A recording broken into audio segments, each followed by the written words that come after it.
Okay, we are live now. അപ്പോൾ എല്ലാവർക്കും ഈ കലാ കഫേയുടെ സ്പെഷ്യൽ ഇവൻറ്റിലേക്ക് സ്വാഗതം.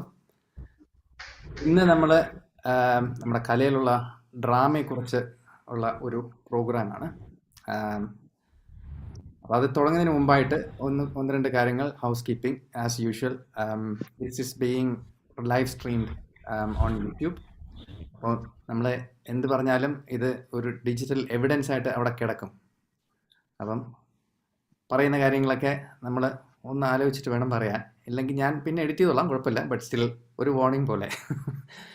പിന്നെ we have a lot of content to go through today, but before that let me just start with this small video.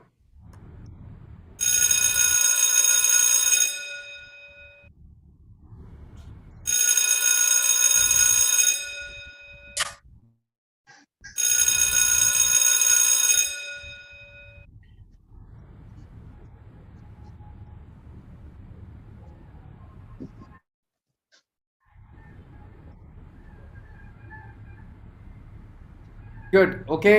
So I would like to invite your Sutradharan for the evening, Dr. Arun Kishore. Arun Jetta, please take it from here.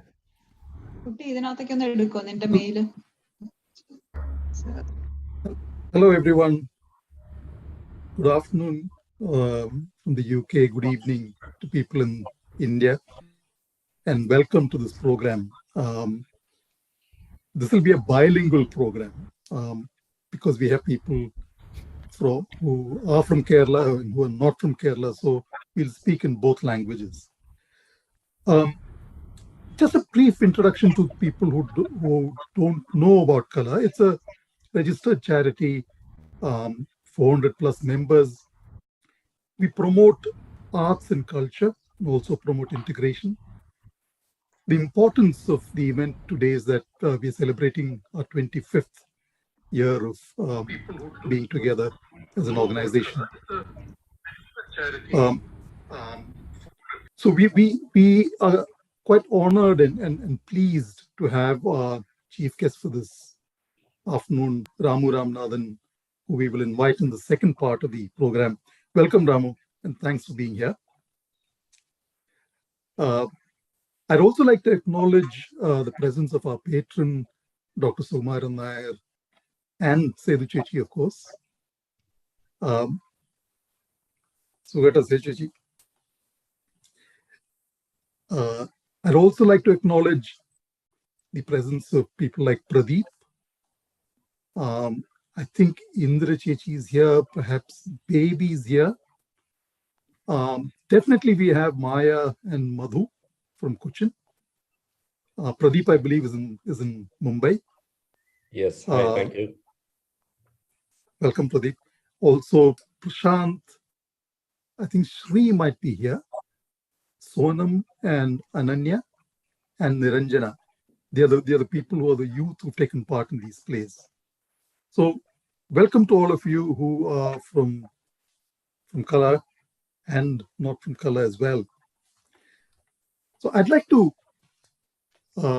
welcome the panel for this afternoon. We have a panel of people who I'll be the host and we'll take you through this program. I'd like to acknowledge also the presence of our president, Dr. Gopalakrishnan, and Jyoti as well. Oh yes, there you are. Mm-hmm. Thank you, Gopalji. So let me introduce you first as the first panelist. I would have done that. So, thank you. Professor Dr. Gopalakrishnan is the president of Kala. He's an academic, and he has been writing plays for Kala as well as directing them. So he'll be one of our first panelists. Then we have Professor Thangam Arun, who is an academic, a developmental economist. Yes, welcome, Arun. Santosh Pillai, who's been a part of Kala right from its inception. Welcome, Santosh. He's an engineer, an entrepreneur, and he develops games, online games, of course. Then we have Sriram Pillai, who you've seen as he's the art secretary for Kala. Welcome, Sriram. He's an engineer by background, and he works for a fintech company. He's an IT. He's a director for that fintech company. So welcome. So, like I said, this is going to be a bilingual discussion. So the question to Gopalji first. So I'll call you Gopalji if you don't mind. We heard 3 bells in the beginning. Why 3 bells? Actually, I don't. We have talked about these 3 bells a lot, but a quick research again today said that it actually came from bells which is placed in the bars attached to theater. This is actually for letting the people say the play is about to start. But on the other hand, number 3 has got a sort of great importance in writing and in play. For example, in Shakespeare's Macbeth, there is a scene called Forte scene, where there are 3 times there's a knocking on the door. And it's a very famous scene which has been analyzed in detail. And it goes back according.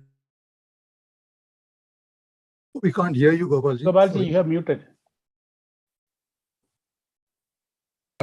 I talked a lot, so you're safe from that. I'll tell you that we have been talking about number 3 a lot, but I discovered that maybe its origin is very trivial. It is a bell placed in the bar next to the theater and letting the patrons know that it's time for the play to start. Because in other cultures, like in no theater in Japan, there only 1 bell when everything is set. But number 3 and repeating it 3 times has got a great role in plays. For example, in Macbeth's, in Shakespeare's Macbeth, there is a Forte scene where there are knocking 3 times. And that the critics have actually traced back to Bible, where Jesus Christ was denied 3 times by Peter. So it depends on us whether we just take it as a convenient thing to let the people know the play is about to start, or we can give more meaning to it. Thank you, Gopalji. I think you've set the stage now. So the question to the panel, and I think we need to set the stage for the discussion today. Why are we discussing drama in color? Gopalji. No, I think I'll let Santosh answer it, starting considering the fact that the first drama was directed by him. Why why are we discussing drama in color? ഈ കഴിഞ്ഞ 25 വർഷമായിട്ട് നമ്മൾ വളരെ നാടകങ്ങൾ ഇവിടെ present ചെയ്തിട്ടുണ്ട്. നമ്മുടെ മൊത്തമുള്ള നാടകങ്ങളുടെ അവതരിപ്പിച്ച പ്രോഗ്രാമുകളുടെ ഒരു പക്ഷേ 1/3 നമ്മുടെ പല ടൈപ്പ് ഡ്രാമ ആയിട്ടുണ്ട്. ഫുൾ ഡ്രാമ അല്ലെങ്കിൽ ഡാൻസ് ഡ്രാമ, മ്യൂസിക്കൽ ഇതൊക്കെ ആയിട്ടുണ്ട്. So it is really appropriate for us to reflect on it, see what we have actually done so far, what we have achieved, how we have come this far, step by step. We have improved quite a lot, and reflect on it, and then have a clear idea about what we want to go from here, where we want to go from here. So I think it's a very, very appropriate place to discuss this, and I'm very pleased that this is being done. Thank you.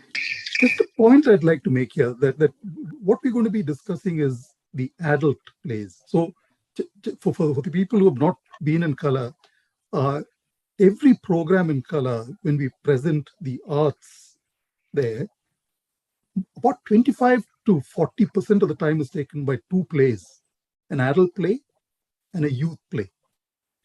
Now, youth play is a product of every year. And we are not touching on youth plays here, mainly because it's an ocean. And I think that needs a separate program by itself. You see by the volume of plays that the adults have produced, that the youth have also produced a similar parallel volume of plays. So we're going to be discussing adult plays, mainly Malayalam plays here. And so we're just touching the tip of the iceberg. Also, to set the stage, I'd like to say that we are dividing the retrospective into 2 parts. So for the first bit, we'll be talking about plays before 2009 and then plays after 2009. And there's a reason to be doing that. Mainly because, of course, the number of plays increased significantly post 2009. But what also happened was we advanced and we showed a definite progress in both in all three areas of all plays, which would be the literary aspects, performance aspects, and the technical aspects. So those are three areas we'll be touching on in these plays. Time to ask everyone, how many plays do you think we produced in color over the last 25 years? Any guesses? Anybody in the chat?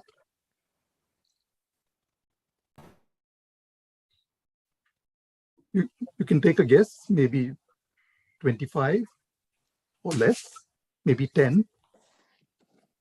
Pradeep Bombay says 100. 100. Thank you, Pradeep. You are 40. optimistic. 40. Rajeta, 40. 40. You're very close to the number. Okay, Sriram, perhaps you can show us. You can show us. So, just for people to know, we produced 37 plays. I'll show you the list here. And as the list progresses, what you might notice is that we've done 15 dramas, 8 musicals.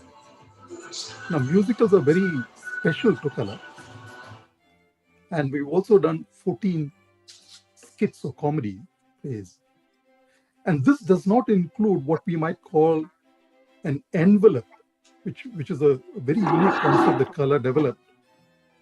Envelopes are, instead of having an MC for an evening, we have what's called an envelope for the evening. And so it's a play about the play, about the program.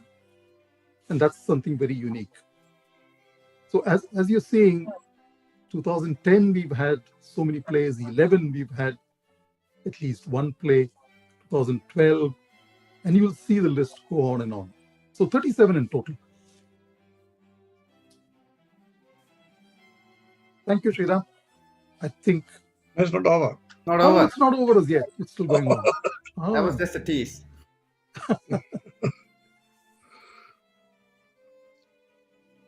So a driver conductor envelope, as you can see, Parayoru Part is something that we've done twice actually. Somnambulism is a comedy. Naranathu Brandan is a unique musical again. Varunor is a historical play. Krishnapadam is again a drama come musical. Nanmamaram is a comedy. And the last few that you see are the ones that we produced during the COVID times. So that's the whole list. So I'd like to ask, could we have the panel back? Okay. I'd like to ask Santosh, which was the first play done and when was it done? നമ്മൾ ആദ്യ നാടകം പ്രോപ്പറായിട്ടൊരു നാടകം അവതരിപ്പിച്ചത് 1999 അപ്പോൾ അത് 1999 എന്ന് പറയുമ്പോൾ നമ്മൾ കല തുടങ്ങിയതിന് ശേഷം 3ാമത്തെ വർഷമാണ്. അതിൻ്റെ രണ്ടാമത്തെ വർഷവും നമ്മൾ ഒരു പ്ലേ പോലെ ഒരു മ്യൂസിക്കൽ പോലെ ഒരെണ്ണം അവതരിപ്പിച്ചിട്ടുണ്ടായിരുന്നു. 3ാമത്തെ വർഷമാണ് പ്രോപ്പറായിട്ട് ഡ്രാമ ചെയ്യുന്നതിനെ പറ്റി ആലോചിച്ചത്. അപ്പോൾ what we did, we discussed it with a few interested parties, interested members, friends, and എന്നിട്ട് we decided that we will select a drama. അപ്പോൾ അതിന് കൺസിഡറേഷൻ ഉണ്ടായിരുന്നത് ഈ പ്രാക്ടിക്കൽ കൺസിഡറേഷനാണ്. അന്ന് ലിമിറ്റഡ് റിസോഴ്സേ ഉള്ളൂ, ലിമിറ്റഡ് മെമ്പേഴ്സേ ഉള്ളൂ, ലിമിറ്റഡ് ആക്ടേഴ്സേ ഉള്ളൂ. അപ്പോൾ സ്റ്റേജൊക്കെ കുറച്ച് റൂഡിമെൻ്ററി ആണ്. അപ്പോൾ we had to present something, we had to select something which was practicable to do.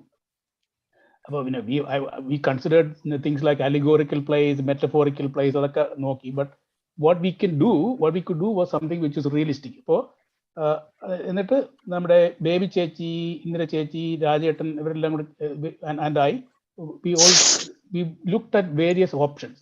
എന്നിട്ട് ഇന്ദിര ചേച്ചി ഒരു ഷോർട്ട് ലിസ്റ്റ് ഉണ്ടാക്കി.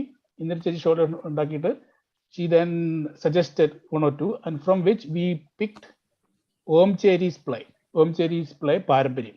It is a realistic play, and we then went ahead from there. That is how we started. Okay, but perhaps we should then be seeing a clip from this play. Sriram, could you please play that?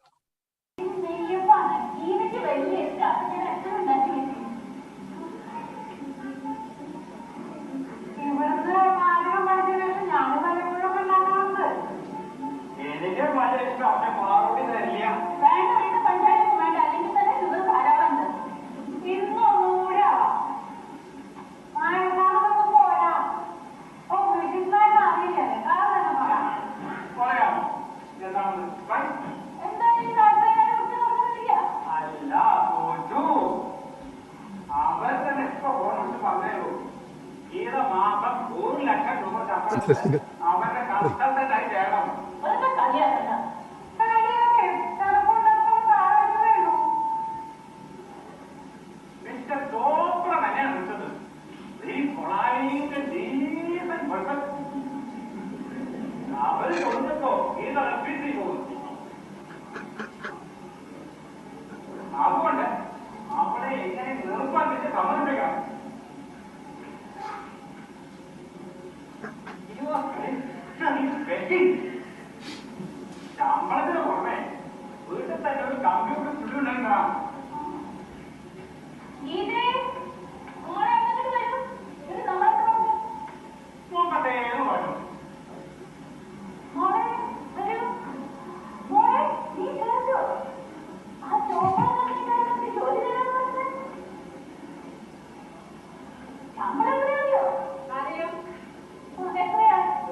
Thank you, Sriram.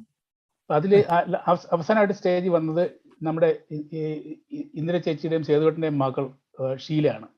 Sheela സാധാരണ അതിന് മുമ്പായിട്ട് fluent ആയിട്ടുള്ള Malayalam speaker ആയിരുന്നില്ല. അപ്പം ഇതിൽ അഭിനയിക്കാനായിട്ട് ഒരുപാട് practice ചെയ്ത് she become very fluent as part of it. So I think a couple of things that I'd like to point out, and if we can have the panel back just to talk a little bit about this play. A couple of things that I noticed here, Santosh, is that the props, the background, the stage setting, you know, it looked quite interesting. How many rehearsals did you have? Okay, rehearsal March മാസം അവസാനം തുടങ്ങിയിട്ട് October പകുതി വരെ rehearsal ചെയ്തു. അതായത് almost എല്ലാ വീക്കെൻഡ്സിലും നമ്മൾ ചെയ്തു. 6-7 മാസത്തോളം. അപ്പോൾ 23-നും 25-നും ഇടയ്ക്ക് വീക്കെൻഡ്സിൽ നമ്മൾ റിഹേഴ്സൽ ചെയ്തിട്ടുണ്ട്. That was a very very fantastic experience. I think Rajettan has got something to say about that. Okay, could we have Rajetan clip 1A, please? No, I mean the clip. Could we have the clip on Sriram?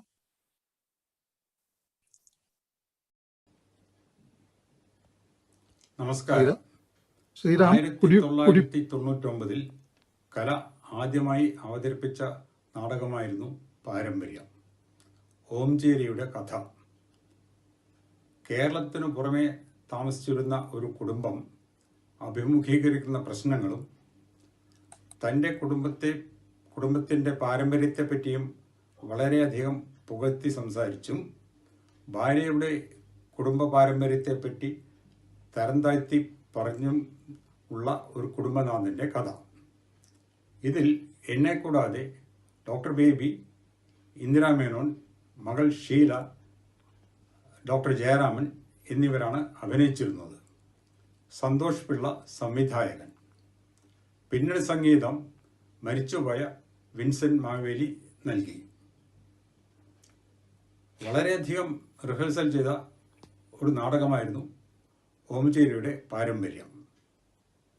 എല്ലാ വാരാന്ത്യങ്ങളിലും ഞങ്ങൾ 6-7 പേർ ഓരോരുത്തരുടെ വീടുകളിൽ മാറി മാറി rehearsal നടത്തുമായിരുന്നു. അന്നേക്ക് വേണ്ട ആഹാരം അവരവരുണ്ടാക്കി കൊണ്ടുവന്ന് ഞങ്ങളെല്ലാവരും റിഹേഴ്സലിന് ശേഷം അത് പങ്കുവെച്ച് സ്വാദോടെയും സന്തോഷത്തോടെയും സൗഹാർദ്ദത്തോടെയും അനുഭവിച്ച് ആസ്വദിക്കുമായിരുന്നു. അവസാനം ആനുവൽ ഡേ കഴിഞ്ഞ് ഈ നാടകം അവതരിച്ച് കഴിഞ്ഞപ്പോൾ ഈ കൂട്ടുകൂടൽ നിന്നു പോകുമല്ലോ എന്നോർത്ത് ഞങ്ങൾക്കെല്ലാം സങ്കടം തോന്നി എന്നതാണ് പരമാർത്ഥം.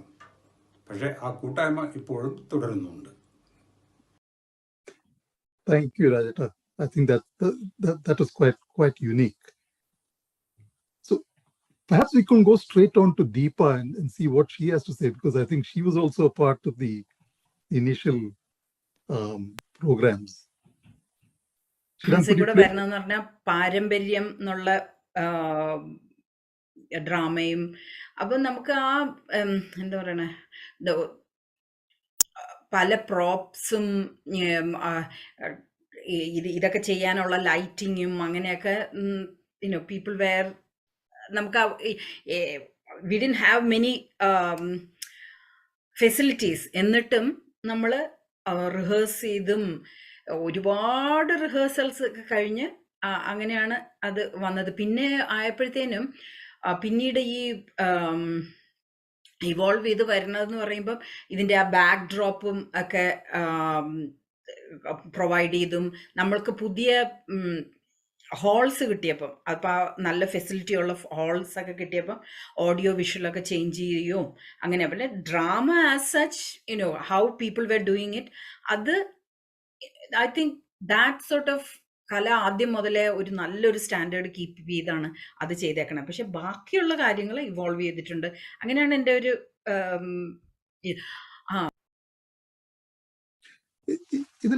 Deepa says something very significant, and I think Santosh, you raise this issue about it being practical, and Deepa raises this issue about plays and color being of a certain standard.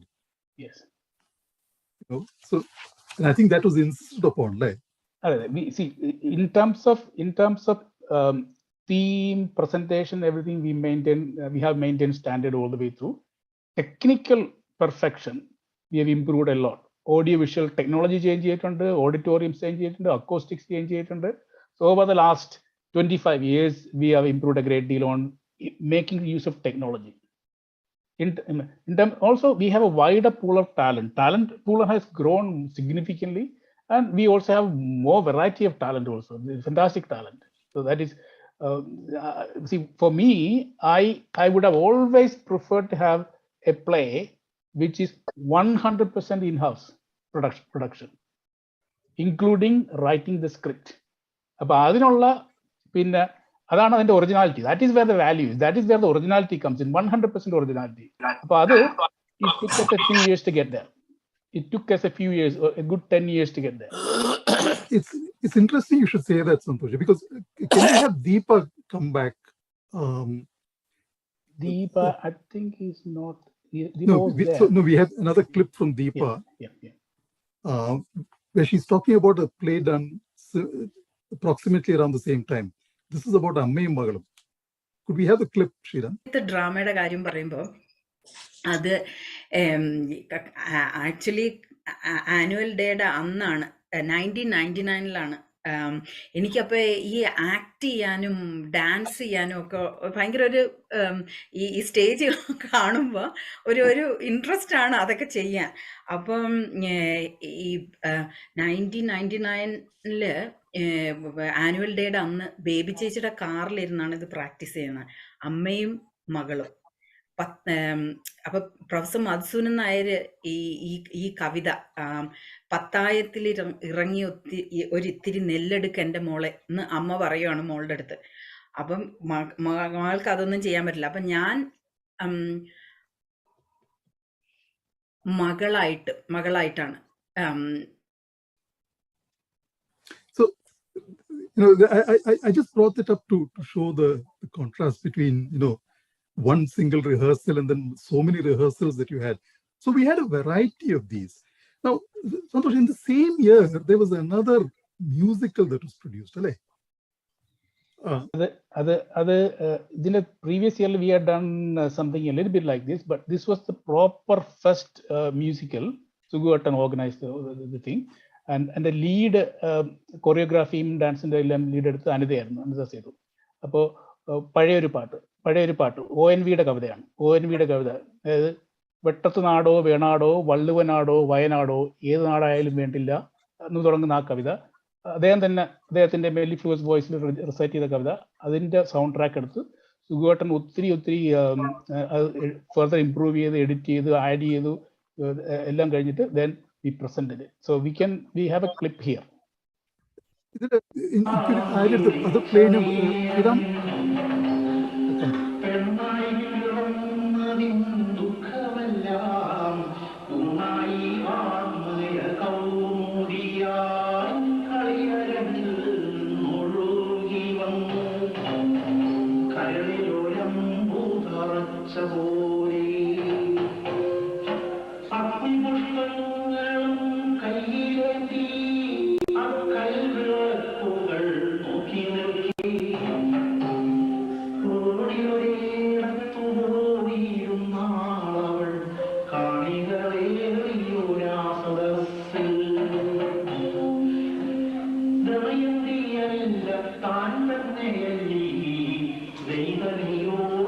നമ്മൾ filling ചെയ്യേണ്ട form കിട്ടിയത്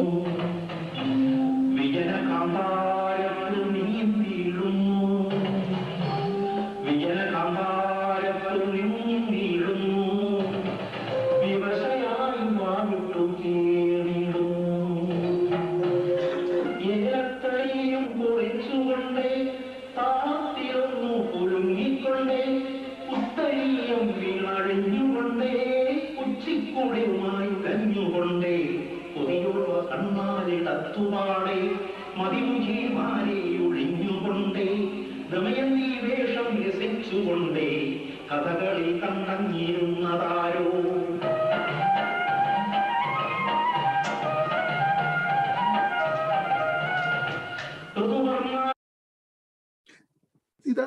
This is very interesting because musicals are very special to Kala, and we've always taken poems, and I think Suguetan, that is Dr. Sukumaran Naidu, is a patron of Kala, who's been the leading light in Kala for long. He's the one who's been very interested in having musicals here. So we put a question to him. Sugeta, why musicals? And this is his answer. നമസ്കാരം. ഈ നൃത്ത സംഗീത നാടകം എങ്ങനെ മനസ്സിൽ ഉൾക്കൊണ്ടു എന്ന് ചോദിച്ചാൽ, ചെറുപ്പത്തിലെ ദൃശ്യാവിഷ്കരണ കലകളോട് എനിക്കിഷ്ടമായിരുന്നു. അമ്പലം ചുറ്റിയുള്ളതും ഉത്സവപ്പറമ്പിലും കാണാനും മാത്രമേ കഴിഞ്ഞിരുന്നുള്ളൂ അന്ന്. പിന്നെ കുറച്ചുകൂടി കാലം മാറിയപ്പോൾ കവിത എൻ്റെ ഉള്ളിലേക്ക് പകർന്നു. അതിൻ്റെ കൊണ്ട് താല്പര്യം തോന്നി. പല കവിതകളും പലതരത്തിലുള്ള കവിതകളും കേൾക്കുമായിരുന്നു. ചില കവിതകൾ പ്രത്യേക അനുഭൂതി തന്നിട്ടുണ്ട്. പ്രത്യേകിച്ച് ഗ്രാമീണ അന്തരീക്ഷത്തിലും നമ്മുടെ സാംസ്കാരിക രീതിയിലും ബന്ധപ്പെട്ട കവിതകളാവുമ്പോൾ കുറേ കൂടി ഉത്തേജനം തരുന്നതായിരുന്നു. അപ്പോൾ ഇതിനെ എന്തുകൊണ്ട് നമ്മുടെ സുഹൃത്തുക്കൾക്കും നമുക്ക് വേണ്ടി അവതരിപ്പിച്ചുകൂടാ എന്നൊരു ആശയം മനസ്സിൽ ഉൾക്കൊണ്ടു. ഒരു സംവിധായകൻ എന്നുള്ള നിലയിൽ കാണുകയാണെങ്കിൽ ഞാൻ എൻ്റെ ഹോംവർക്ക് ധാരാളം ചെയ്തിട്ടുണ്ട്. ഇത് മനസ്സിൽ ഇങ്ങനെ കൊണ്ടു നടന്ന് ഉരുത്തിരിഞ്ഞു വന്നതാണ് എന്നേ പറയാൻ പറ്റുള്ളൂ. Thank you, Sugeta. See, the point we're also trying to make here is it's often a personal passion. It's a lot of research that goes into it, and Sugeta has brought it out so beautifully despite the limitations, and we'll talk about the limitations in a little while. So here we asked somebody who's been doing choreography for dance dramas or musicals, as we call them in Kala, or choreo drama, Shrikala. So we asked her, what is actually dance drama? Let's hear what she has to say. ഈ ഭരതനാട്യത്തിനെ മൂന്നാക്കി തിരിച്ചു എന്നാണല്ലോ പറഞ്ഞത് എൻ്റെ അടുത്ത്. എങ്ങനെയാത്, എന്താണ്? ഭരതനാട്യത്തില് നാട്യമിനെ ശരിക്കും പറഞ്ഞു കഴിഞ്ഞാൽ ഡിവൈഡ് ചെയ്തിട്ടുണ്ട്. അതായത് ഭരതനാട്യത്തിനെ അത് നൃത്യം നാട്യം എന്ന് പറയും. ഇപ്പൊ നൃത്തം വരുമ്പോൾ മുഴുവൻ സ്റ്റെപ്സ് ഇട്ടിട്ടാണ് ചെയ്യുക. അതിൽ അഭിനയത്തിന് പ്രാധാന്യമില്ല, അഭിനയമില്ല. അതിൽ ലയവും താളവും മാത്രമേ ഉള്ളൂ. ഇനി നൃത്യം വരുമ്പോൾ അതിൽ അഭിനയം കൂടെ വരും. നാട്യമാണ് നമ്മൾ കലയിലെ ചില നാടകങ്ങളിൽ അപ്ലൈ ചെയ്യാൻ നോക്കിയിരിക്കുന്നത്. നാട്യം എന്ന് പറഞ്ഞാൽ നൃത്ത നാടകം പോലെ ഇരിക്കും. അതായത് മ്യൂസിക്കൽസ് ഒക്കെ ഇല്ലേ, അതേപോലെ. അതായത് അഭിനയം ഡയലോഗിന്റെ കൂടെ തന്നെ കുറച്ച് ഡാൻസ് ഫോർമേഷനും കൂടെ വരും, ഗ്രേസ്ഫുൾ മൂവ്മെന്റ്സ്. ചിലതില് നാട്യം എടുക്കുമ്പോൾ ഡയലോഗ്സേ ഇല്ല, മുഴുവനായിട്ടും നൃത്തം രീതിയിൽ പോവും. അത് കുറച്ച് മാസ്കുലിൻ ആക്കണം എന്നുണ്ടെങ്കിൽ നമ്മൾ അധികം വല്ലാതെ ഡാൻസ് കൊടുക്കാതെ ചെയ്യും. So that's the beginning. Now, there were several plays in Kala, and I'll just read through the list here. So we've spoken about Paramvaryam. We spoke about Parayoru Paata. Parayoru Paata was done again. We did Bill Gates Cafe, Good Night, Pudu Paata, which was a musical. Then in 2004, there was something called Marichavar Jeevikunu. Could we have Shanchichi on the clip that we got from Shanchichi? We put a question to her about what is this Marichavar Jeevikunu? And I think it's significant there. നമസ്കാരം. ഞാൻ കലയിൽ വന്നതിന് ശേഷം ആദ്യമായി എൻ്റെ ഓർമ്മയിൽ വരുന്നത് മരിച്ചവർ ജീവിക്കുന്നു എന്ന് ഞാൻ എഴുതി കലയുടെ വാർഷികത്തിന് അവതരിപ്പിച്ച നാടകമാണ്. അതിനു മുൻപ് കിഴക്കേക്കോട്ട ബസ് സ്റ്റാപ്പ് എന്നൊരു സ്കിറ്റ് എഴുതി ഞങ്ങൾ 2-3 പേർ കൂടി അവതരിപ്പിച്ചു. അതൊരു ഹിറ്റായിരുന്നു. അതാണ് എനിക്ക് ഈ നാടകം എഴുതാൻ ഒരു പ്രചോദനം നൽകിയത്. ഇത് ജഗതി NK ആചാര്യയുടെ ഒരു പഴയ നാടകത്തിൻ്റെ പുനരാവിഷ്കരണം. 2-3 ആളുകളെയും കൂടി ചേർത്താണ് ഞാൻ ഇതെഴുതിയത്. ഇതൊരു വിജയമായിരുന്നു.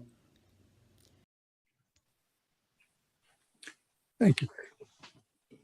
Could we also see a clip of the play, Sriram? And then I'd like the panel back. Krishna Vasudeva.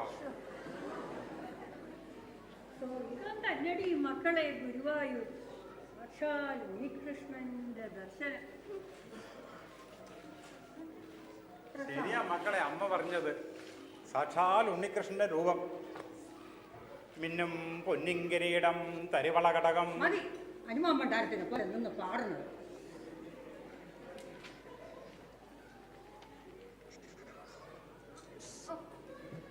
പ്രസാദം. പിന്നെ യാത്രയൊക്കെ സുഖമായിരുന്നു അമ്മേ? പിന്നെ ആ മടക്കിയതില് മാലതി ചേച്ചിയുടെ അമ്മയുടെ വീട്ടിൽ പോയോ? പോയി. ആ കാര്യമൊന്നും പറയണ്ട. അവര് പറയുന്ന ഇത് കേട്ടാ തോന്നും വലിയ കുടുംബക്കാരും വലിയ തമ്പുരാട്ടിമാരാണെന്ന്. അവിടെ പോയപ്പോഴല്ലേ കാര്യം മനസ്സിലായത്. നമ്മളെപ്പോലെ അന്തസ്സും ആഭിജാത്യവും ഉള്ള കുടുംബമൊന്നും അല്ല. പിന്നെ എൻ്റെ ഈ കമ്മലും വളയും മാലയും ഒക്കെ കണ്ടിട്ട് അവരുടെ ഒരു കിന്നാരം. പിന്നെ നിങ്ങളുടെ അച്ഛനാണെങ്കിൽ എന്നെ അങ്ങ് നാണം കെട്ടിക്കളഞ്ഞു. ഇനി ഇങ്ങേരുടെ കൂടെ ഒരു സ്ഥലത്ത് ഞാനില്ല. ഞാൻ എന്ത് നാണം കെടുത്തിയെന്നാ നീ പറയുന്നത്? നാണം കെടുത്തിയതും പോരാ, ഇനിയിപ്പോൾ അതിന് വിശദീകരണവും വേണം. ആ പെട്ടിയെടുത്ത് അകത്ത് കൊണ്ടുവച്ച് അതിലുള്ള അഴുക്ക് തുണികളെല്ലാം എടുത്ത് നനച്ചിടണം. വിഷുവേട്ടൻ അപ്പുറത്ത് തുണി നനച്ചുകൊണ്ട് നിൽക്കുകയാണ്. ഇതെല്ലാം കൊണ്ട് കൊടുത്താൽ മതി, നനച്ചിടും. അവള് പറഞ്ഞത് കേട്ടില്ലേ? ആ വിശ്വത്തിന്റെ കൈ കൊണ്ട് കൊടുത്താൽ മതി, നനച്ചിടും. എന്നിട്ട് കുറച്ച് വെള്ളം ചൂടാക്കണം. എനിക്കൊന്ന് കുളിക്കണം. പച്ചവെള്ളത്ത് കുളിച്ചാൽ മതി.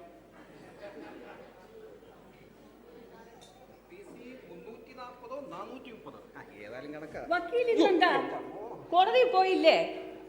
അതിന് കേസുണ്ടായിട്ട് വേണ്ടേ? വക്കീലാണ് പോലും. വക്കീല് എന്നെ ഇങ്ങനെ വെറുതെ അപമാനിക്കരുത്.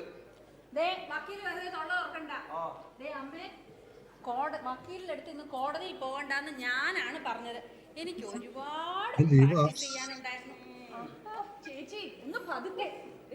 സ്ത്രീ ഒരു സ്വപ്നത്തിലെ ഇന്ദു കാമുകന്റെ കൂടെ ഒളിച്ചോടോ. എനിക്ക്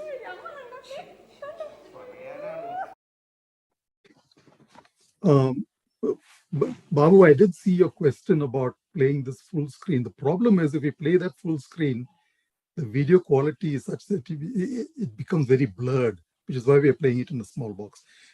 Could I have the panel back just to talk about this play? Because I think this and the previous plays are important. Kobalji, Arun, and Sriram. You're on mute, Kobalji. I think before we start about this play, I would like to know the number of members in Kala during this period. Because I think everybody in Kala is on the stage, I think, sometimes.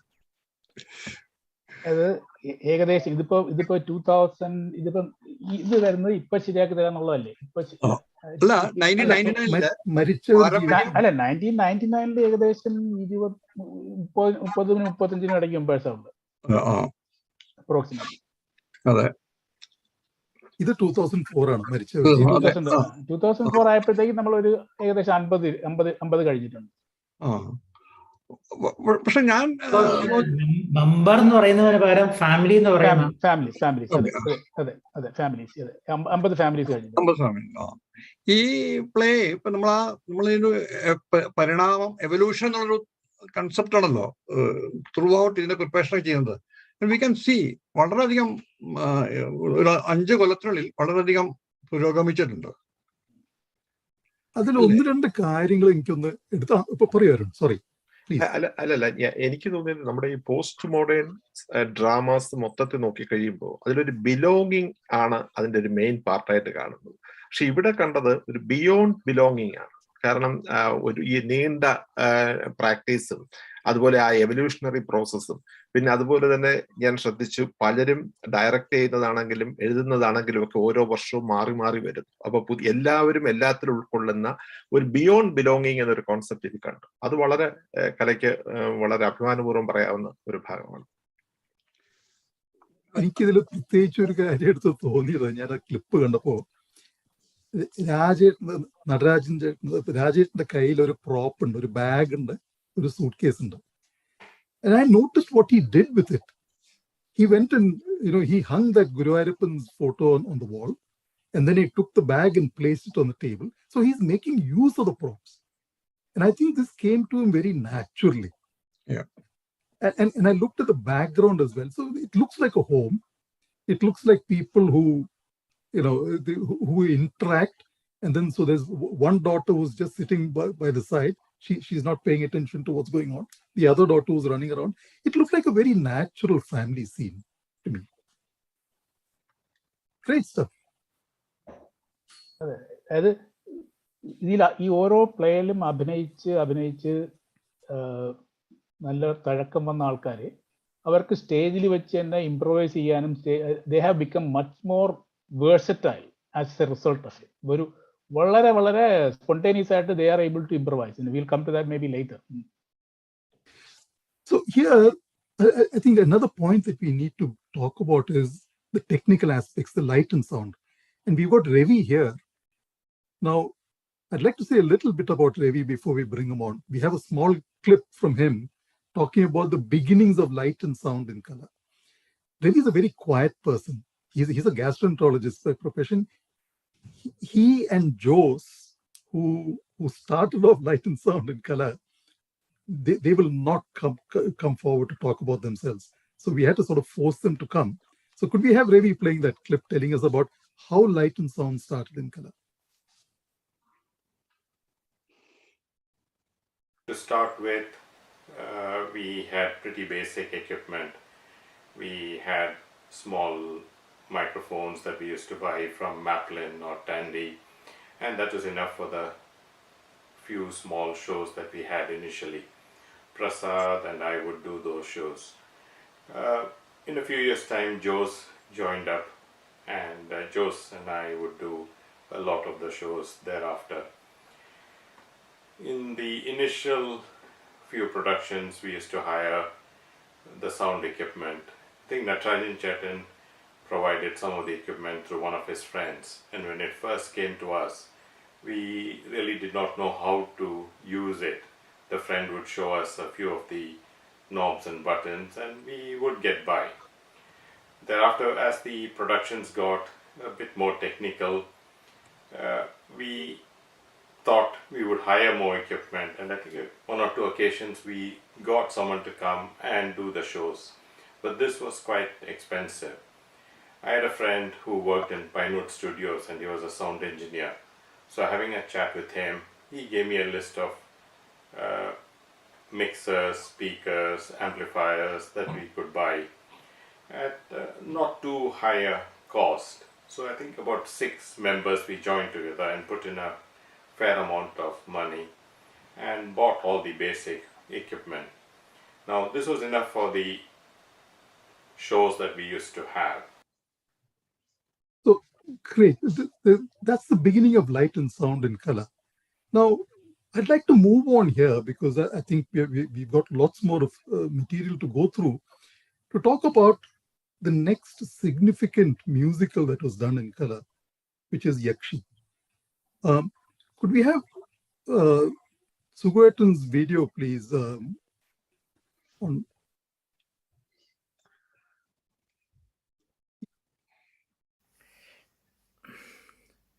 ഏറ്റവും ഇഷ്ടപ്പെട്ടതും മെമ്മറബിളുമായ ഒരു poetry presentation ഏതാണെന്നുള്ള ചോദ്യം മറുപടി പറയാൻ ഒറ്റവാക്കി പറയാൻ പ്രയാസമാണ്. കാരണം നമ്മൾ പഴയൊരു പാട്ട് തുടങ്ങിയെങ്കിലും മലയാളത്തിൻ്റെ തലയിൽ അതുപോലെ ശക്തിയായ ഒരു പ്രസൻറ്റേഷൻ ആയിരുന്നു. എത്രയൊക്കെ പറഞ്ഞാലും ഒരു കവിതയാണ് പേര് പറയാൻ പറഞ്ഞാൽ ഞാൻ പറയാൻ ഇഷ്ടപ്പെടുന്നത് യക്ഷിയാണ്. പ്രൊഫസർ വി മധുസൂദനൻ നായരുടെ കവിത അദ്ദേഹം തന്നെ നമുക്ക് വേണ്ടി അതിഗംഭീരമായി റിസൈറ്റ് ചെയ്തു. അതിനു വേണ്ട മ്യൂസിക്കൽ ടോൺസും അദ്ദേഹം തന്നെ സംവിധാനം ചെയ്തു. പിന്നെ നമ്മളുടെ ഇടയ്ക്ക് ചില നൃത്താവിഷ്കരണം കൂടി അതിനകത്ത് ഉൾപ്പെടുത്തി. എല്ലാം കൂടി ആയപ്പോൾ അത് ഭംഗിയായി കലാശിച്ചു. അത് പൂർണ്ണമായിട്ട് 2005 ചെയ്തതാണെങ്കിലും ഇപ്പോഴും കാണാനൊരു സൗന്ദര്യം, അതിൻ്റേതായ മികവുണ്ട് എന്നാണ് ഞാൻ വിശ്വസിക്കുന്നത്. എന്നാൽ അങ്ങനെയാകട്ടെ. നന്ദി. ശരി. Thank you, Sugata. Since he's introduced that to us, could we have a clip of that play?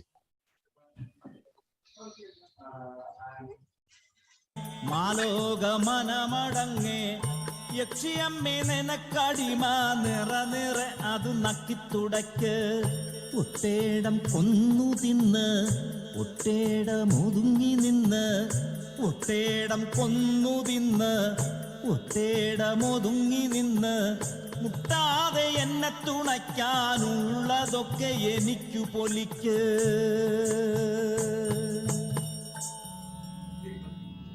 ചുവപ്പുടു തഞ്ചനമിട്ടവൾ സുന്ദരയക്ഷി അന്തി അഴിച്ചെറിഞ്ഞാടിക്കറുകറുത്തന്തരയക്ഷി അന്തിച്ചുവപ്പുടു തഞ്ചനമിട്ടവൾ സുന്ദരയക്ഷി അന്തി അഴിച്ചെറിഞ്ഞാടിക്കാശയക്ഷി പിൻപുറം പൊള്ളയിൽ തീപേറിയാടുന്ന പാതാളയക്ഷി പാതിരപ്പൊറ്റ കരിമ്പന കൊണ്ടയിൽ ആകാശയക്ഷി പിൻപുറം പൊള്ളയിൽ തീപേറിയാടുന്ന പാതാളയക്ഷി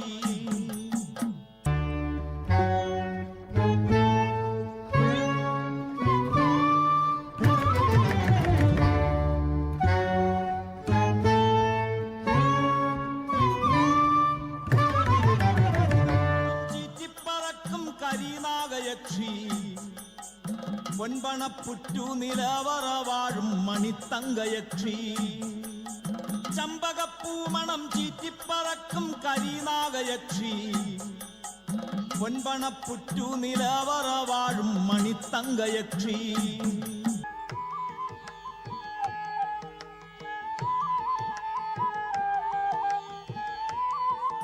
നീറ്റിലും കാറ്റിലും തീനഞ്ചു തുപ്പിച്ചതിക്കുന്ന യക്ഷി വാക്കിലും നോക്കിലും മായാമരുന്നിട്ടു കൊല്ലുന്ന യക്ഷി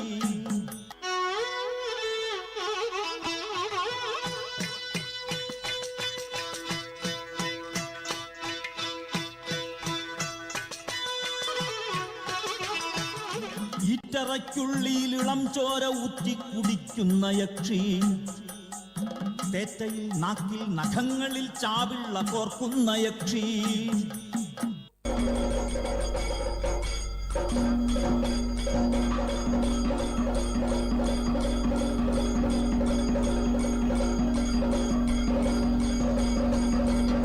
പച്ചപ്പിണം കടിച്ചട്ടഹസിക്കും അറുകൊലയക്ഷി, പൂക്കട പിഞ്ചിനെ തുള്ളിച്ചു കൊല്ലും അപസ്മാരയക്ഷി.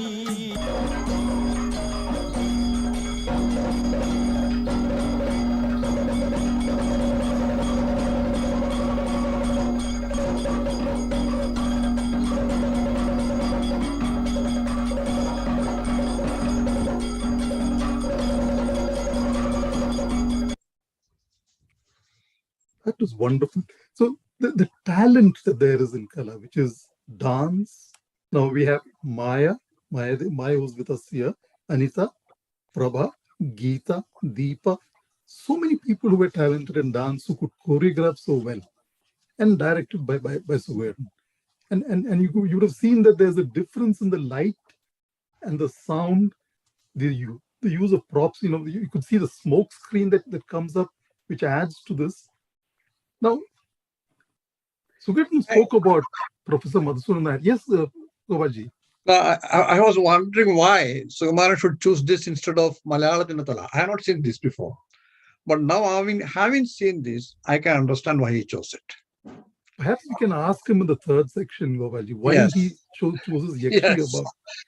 Yeah. Okay, we'll ask him in the third section. Yes. Now, we know that Professor Madhusudan Nair has been, he's almost like a Kala member, isn't he? So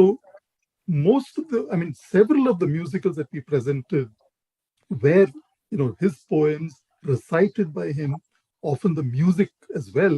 And all of this he does sheerly out of the relationship that he has with Kala. So we have Suvarna again talking about Professor Madhusudan Nair.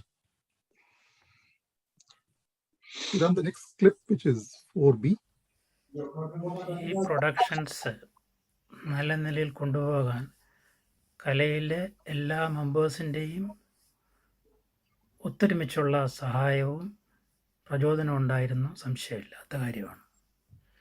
കൂടാതെ പുറത്തുനിന്ന് പറയാതിരിക്കാൻ വയ്യ, professor Madhusoodanan Nair, മധുവിനോടുള്ള സ്നേഹബന്ധത്തിൻ്റെ അടുപ്പമായിരിക്കാം. മധു എല്ലാറ്റിനും എപ്പോഴും നമ്മോടൊപ്പം ഉണ്ടായിരുന്നു, നല്ല കാര്യങ്ങൾ പറഞ്ഞു തരുമായിരുന്നു. അത് വളരെ ഒരു ഉത്തേജനമായിരുന്നു. നമുക്ക് വേണ്ടി എത്രയോ കവിതകൾ രചിക്കുകയും റിസൈറ്റ് ചെയ്യുകയും തരികയായിരുന്നു. അതൊരു വലിയൊരു കാര്യമായിരുന്നു.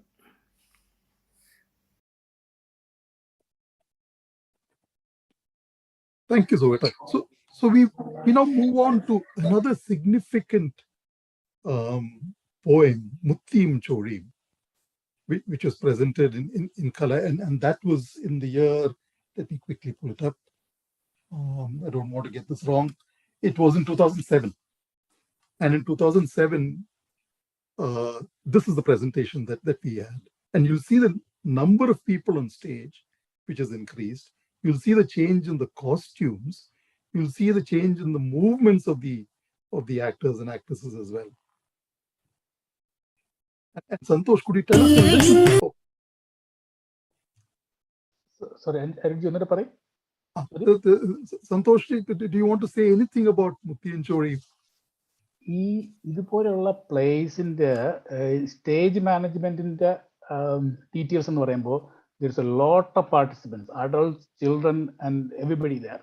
അപ്പോൾ logistically, it's a big task for everyone to make sure that every single person is in the right place before the beginning of the play and position them. So this one is an example of how you actually get a large group of people, coordinated, choreographed, directed, lighting, everything in there. So this is a good example of that. Just look at that.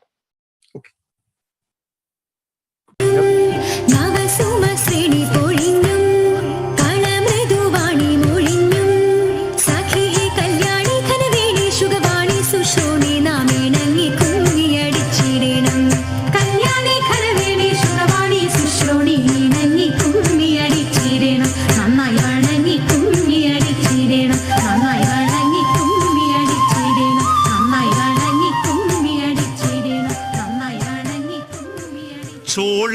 ചപ്പിലെ പൂതങ്ങളും ചോടുവച്ചൊപ്പം കളിക്കുന്നു.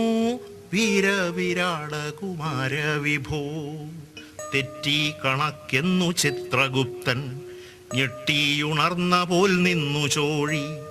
മുത്തിയ കൈക്കു പിടിച്ചു വലിക്കുന്നു, നിർത്തു കളി പോകാൻ വൈകുന്നു. മുത്തിയ കൈതട്ടി മാറ്റുന്നു, മുത്തിയ കൈതട്ടി മാറ്റുന്നു. മക്കളെ ഇത്തിരിയൊന്നു മുറുക്കട്ടെ, ഇത്തിരിയൊന്നു മുറുക്കട്ടെ. അമ്മാവൻ വെറ്റില നീട്ടുന്നു, ചെമ്പഴുക്കാപ്പാക്കു പുകയിലയും.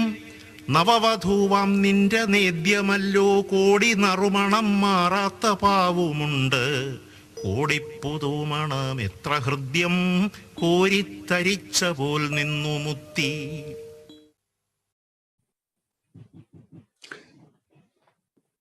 So you would have also noticed that there's been an increase in the use of light, sound, and costumes.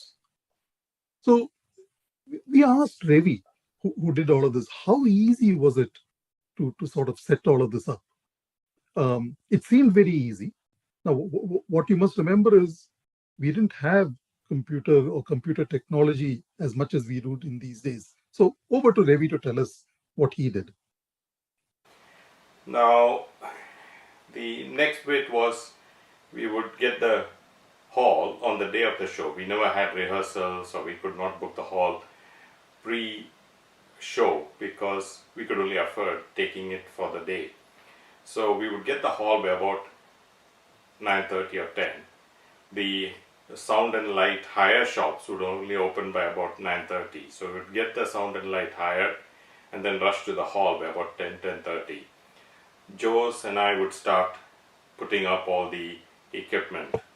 Jose would generally do all the lights and I would do the sound. We had lots of help, I would not say that. There was Venu, Prasad, Murli Chatan, everyone would come and help us with all the heavy lifting and doing all the work.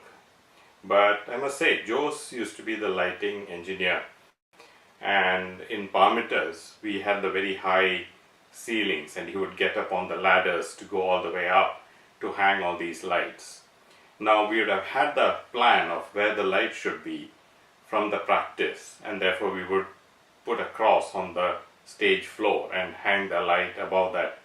And then we had controllers and wires that we would run to our desk. Now this was all quite complex, and thinking back, I don't know how we managed it, because we would reach the hall by about 10:30, 11, and then we had about 2 hours to hang all the lights, test it, do all the sound checks, and be ready to run the rehearsals, because the final dress rehearsal was only done in the morning. So by about 11 we would start the rehearsals, and that would run till about 3. That's about 15 minutes before the guests started coming in. So they were quite stressful, and thinking back, I don't know how we did it, but we did it and we enjoyed the whole show. Certainly did it, Ravi. You certainly did it, Ravi and Jose. Could I have the panel back in? Gopalji, Santosh, Arun, and I don't have to just say something about Ravi's stress. What happened is that we put up a plane for a charity purpose outside Client Reddy. And suddenly, I was having all the control. I even had a software which will, in order, put the music and everything, and nothing worked. And suddenly, I just, Ravi and Josh was downstairs asking what's happening. And I just told him what the problem. He said, okay. They just came, took over, and it is one of the most successful programs we have ever put up. And I didn't see any kind of stress or anything as far as Ravi or Josh I can say, because they are so soothing and calm. Let me just add one more thing here. നമ്മുടെ Oxford Venu ആയിരുന്നു പലപ്പോഴും ഇതിന്റെ lighting ഒക്കെ ഏറ്റവും മേളിൽ കയറി കെട്ടി വയ്ക്കുന്നതൊക്കെ. Oxford Verno actually, even after he got his MBE, he used to do this. So it was probably one of the very few cases where a senior professor with an MBE was actually on top of a ladder trying to attach lights on stage. That's the interesting bit, Santoshi, because I think, everyone who took part in these plays had their full-time jobs. And then this was done out of pure love, I think, absolute pure love. Now, I think we're sort of coming to the end of the pre-2009 section. I'd just like for us to think for a couple of minutes, both Arun, Santosh and Gopalji, where is play evolved in color? Where are we heading in the post-2009 section? I think what really struck me, Arun, is what we thought was innovations beyond 2009 was actually, in bits and pieces was there throughout. First, I was just, when you said Mutti and Choi, I remembered that is one of the first, the first play I have seen in color. They came into the stage circling the whole audience. There's a procession which got in from the back entrance of the hall. And with the music, they all came like that. And, that's quite maybe for the first time. And I thought this was first time was introduced when we had Halloween Kada, where the Brahmin actually walked in between the audience, cursing the darkness and rain. So all elements which, like, you talked about other plays where about light, they sing props. So all the elements were there, actually. So I think post-2009, what we can is bringing everything together. So just to tell Arun Tangam's, this thing about beyond belonging, I said what was happening beyond belonging was becoming. So, the drama in Kala was becoming beyond 2009. We are started moving in the same direction, flowing, and now after 2009, in the plays, actually, we can see that it is becoming like this. From childhood to, say, near adulthood sort of a transition. Gopalji last പറഞ്ഞ അത് വളരെ ഇതായിട്ട് തോന്നി. കാരണം നമ്മളിതൊരു confidence building ആണ് കാണുന്നത്. ഓരോ സ്റ്റേജില് ആദ്യം മുതലേ ഓരോ തീംസ് എടുക്കുന്നതിലുണ്ടായിരുന്ന കോൺഫിഡൻസ് ഉണ്ടായിരുന്നു. പിന്നീട് അങ്ങോട്ട് ലൈറ്റ് ആൻഡ് സൗണ്ട്സിലേക്ക് വന്നു. അങ്ങനെ അത് ക്രമേണ അപ്പൊ പോസ്റ്റ് 2019 പോസ്റ്റ് പീരീഡിൽ ഇപ്പൊ നമ്മൾ ഡിസ്കസ് ചെയ്യുമ്പോൾ ഞാൻ പ്രതീക്ഷിക്കുന്നത് കുറച്ചുകൂടി എക്സ്പെരിമെന്റൽ ആയിട്ട് മുന്നോട്ട് പോകാനുള്ള, കുറച്ചുകൂടെ ഒരു ഓണർഷിപ്പ് കുറച്ചുകൂടെ ഒബ്വിയസ് ആവുന്നു. നേരത്തെ സന്തോഷ് ജി പറഞ്ഞതുപോലെ അതിന്റെ ഒരു ഡ്രാമ അവതരിപ്പിക്കുമ്പോൾ അതിന്റെ പൂർണ്ണമായിട്ടുള്ള ഓണർഷിപ്പ് നേടാനുള്ള ഒരു ശ്രമം, ഒരു ജേണി അതായിട്ടാണ് ഞാൻ കാണുന്നത്. സോറി സന്തോഷ്. I agree. 3 ലൈനിലാണ് നമ്മൾ ഇംപ്രൂവ് ചെയ്യേണ്ടിയിരിക്കുന്നത്. ഒന്ന്, originality, we do completely our own creation, completely end to end. രണ്ടാമത്, ടെക്നിക്കൽ എക്സലൻസ് അല്ലെങ്കിൽ ടെക്നിക്കൽ ഇന്റേണൽ ആയിട്ടും we have become better and better. അതായത് വെളിയിൽ നിന്ന് കിട്ടുന്ന എക്യുപ്മെന്റ് ഇംപ്രൂവ് ചെയ്തിട്ടുണ്ട്. The equipment we have available, the hall we have available, the acoustics available, the hall become better. So in that way we are able to use more. Thirdly, we are now able to use computer graphics, animation, and all the other visual effects. So these 3 are actually the ones which I see we are improving step by step, and I think we have improved a lot in the last 10 years. So I'm having to jump a little here. So Sriram, we might need to jump a few videos because of time pressures. But so post 2009, we did 10 dramas, 3 musicals, and 8 comedy skits and plays. I think we should move on to what a lot of people have spoken about, which is the increase in creativity and how we moved into total in-house production. And I think one of the in-house productions that we had was Indulekheeda Maranam, a flashback, written by Gopalji, and then directed by him and enacted by in-house talent in color, including the music, including the lighting, including the background and the props. So Sriram, could we have 7A, which is Rishi talking about ഇന്ദുലേഖയുടെ മരണം. 7A, please. Yeah, give me 1 second. Wait, yeah. ഞാൻ ചെയ്ത വേഷം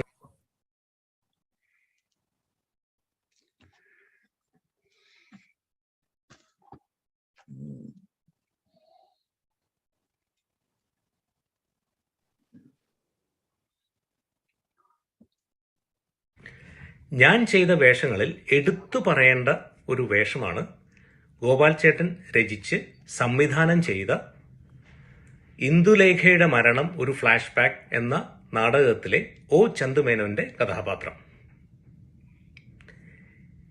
ഇന്ദുലേഖ നോവലിന്റെ കഥാകൃത്ത് തന്നെ കഥയുടെ ഭാഗമാകുന്നത് ആ കാലഘട്ടത്തിലെ ഒരു പുതിയ പരീക്ഷണമായിരുന്നു.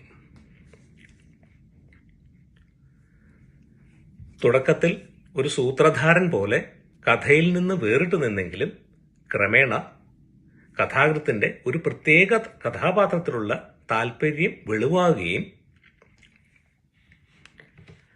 സംശയത്തിന്റെ നിഴലാവുകയും ചെയ്തു. കലാനാടകവേദിയുടെ വളർച്ചയുടെ ഒരു നാഴികക്കല്ലായിരുന്നു ഈ നാടകം. പ്രേക്ഷകരുടെ പ്രീതി പിടിച്ചുപറ്റുന്നതിന് പുറമെ മറ്റു വേദികൾ ഈ നാടകത്തിന് ലഭിക്കുകയും ചെയ്തിരുന്നു.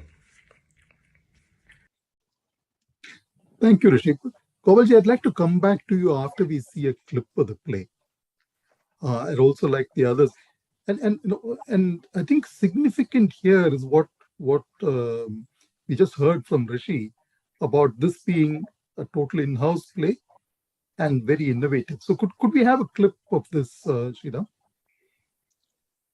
I think that's clip 7. Yes. അത് ആരാണെന്ന് അറിയാമോ? തീർച്ചയായിട്ടും ഇത് കരുതിക്കൂട്ടി ചെയ്തൊരു കൊലയല്ല, ഒരു നിമിഷത്തിലുണ്ടായ മനക്ഷോഭത്തിൽ നടന്നൊരു കൊലയാണിത്.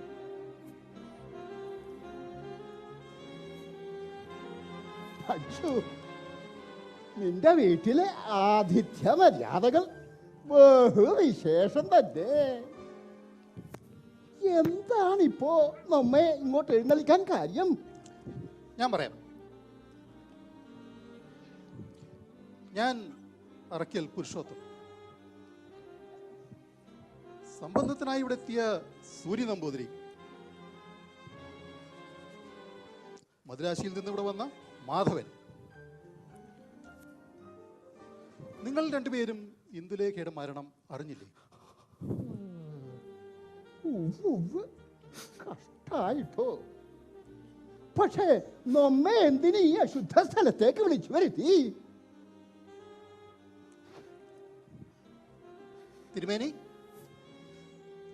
തിരുമേനി ഇന്ദുലേഖയെ കൊന്നു.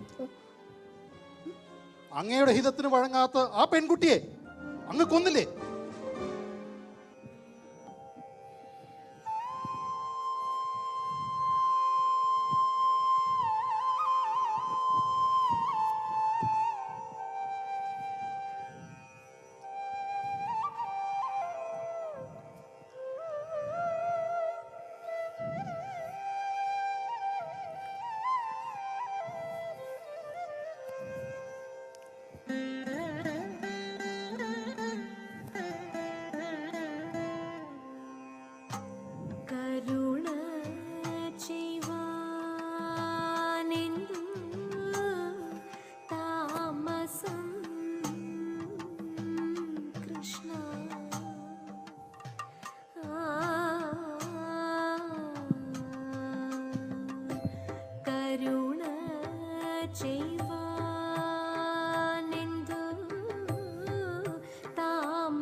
ഗുരുവായൂർ പുരം തന്നിൽ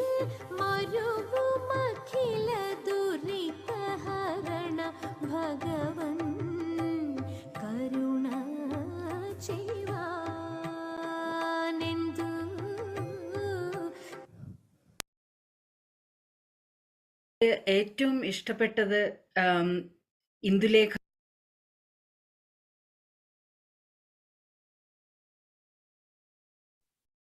We'll have that in a minute. I'd like to ask a few questions to Gopalji. No, Gopalji, Indulekha is the first novel in Malayalam. You turned it into a whodunit. How dare you? You're muted. Gopalji mute. വാസ്തവത്തിൽ അരുൺ ഇതൊരു യാദൃച്ഛികമായിരുന്നു. എന്താ ഒന്നും അറിയാത്ത പോലെ ഒന്നും അരുൺ അഭിനയിക്കരുത്. ഒരു birthday പാർട്ടിക്ക് it's so happen അരുണും ഞാൻ അടുത്തടുത്ത് നിന്നു. ഞാൻ നോക്കിയപ്പോ അരുൺ നോക്കിയിട്ട് ഞാൻ പറഞ്ഞു, ഈ അഗതാ ക്രിസ്റ്റിയുടെ ഹെർക്കുൾ പോയറോ ആക്കാൻ ഒരു പറ്റിയ ഒരു രൂപം. അപ്പൊ ഞാൻ നോക്കിയപ്പോ അദ്ദേഹത്തിനും അഗതാ ക്രിസ്റ്റി നാടകങ്ങളൊക്കെ ഇഷ്ടമാണ്, അല്ല ബുക്കുകളൊക്കെ ഇഷ്ടമാണെന്നൊക്കെ പറഞ്ഞു.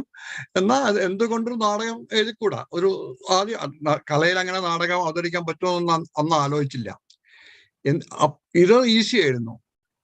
എന്നിട്ട് ആലോചിച്ചപ്പോ ഹെർക്കുൾ പയർ നമ്മുടെ VKN മോഡലില് ഒരു ട്രാൻസ്ഫോർമേഷൻ നടത്തി, അറക്കൽ പുരുഷോത്തം എന്ന്. VKന്റെ പല പേരുകൾ അങ്ങനെയാണല്ലോ വരിക. അത് പിന്നെ എന്താണ് പ്രതിപാദ്യം എന്നുള്ളതാണ് സംശയിച്ചത്. ആ സമയത്താണ് ഈ ഇന്ദുലേഖയുടെ കാണാതെ പോയ ചില ചാപ്റ്റേഴ്സിനൊക്കെ പറ്റി കുറെ വിവാദങ്ങളൊക്കെ നടക്കണേ. ചില ആൾക്കാർ എന്നെയൊക്കെ നാട്ടിൽ നിന്ന് കോണ്ടാക്ട് ഒക്കെ ചെയ്തിരുന്നു, ഇവിടെ ബ്രിട്ടീഷ് ലൈബ്രറിയിലൊക്കെ ഉണ്ടോ എന്ന് അന്വേഷിക്കാമെന്നൊക്കെ. അപ്പൊ വിചാരിച്ചു എന്തുകൊണ്ട് എൻ്റെ കലയിലുള്ള ഒന്നാമത്തെ നാടകം മലയാളത്തിൽ ഒന്നാമത്തെ നോവലായിട്ട് യൂസ് ചെയ്തുകൂടാ? എന്നിട്ടത് എന്തുകൊണ്ട് ഒരു വാട്ട് ഇഫ് ഒരു സിനറിയോ വെച്ചിട്ട് ഇന്ദുലേഖ മരിക്കുകയാണെങ്കിൽ എങ്ങനെയായിരിക്കും? അപ്പോൾ അതിന് അഗതാ ക്രിസ്റ്റിയുടെ ഫോർമുലകളൊക്കെ യൂസ് ചെയ്യാൻ പറ്റിയ എല്ലാ എലിമെന്റ്സും അതിലുണ്ട്. പല different type of possible Indulekha is A victim, possible ആയിട്ടുള്ള അക്യൂസ്ഡ് ആക്കാൻ പറ്റിയ ആൾക്കാരുണ്ട്. അവസാനം ഒരു ട്വിസ്റ്റോട് കൂടി അത് റിവീൽ ചെയ്യാനും പറ്റും. അങ്ങനെയാണ് ഈ ഇന്ദുലേഖയുടെ മരണം ഒരു നാടകമായിട്ട് എഴുതിയത്. പക്ഷെ അത് മുഴുവനും നാടകീകരിക്കുന്നതിന് പകരം മേ ബി അവിടെ കലയുടെ ഇൻഫ്ലുവൻസ് ആയിരിക്കും. നമ്മൾ കുറെ ഭാഗങ്ങളിലൊക്കെ മ്യൂസിക്കും കുറച്ച് ഡാൻസ് കൊണ്ടൊക്കെ ഫിൽ ചെയ്തു, സംഭാഷണങ്ങൾ മാത്രം ഒഴിച്ചിട്ട്. കാരണം എന്താ വെച്ചാല് ഞാൻ ആലോചിച്ചത്, ഇത്രയും ജോലി തിരക്കുള്ള ആൾക്കാർക്ക് വലിയ 10 പേജ് സംഭാഷണം കൊടുത്താൽ പഠിച്ചു വരില്ല. ഒരാൾ ഒഴിച്ചിട്ട്, ആ ഒരാള് ശാന്തിയാണ്. സ്ക്രിപ്റ്റ് കൊടുത്താൽ ഒരാഴ്ചക്കുള്ളിൽ കാണാൻ പിടിച്ചുകൊണ്ട് വരും. ബാക്കിയുള്ളവര് സ്റ്റേജിൽ കയറാറ് നമുക്ക് സംശയമാണ് എന്താ ഉള്ളതെന്ന്. I'm going to show you something about the impact your play had on a child. Sriram, could we jump to clip 7C, please? Which is Unni's anecdote.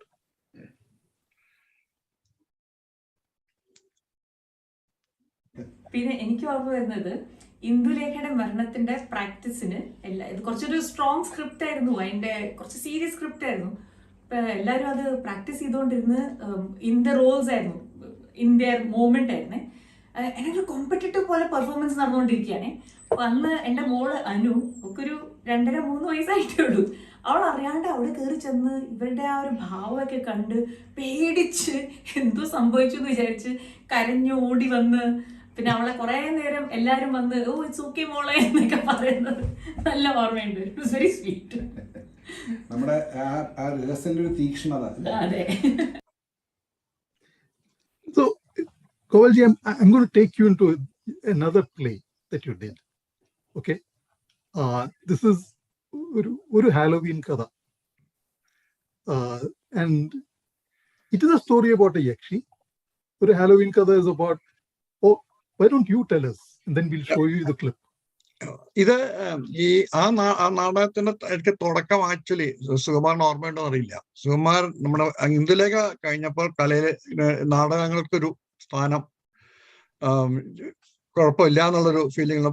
അടുത്ത വർഷം നമുക്ക് നരേന്ദ്ര പ്രസാദിന്റെ സൗവർണിക അവതരിപ്പിച്ചാണെന്ന് ആലോചിച്ചു. അപ്പൊ ശരി, സൗവർണിക നമുക്ക് നോക്കാൻ നോക്കുമ്പോൾ അതിൽ ആദ്യത്തെ രംഗത്ത് തന്നെ 21 സീൻ കട്ട്സ് ഉണ്ട്. നമുക്കത് ഒരിക്കലും ചെയ്യാൻ പറ്റില്ല, കാരണം അത്രയും മെനക്കെട്ടൊന്ന് റിഹേഴ്സൽ ചെയ്യാൻ നമുക്ക് സാധിക്കില്ലെന്നു. അപ്പൊ അതുകൊണ്ട് ചോദിച്ചാൽ എന്തുകൊണ്ട് പുതിയൊരു യക്ഷിയെ പറ്റിയൊരു പുതിയൊരു നാടകം, അതിനുവേണ്ടി സോഴ്സ് ആയിട്ട് നമ്മൾ പണ്ടത്തെ ഐതിഹ്യമാലുള്ള സൂര്യകാലടിയും എല്ലാം എടുത്തു. പിന്നെ കുറച്ച് ഇമാജിനേഷനും വെച്ച് ചെയ്യാൻ അത് ഉണ്ടാക്കാന്ന് വിചാരിച്ചു. പക്ഷെ ബേസിക്കലി ഇറ്റ്സ് ഓൾഡ് സ്റ്റോറി. അത് ഒക്ടോബറിലാകുമ്പോൾ അന്ന് ഹാലോവിൻ സമയമാണല്ലോ. അപ്പോൾ കുറച്ച് കുട്ടികൾ അവരുടെ മുത്തച്ഛനോട് ചോദിക്കുകയാണ് ഒരു ഹാലോവിൻ കഥ പറയാൻ, ഒരു യക്ഷിക്കഥ പറയാൻ വേണ്ടി. അങ്ങനെ പറഞ്ഞു കൊടുക്കുന്ന കഥയാണ്. ഇങ്ങനെ ഒരു യക്ഷി ഉണ്ടായിരുന്നു. ആ യക്ഷിയെ ഒരു മാന്ത്രികം പിടിച്ച് സത്യപ്രതിജ്ഞ ചെയ്തു, ആൾക്കാർ വിളിക്കല്ലാതെ പോയി ആക്രമിക്കില്ല എന്ന് പറഞ്ഞിട്ട്. അതിൻ്റെ അവസാനം ഒരു വിഡ്ഢിയായിട്ടുള്ളൊരു നമ്പൂതിരിക്കുട്ടി പോയിട്ട് അതിൽ കൊടുക്കിൽ വീണു. യക്ഷി ആ കുട്ടിക്ക് കുറച്ച് കൊന്നില്ല, അതിന് വരെ കുറച്ച് വരപ്രസാദം കൊടുത്ത് വലിയ ആളാക്കി. പക്ഷെ അത് ഒരു ഇത് കണ്ടീഷനിൽ ആദ്യത്തെ സന്താനത്തിന് യക്ഷി കൊടുക്കുന്നത്. അതിനു വേണ്ടി ചെന്നപ്പോ ആള് സമ്മതിച്ചില്ല.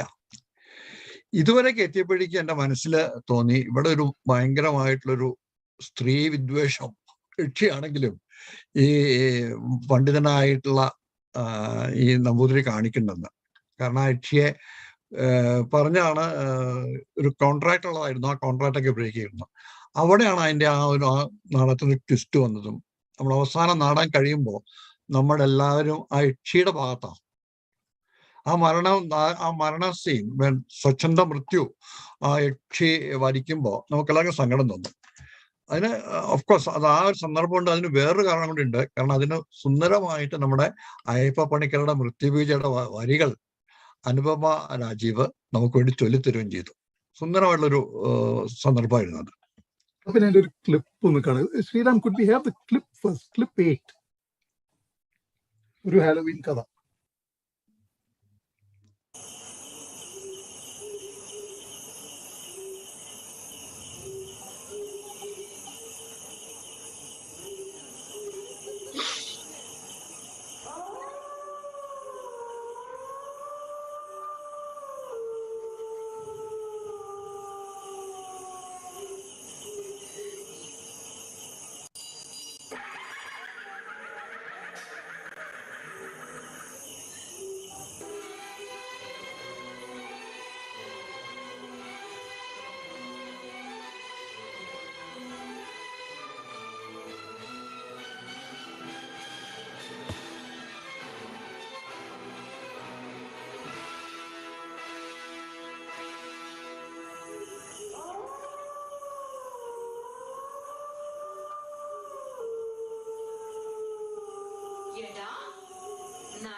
എന്നെ തോൽപ്പിക്കാൻ നിനക്കാവുമെന്ന് നീ കരുതുന്നുണ്ടോ?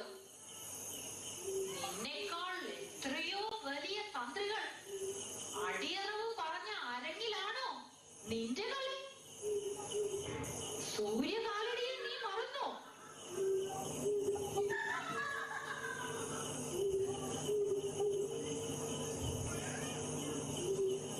നിർത്തില്ല അല്ലേ?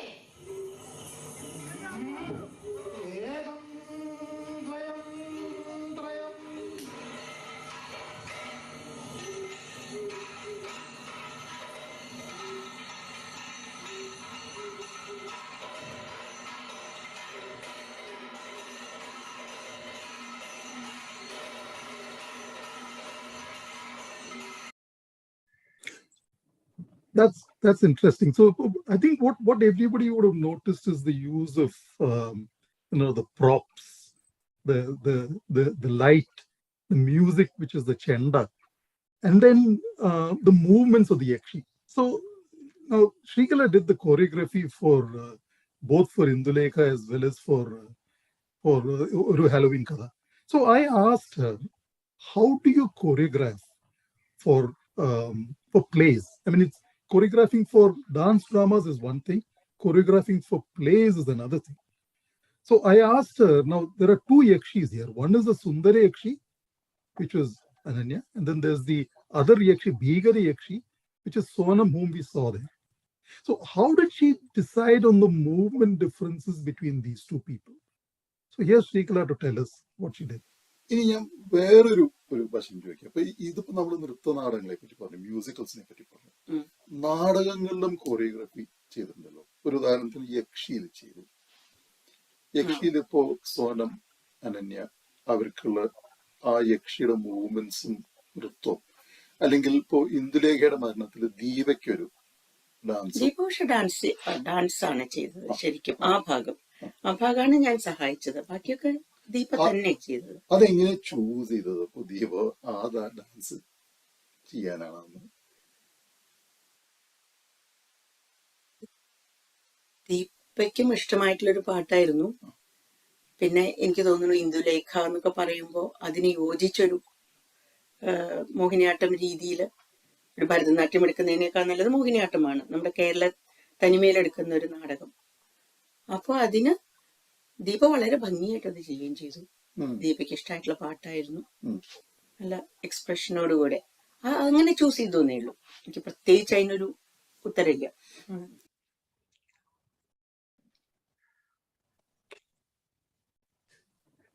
So from there we move on to Parayoru Paattu. Now, what's interesting about Parayoru Paattu, which was presented in 2017, is it's a remake or a retake of the old Parayoru Paattu, which was presented back in 1999.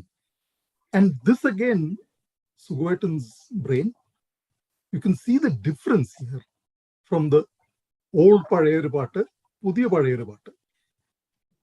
So, Sugata, I'm going to show you a clip of this. And എനിക്ക് ഇതിനെപ്പറ്റി സുഗേട്ടനോടും പിന്നീട് ചോദിക്കാറുണ്ട്, കുറെ ചോദ്യങ്ങൾ ചോദിക്കാറുണ്ട്. അത് third പാർട്ടിൽ വരുന്നുണ്ട്.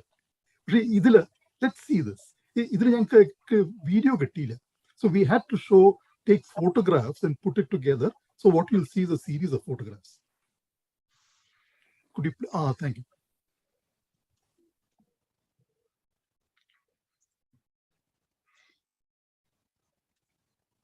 So you can see the difference in the costumes. You can see a projected background. You can see the lighting, which has changed remarkably. And the acting was also so different. The presentation, the dances were different in this as well. What do you think, Santoshi? This was ഇത് പഴയ പാട്ടിന്റെ retake ആണെങ്കിലും it is visualized in a completely different way. പുതിയ technology, പുതിയ screen, പുതിയ lighting, പുതിയ background, പുതിയ basically it's redone in a completely much better way. So it actually shows the improvement or the transformation we have made, the journey we have made in the last 20 years in terms of being able to visualize things better, present things in a different way. So I'm not saying that it is kind of the old one was not good. The old one is done in a different way. This is actually done in a more adapted, better way. Lighting, technology-wise, it's all better. Revisualized in a different way. So it's fantastic. We'll possibly come back to Ravi about the lighting bit. So here I'd like to move on to a significant play, which was Narayana Subramanian. Could we have a clip of that? That's clip number 10, I think, Sriram. We might need to truncate this a little bit. Can you show us a short clip if you don't mind? Yeah, let me just do that 1 second.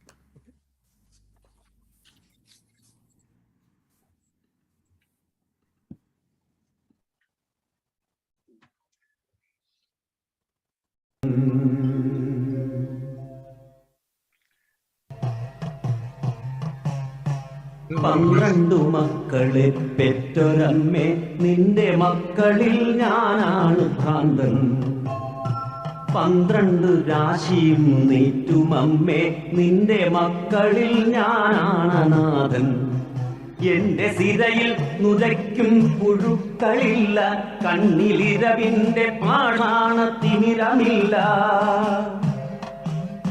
എന്റെ സിരയിൽ നുരയ്ക്കും പുഴുക്കളില്ല, കണ്ണിലിരവിന്റെ പാഷാണ തിമിരമില്ല ഉള്ളിനഗ്നികോണിൽ കാറ്റുരഞ്ഞ് തീചീറ്റുന്ന നഗ്നമാം ദുസ്വർഗ കാമമില്ല വാഴ്വിൻ ചെതുമ്പിച്ച വാതിലുകൾ അടയുന്ന പാഴ്നിഴൽ പുറ്റുകൾ കിതപ്പാറ്റിയുടയുന്ന ചിടകെട്ടി കേവലത ധ്യാനത്തിലുറയുന്ന ചുടുകാട്ടിലെരിയാതെരിഞ്ഞ തിരിയായി ചുടുകാട്ടിലെരിയാതെരിഞ്ഞ തിരിയായി നേരു ചികയുന്ന ഞാനാണ് ഭ്രാന്തൻ മൂകമുരുകുന്ന ഞാനാണ് മൂഢൻ നേരു ചികയുന്ന ഞാനാണ് ഭ്രാന്തൻ മൂകമുരുകുന്ന ഞാനാണ് മൂഢൻ. That's okay too much. It's towards the second half of this. Yes. ഇല്ല, ഇതിൽ വില്വമംഗലം ഇല്ല. ഇത് Okay. But Viluvangalam was another dance drama presented at the same time, and the reason why I think we need to talk about these two is, if you notice the movements, Sri Kumar's movements on this, you see, in a dance drama, one has to move according to a certain way. You're not dancing, and as Shrikala said, you're performing something different. So, could we have clip 10A, Sriram, which talks about the difference in the movements? താളം വേണം. തീർച്ചയായിട്ടും അത് നാടകത്തിലുള്ള നടത്തത്തിനും കൂടെ ഉണ്ടാവില്ലേ. ഇപ്പൊ അത് deconstruction എടുത്താലും എല്ലാത്തിലും ആര് വരുന്നതിലും ഒരു താളത്തോടെ ആയിരിക്കും വരിക. പിന്നിലൊരു ബീറ്റ് ഇട്ട് കൊടുത്ത് നോക്കും, അവതാളം ഉണ്ടാവില്ല. അങ്ങനെയാണ് എനിക്ക് തോന്നണേ.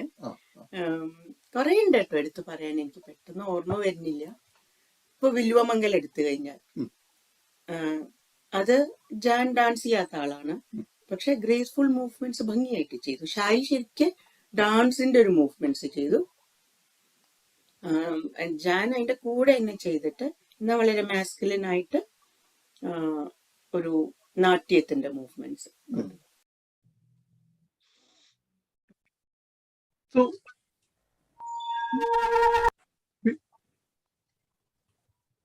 Sriram, what we might do next is, play that, before we go into deconstruction of drama, could we play that clip from Krishnapadam? Now, Krishnapadam, and I'd like to bring Gopalji back here, is another play which combined dance. So it's both drama and a musical. So you sort of see Kala combining these two together. Till then we had distinct musicals, we had distinct drama. This is something that combined the two together. And I'd like to bring Gopalji and the others back to talk about Narayana Brandhan and Krishnapadam. We have the clip first, Sriram, and then we'll bring them back. Yeah. Now, this is the Vishwarupa, the final scene where Krishna.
Okay, could I have Gopalji, Santosh, and Arun back?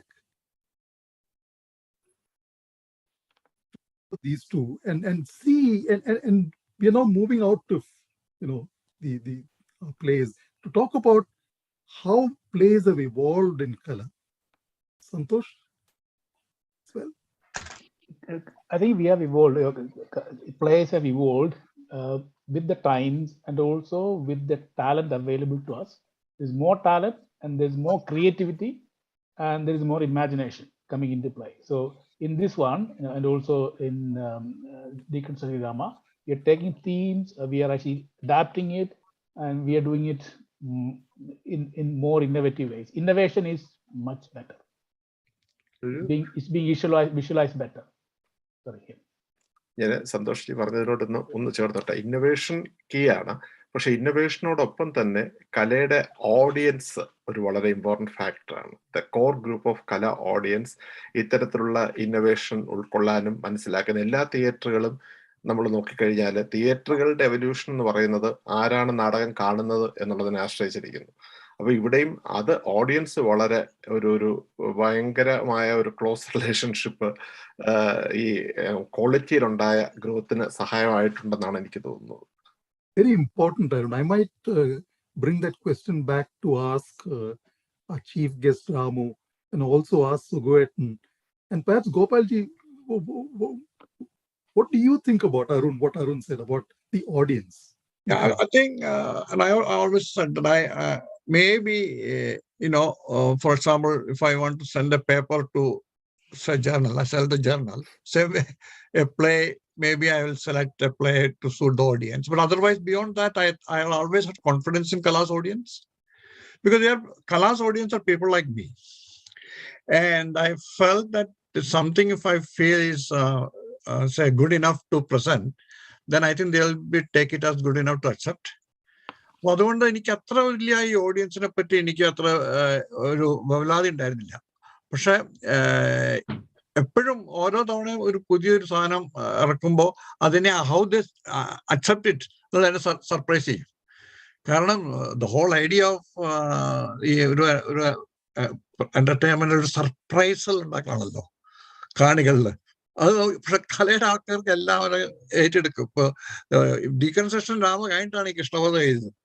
Deconstruction drama എഴുതിയ ആള് തന്നെ ഒരു കൃഷ്ണപദം ചെയ്യുമ്പോൾ കലയുടെ ആൾക്കാർക്ക് വിഷമം ഉണ്ടായിരുന്നില്ല, പുറത്തുള്ളവർക്ക് ചിലപ്പോൾ ഉണ്ടായിരിക്കും. അപ്പൊ ഇതിലൊരു കാര്യം പറയണം. ഈ കൃഷ്ണപദം എന്നുള്ള ആ ഡ്രാമ ചെയ്യാൻ പറ്റുന്നത് എന്തുകൊണ്ടാന്ന് വെച്ചാല് നമ്മൾ കലയിലുള്ള എല്ലാ ഈ ഡ്രാമയുടെ മുകളിലുള്ള എല്ലാ ഇതുകളും കൺട്രോളും ബൗണ്ടറീസും ഒക്കെ തകർത്തു കഴിഞ്ഞു. അപ്പോ അത് പ്യൂർലി മ്യൂസിക്കോ പ്യൂർലി ഇങ്ങനെ പ്രോസോ ആയിട്ടുള്ള പകരം everything is seen as a tool for expression of the writer, the director, and the artist who is involved in it. So the remit to me when writing Krishnapadam was എന്നോട് ചോദിച്ചത് ഈ കൃഷ്ണന്റെ ജീവിതം വെച്ചിട്ട് നമുക്ക് മനുഷ്യർക്ക് ഒരു ഉപദേശം കൊടുത്തൂടെ എന്ന്. So I wanted to compare Krishna's life against the evolution of human race. And അപ്പോഴാണ് ഈ നമ്മുടെ അശ്വത്ഥമാവ് become ക്യാരക്ടർ. ബിക്കോസ് ഈ ഹ്യൂമൻ റേസിന്റെ കംപ്ലീറ്റ് പ്രോഗ്രസ് കണ്ടുകൊണ്ടിരിക്കുന്ന ഒരു വ്യക്തി Ashwatthama ചിരഞ്ജീവിയാണല്ലോ. And also he is also the exemplification of the failure of human race for it not being able to control its technology. ബ്രഹ്മാസ്ത്രം തിരിച്ചെടുക്കാൻ പറ്റുന്ന ആളാണ് അശ്വത്ഥമാവ്. അപ്പൊ അതും വെച്ചു. പക്ഷെ അതേസമയം കൃഷ്ണന്റെ ഓരോ മൈൽ സ്റ്റോൺസ് ഇൻ ലൈഫ് നാടക രൂപേണ ഇങ്ങനെ സംഭാഷണമൊക്കെ എഴുതി ഉണ്ടാക്കാൻ it is not possible. Immediately തോന്നി it is all right to use ഒരു മ്യൂസിക്കൽ ഒരു ഡാൻസ് യൂസ് ചെയ്യുക എന്നുള്ളത് ചെയ്യാം. എന്നിട്ട് അവസാനത്തെ 4ാം ഭാഗത്തില് it was suppose to be that is the play എന്ന് ഞാൻ വരുന്നത്. അവിടെ എത്തിയപ്പോൾ തോന്നി Geetha how to present Geetha എന്നോട് എന്റെ മലയാളത്തിലൊക്കെ പ്രസന്റ് ചെയ്യാൻ വിഷമത്തിൽ ഐ വിൽ യൂസ് സാൻസ്ക്രിറ്റ്. ഞാൻ ശങ്കരാചാര്യരുടെ അന്വയം ചെയ്തിട്ടുള്ള ഗീതാഭാഷ്യം ശങ്കരാചാര്യരുടെ ചെയ്തിട്ടുള്ള അത് ഉപയോഗിക്കും. എന്നിട്ട് എൻ്റെ സ്വന്തമായിട്ടൊരു വാക്കയിലുണ്ട്. ഗാന്ധീവ് എന്നുള്ള വാക്ക് മാറ്റി ഞാനത് യന്ത്രം എന്നാക്കി. കാരണം I didn't want that to be a contest of a war. I want it to be a common man asking to another person. Okay, Santoshi, with matters of time, but your last comment, please. Okay, well, just one comment. In the comment is basically slightly different from what Gopal said. Kalayada audience ഓരോ വർഷവും കലയുടെ age അല്ല ആനുവലിന് വരുമ്പോൾ audience അവരുടെ expectation change ചെയ്തിട്ടുണ്ട്. പണ്ട് അവർ എന്ത് എക്സ്പെക്ടേഷനോട് കൂടിയാണോ 1999 വന്നത് ആ എക്സ്പെക്ടേഷനോട് കൂടി അല്ല ഇപ്പോൾ വരുന്നത്. ഇപ്പോൾ അവരുടെ എക്സ്പെക്ടേഷൻ അബൌട്ട് കല is much higher.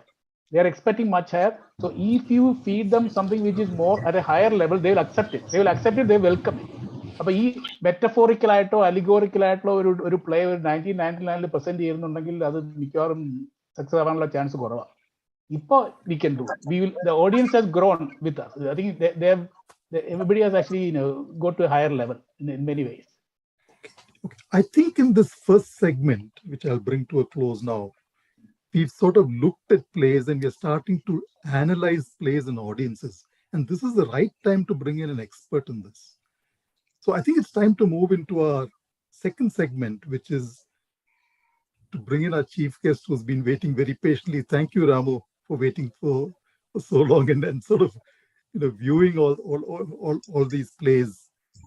Part of the discussion has been in Malayalam. But welcome. Thank you. Okay. Ramu, I'll call on Valkrishnan to sort of introduce you to Kala audience, if you don't mind. And then we'll go into a discussion. Thank you, Arun. Just for our audience to know Ramu better, it is brief bio. Ramu actually has got a Kerala connection, which I will ask him. But he was born in Bengal, West Bengal, but moved to at a very young age, moved to Mumbai. And I think he sees himself as a Mumbaite, or however he explained that. He actually is a graduate in bachelor's degree in chemistry and a diploma in journalism. But all over India, he is known as a playwright and director who actually has changed the direction of the plays in India. His plays has been accepted widely by people around India and abroad also. And also, he has experimented in his plays. So I'll ask him some questions, but I have sort of to give a caveat because that it may seem that I'm very familiar with Ramu Ramanathan's plays, but it is just a mirage because I had to actually do a lot of research and use the material available because we didn't get a time to study him. Even though there's a PhD thesis on him available, I could not actually see. I saw one play, and the rest of it is all based on reading about him and the interviews which just come out. So Ramu, please, if I make a mistake about your background, or if I ask a question which was baseless, please forgive me. And as I said, thank you very much for being with us this evening.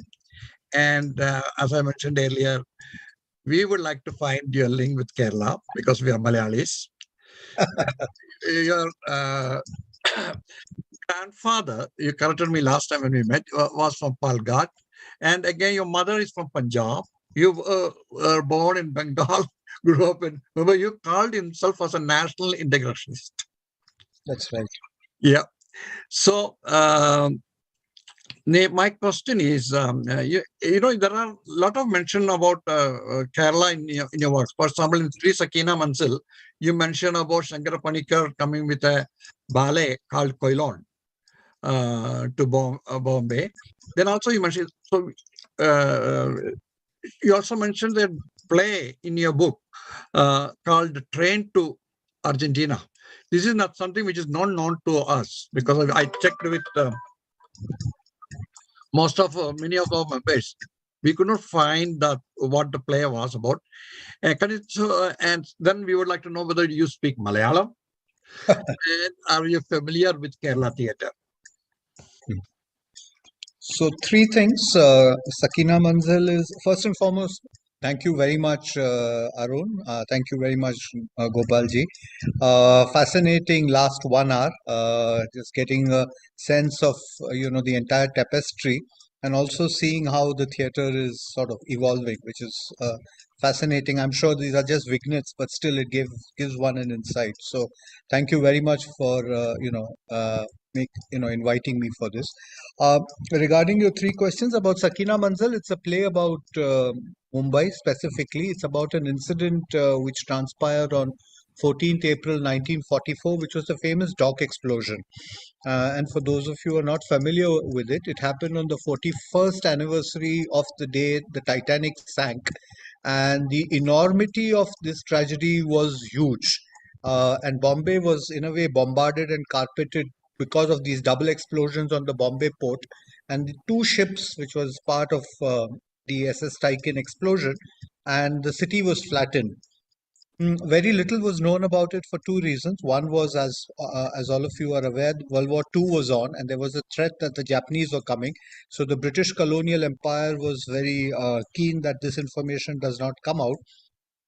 And the second thing was the Indian National Congress movement, and what they were aspiring to do with the Quit India. And as a result, a lot of the leadership in Western Maharashtra, especially, were in prison. So there was an attempt made to keep this whole thing a secret so that information does not come out. So as a part of this particular play, I had done enormous and prodigious amounts of research. I write plays which are basically based on historical facts, and Sakina Manzil 1944, because a lot of the survivors were still around, is about that. And one of the things that transpired during that period was this particular opera production, which interestingly enough also dives quite well with a lot of what you were discussing about 10 minutes ago in terms of the Kala productions. A combination of mythology, combination of music, and a combination of dance, and a kind of what we would call Nritya Natika. The reason I selected this particular piece was it also, in a way, is a parallel to the play plot where there is a character, and I'll not get into that. So that's one. In terms of my connection with Kerala, it's multifold. I'm largely indebted to a person by the name of TMP Nedangadi, who's also known as Nadir Shah. He introduced me to many facets of Kerala, including held me by the hand, and we traveled around parts of Kerala where I had an opportunity to travel with a lot of the Kathakali groups and even the Krishna Atamkali groups and some of the Chakyar Koot performers, and spent time with them while we were traveling through Kerala, and I've written extensively about it. But much more importantly, he introduced me to the work of Bashir. One was the work of Bashir, and secondly was also the man himself. We had an opportunity to meet him.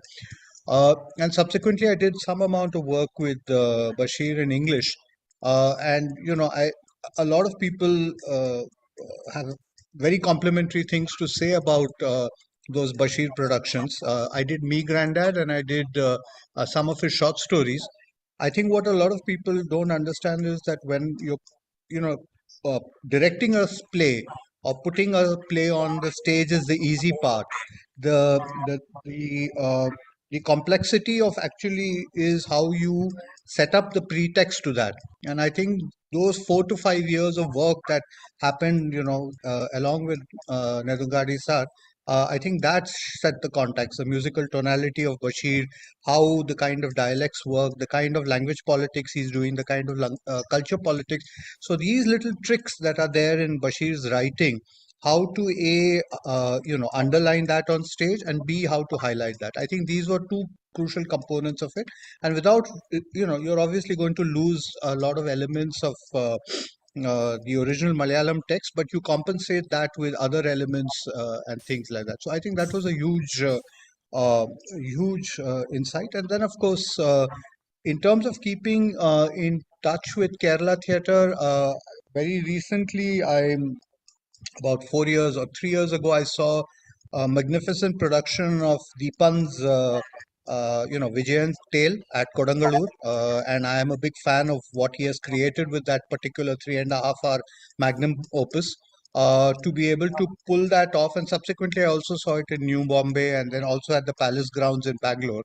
For those of you who have not seen it, it is probably one of the most important productions that India has created in the last 5 to 10 years. And to be able to have that entire representation of Vijayan's world on stage in the manner in which he has done it is quite remarkable. So one follows. As regards speaking Malayalam, Korache, but not up to the mark. It's English I sort of manage. The other languages I struggle. And can you say a little bit about the train to Argentina? Right. So that was, I think, part of a festival. There were two festivals, I think, which were organized in Mumbai. One was for Divakaran and his plays and short stories, and it was a symposium. I think it was organized by the cultural forum called Sahitya Vedi. I used to attend that. That was used to happen at Matunga King's Circle, and in the true tradition of the Frankfurt School, these meetings were very, very volatile, very violent, and at times it would sort of get out of hand. So Sahitya Vedi had identified, I think, 6 playwrights, poets, etc. So Divakaran and Tupatan, these were the two. I selected Train to Argentina, which is a short 20-minute piece, which is is a marvelous piece of theater. Yeah.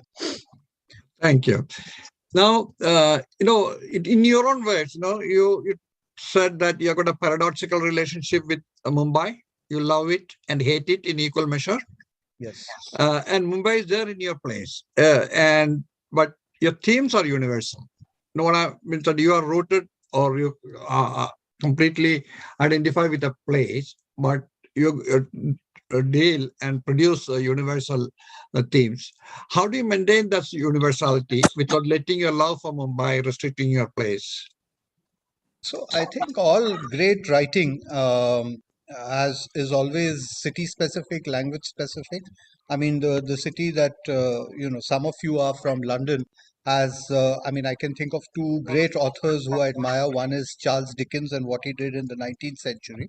Subsequently, P.D. James, who writes a lot of crime thriller with the famous character Adam Dalglish, but again locates it in London and then uses the crime mystery metaphor to basically discuss London city politics, London city culture, London cities, many aspects, geography of London, etc. So you layer anything with what you have. So Saramago does it with Lisbon, Rushdie did it once upon a time with Mumbai, Paul Auster does it with New York. So it's the muse. For theatre, I think, again, one of the important lessons I learned very early from the masters is where you place the play. So for me, that is absolutely crucial, where I place the play. Then after that, everything else is just a matter of fixing the problem like a Rubik's cube. You just fix it and find a solution. But once you've figured out where you've placed the play, I think the rest is pretty simple. Yeah, I mean, this is actually to we are just going to exploit your presence here to learn a little bit more about plays and how to do it. Sure. You gave a tip to a group of students on how to produce effective plays as a mixture of politics, humor, and music. And my question is how, in what proportions? Tough. Absolutely tough. So with young people, I think the best tip one tries to give them is to start. I think generally it is there is a word here in South Gujarat, which is where I am, which is called lasadio, which I think epitomizes a certain kind of sloth. So it's a certain kind of creative sloth. Once you overcome that, I think the rest of it is pretty elementary. Yep. But you stressed, I think, even you talked earlier also, you stressed the importance of music in the plays. Yep. And we actually, in the beginning in Kala, we actually separated the musicals from the prose plays. And only later we are combining them together. So how important and how much emphasis you give to the musical element in your plays? So here, I mean, it's a longish answer. I'll try to give this a certain kind of context. One of the playwrights I admire, and again, he's from your neighborhood, is somebody called Samuel Beckett, who's Irish, but of course shifted to Europe, wrote in France, etc. And there are, I mean, everybody talks of Waiting for Godot, everybody talks of Endgame, etc.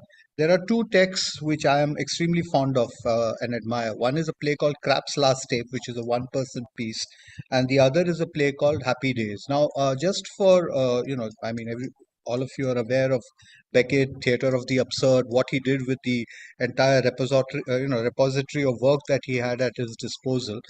But as he was moving along, he realized a couple of things, that theatre was increasingly becoming a director's medium, number one.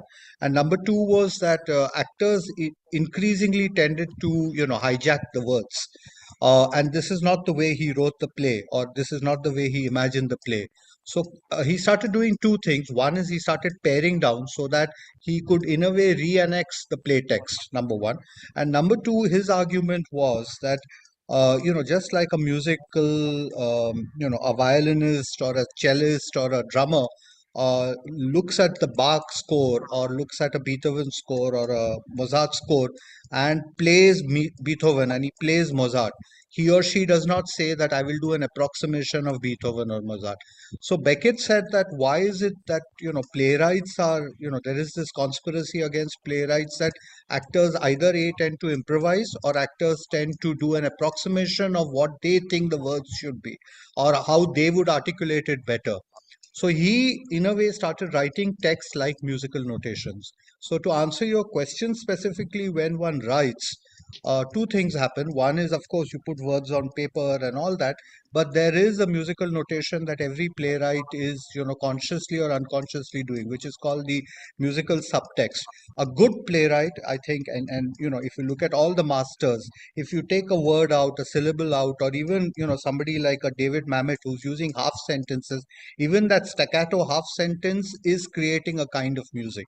So earlier, if you looked at, the classicists in the 20th century, they would typically be your, the great Western classical stylists. And if you look at the subsequent playwrights, the Michael Frayn's, the Yasmina Rezas, and the David Mamets, and likewise Satish Alekar in India, etc., what you'll find is that their music is more akin to jazz, half note, short bursts, etc. So I think for me personally, playwriting is the toughest of all the art forms, because in all the other literary art forms, it's a binary equation where the playwright puts a novelist or a poet or a short story writer puts words on and it's a binary equation. Here, it's also the added responsibility that ultimately you will have a Benedict Cumberbatch or a, Manoj Vajpayee articulated. So I have to write it in a way that when I write these musical notations, he's able to render it in the way I've heard it. That's the trick in the whole thing. And that's why a lot of people, the great John Fosse, who is a descendant of Ibsen, a Nobel Prize contender, one of the great playwrights. If you look at the play text, it actually reads like a musical score. It's not a play text. It's words, fabulous characters, all that setting, everything, but it's this musical notation quality which is there. So all great playwrights are, frustrated musicians, I say so. Yeah, I said thank you very much. I think you have changed the way I'll be reading plays. Right. And I'm very glad that this problem of directors and actors hijacking is gone, because I thought playwright is the one who raises a child and send it to the boarding school, then you don't have any control. So my next question actually is on the fact that, we said we are evolving into more complex sets and technology and all that, but most of your plays have got minimal props, and more importantly, many of them have only one or two actors. Now, how did you develop this style? So minimalism is something that comes naturally. So one is, of course, we are part of a tradition called the theatre of the poor, So poor in terms of resources, but rich in terms of all the ideas that we can borrow, steal, etc. So that is, I think, one part of the equation, which is the practical resource-based part of it. The second thing is, for those of you who are familiar with Mumbai, we have a huge space constraint in the city. It's a bustling city, 20 million people in that small, narrow space. So as one of my urban theorist friends says, that we suffer from something called as USP, which is urban space phobia, empty space phobia, sorry, ESP. Every time we see empty space, we want to either construct a building there or a shop. Theater, unfortunately, needs two things. One is language and the second is space. So once space is compromised, then you have to become guerrilla about it. And so this is also a strategy. There is no point bemoaning the fact that we can't always perform in, the 650 seaters and the 1,000 seaters or rehearse in such spaces. So you find mechanisms to be able to create. I mean, ultimately, you're writing so that these words can be put on the stage. And that, when you write, you also make sure that whatever play production is mounted does a minimum 100 to 200 shows. So you're answerable to the team that is putting this thing together. So you obviously create strategies. Mumbai that way permits you that opportunity, that it gives you strategy in multiple languages, it gives you strategy in different districts of the city, it gives you strategy in the way you want to present your problems. So that's why it's basically a survival strategy. So yep. Yeah. Thank you. Now, you mentioned somewhere that you choose your name which are gender neutral, like Shashi, Kiran, and even when you're dealing with strong female characters, like I have mentioned this earlier, Draupadi in Shanti is a war. You use humor to take place of anger. It is veering away from feminism, and its pitfall of stereotyping women is yet another way of you expressing yourself uniquely. So Shashi is my mother's name, and one of the things I try to do in all my plays is it's a small way of doffing my hat to people around me. So parents, friends, foes, enemies, anybody. So I mean, depending on the play, I try to get. I mean, and it also helps me because sometimes I'm writing a play with the name of a person I know, but I deliberately give them the characteristics which are exactly opposite of that person. So these little games that you play. So it also makes the process of writing, especially the non-important characters. So that's one.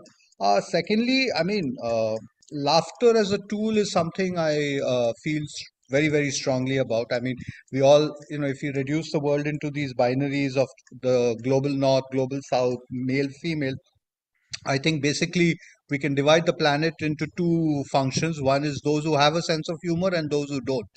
I know that I belong to the first category, and that's a cause. I mean, as long as the planet laughs, I mean, the human species laughs, I think we are okay. I mean, I read about the incident with your mother seeing the Sakina Masal, the first show with another person, right? Person. Can you just describe it for our audience? So this was, I think, I wasn't in, I wasn't there for. So I have a superstition. Because then I start seeing all the flaws. Again, many playwrights do this. They try to avoid watching their own play on stage. Tendulkar used to do it, etc. So my mother saw the first show of Sakina Manzil. I think it was at the Prithvi Theatre Festival. Prithvi, as some of you are aware, is is a trusteeship which was built by Shashi Kapoorji and Jennifer. And Shashi Kapoor was also in the audience for that particular show. And so Shashi and Shashi are also part of the play, the two characters. So the Shashi and Shashi in the audience had a banter, and she introduced herself to Mr. Kapoor as my mother, and they then both being Punjabis, he from, of course, Afghanistan, she, I mean, her genealogy is in Pakistan, from Lahore, etc. So they had a banter about that these people who played the part were okay, the two actors, Gemini and Suruchi, but the next time this production happens, the two of them will play this part. So Shashi and Shashi as Shashi, and that's all. I mean, it was some harmless bantering. That's all. Yeah. Now, this is again, I mean, just a very academic interest. The COVID-19 and anti-vax movement has once again raised the issue of medicalization and chemical control of the body.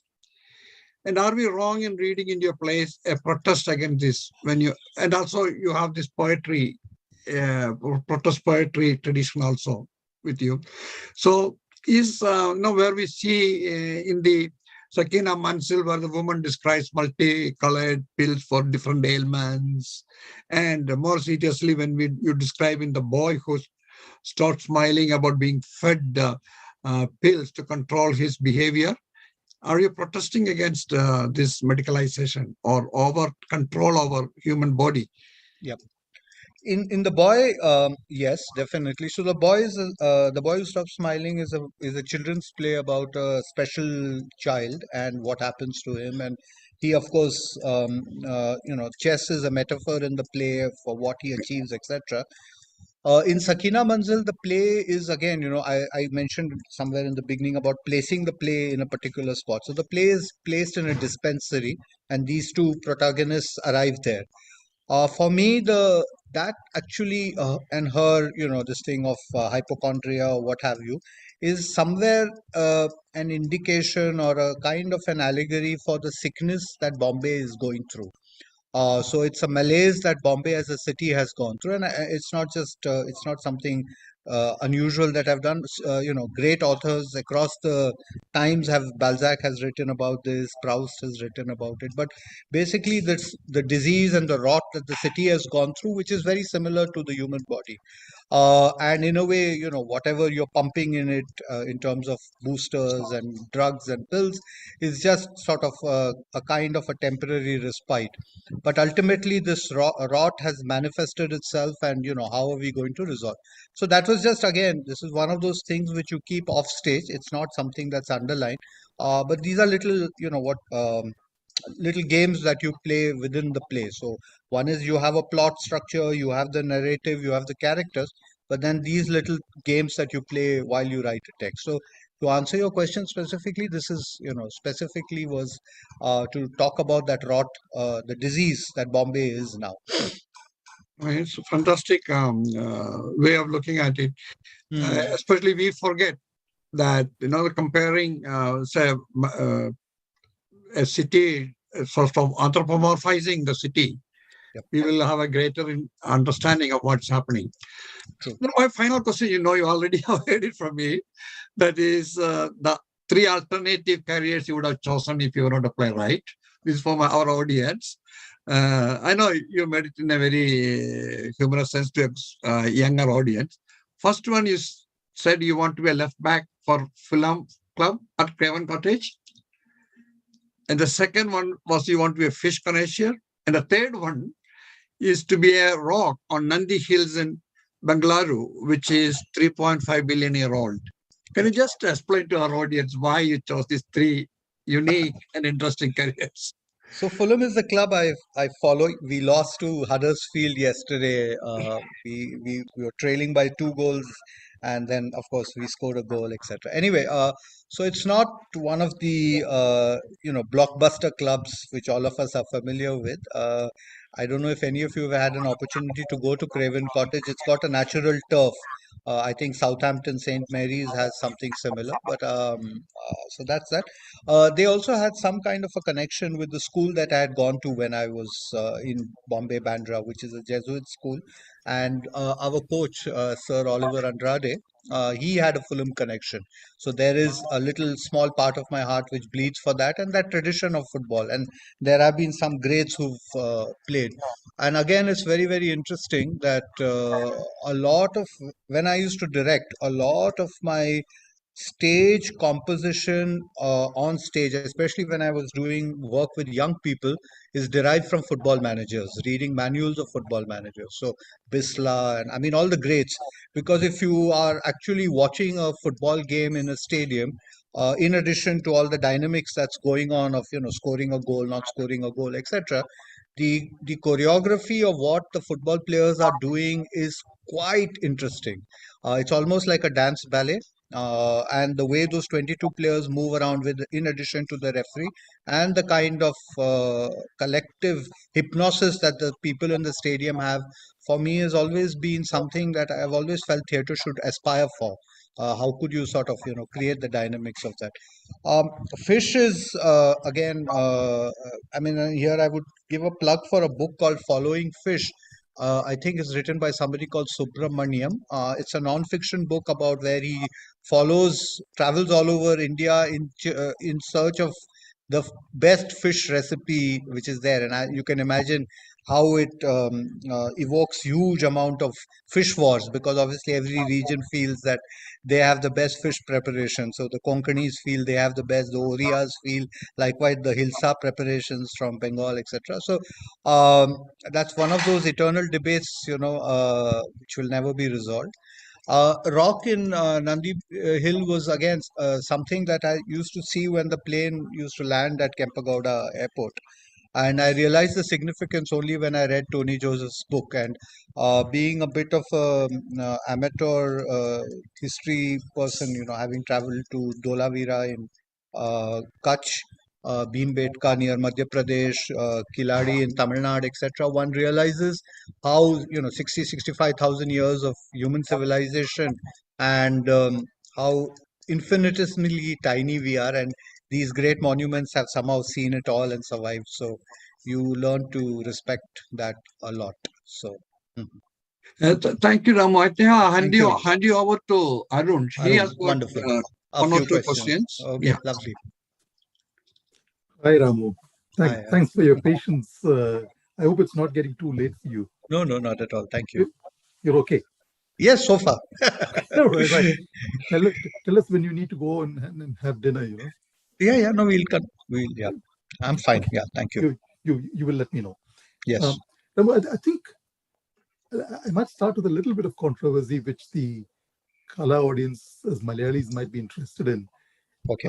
Which is about, the award for Misha, Mustache. Yes, Harish, you were on the JCB, the jury committee, the jury. Yeah. Subsequently, I think that raised quite a bit of controversy in Kerala about the language that was used in the book. Okay.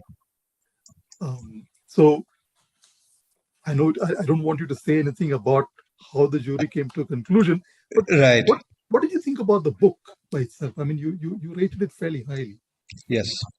So I remember so for those of you who are not familiar, JCB is an award which happens annually in India, and they invite a set of jury members, 5, 6, and we have to read all the books that come in, and then we have an internal review process, then shortlist, long list, etc.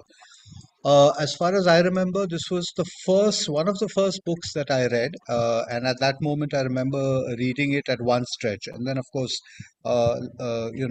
enjoying it for whatever it was worth. But I think 3 things to answer your specific question, because I'm assuming everybody is familiar with Harish, his short stories, plus his style of writing. One of the things that I remember, and I am a theatre person, so ultimately, even if I'm reading a novel like this, what interests me is the cadence in which the characters are speaking. And somewhere I'm finding that, last 20, 30 years, language register on stage is very different from language register as I am seeing it, evolve. Language is evolving constantly, how it is deployed, etc. For me, one of the most refreshing things about the book, and I am obviously referring to the English translation by Jayashree Kalathil, is that how the language is deployed in this kind of unruly fashion, which I thought was fascinating. It's a huge departure from the kind of minimalism we saw emerge from the East European countries in the mid 20th century. We see it very, very different from the romanticism that was part of the Bengali literature or the Bengali novel, etc. Anyway, I won't get into the history of that, but that kind of cadence was something that I found absolutely fascinating. And the first thing I had when I encountered the text was envy, that why can't we have this language on stage? I mean, why? my terms of reference are not always the theater, it's always other sources. So this was one of the first thing. The second thing was this whole thing about plots and the way he deploys it. So typically we have, great writers, they take two cultures, they take this one, like Dickens does it, one high society, one low society, and then he brings them together, bang, and then, the explosion and the magic happens. And time immemorial, various people have done, even Mukundan's recent book about Delhi, the same thing happens. You have him take multiple Delhis and then he just brings them together. What was fascinating about Harish's mustache for me was it wasn't just two or three cultures, but he was able to do this very smart interweaving of about. I actually sat down with a grid and saw that he was doing something like 11 crisscrosses, mythological, ecological, etc. If you, go into that, if you have maybe time to do a masterclass on only on mustache, and it's a phenomenal attempt because, and I suspect he's written it as a kind of a one.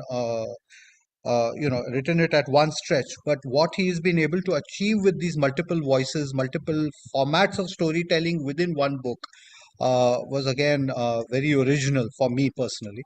And third is again, I just thought it was very Indian in the way it, very noisy as a book.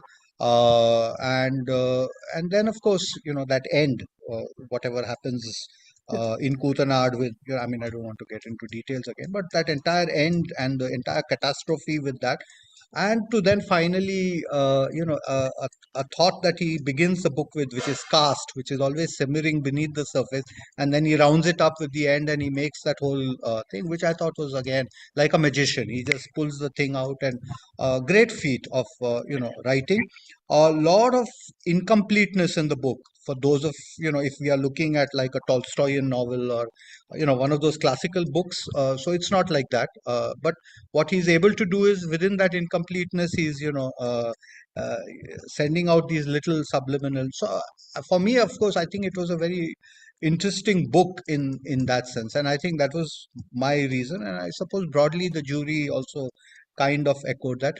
I must confess I'm familiar with some of his short stories prior to reading Mustache. So, there I know where he was coming. Not know where he was coming, but broadly aware of the consciousness that. But the first thing that I think the most important thing was that how can this be recreated on stage was the first thing that I felt when I read it. That resonated the most with me as a theatre language. Forget the the character of the constable and all that. Yeah. Is that a sort of a professional hazard about thinking about how this might appear as a play? Is that Only certain certain great works of literature, so there's two more I think I read. One is the great Alan Seeley, who also wrote almost a similar, stylistically he has achieved something similar to what Harish has done with Mishe. It's a book called Zelaldinus, which is about Akbar's ghost. So the Zelaldinus is what Akbar was known as in Europe by the Senate, and it's again what Seeley does, what Harish does. You find a kind of a resonance. So there's something novelists are doing, and I think as theater creators we need to take cognizance of that. Yep. I'd like to ask you about your project 87. Yeah. You've done something very very unique there, which is look at 250 plays and then narrow down to 80. Could you tell us a bit about that? Sure. So again, just it's not something I've done. It's something Himali Kothari and a few students from Wilson College did. They're all age 17, 18. So young. The premise of that project was threefold. Number one is that whenever we talk of Indian playwriting, we come to the 60s, 70s. We talk of Tendulkar, Mohan Rakesh, Badal Sarkar, Girish Karnad, Dharamveer Bharti, and then it's a grinding halt. So what happened? Has nothing happened in the last 30 to 40 years? As somebody also jotted down in your chat thing, what about the youth plays? So there is, number one is that, are we recognizing or acknowledging the presence of plays that have happened post 1980, 1990 onwards? Number one. Number two is that having acknowledged that, okay, there is a lot of activity happening, we also need to somewhere keep a standard and some benchmark as to where these plays can be located and how they should be located. And third, because of in spite of being so globally connected and internet and the way we are meeting right now, all of us from different parts, the fact is that we've all retreated to our respective little cultural islands, and we have in a way sort of dissociated ourselves with whatever else is happening. So this was the broad reason why this project embarked. So we looked at a beast called Indian English plays, and the reason we did that was because there's a lot of churning. We looked at the year 2000, plays written after 2000, so last 21 years, 20 years actually, because by the time they put up the list, it was only 2 decades. So 2 decades, and the way the Himali Kothari and her team, identified the plays were award-winning plays. So Sultan Padamsee Award, the Hindu Playwriting Award, the Meta Award. I mean, basically there are a bunch of about 15 to 20 awards where plays are awarded and so on. So obviously they have achieved a certain level of acceptance by peers and so on. So number 2 was plays which have had a fairly longish run, or popular success in the theaters in Bombay, Delhi, Bangalore, Calcutta, even Indore, etc. And third are critical plays which may not belong to 1 and 2 but are important plays. So for example, I remember there's a play by Manjima Chatterjee. She's a teacher in Gurgaon, but she's not, because she's not a theater person, she's slightly disconnected from the theater fraternity, so her plays don't find the currency that are there, etc. And so many other plays. So a big list of about 250, 300 plays, good, bad, below average, etc.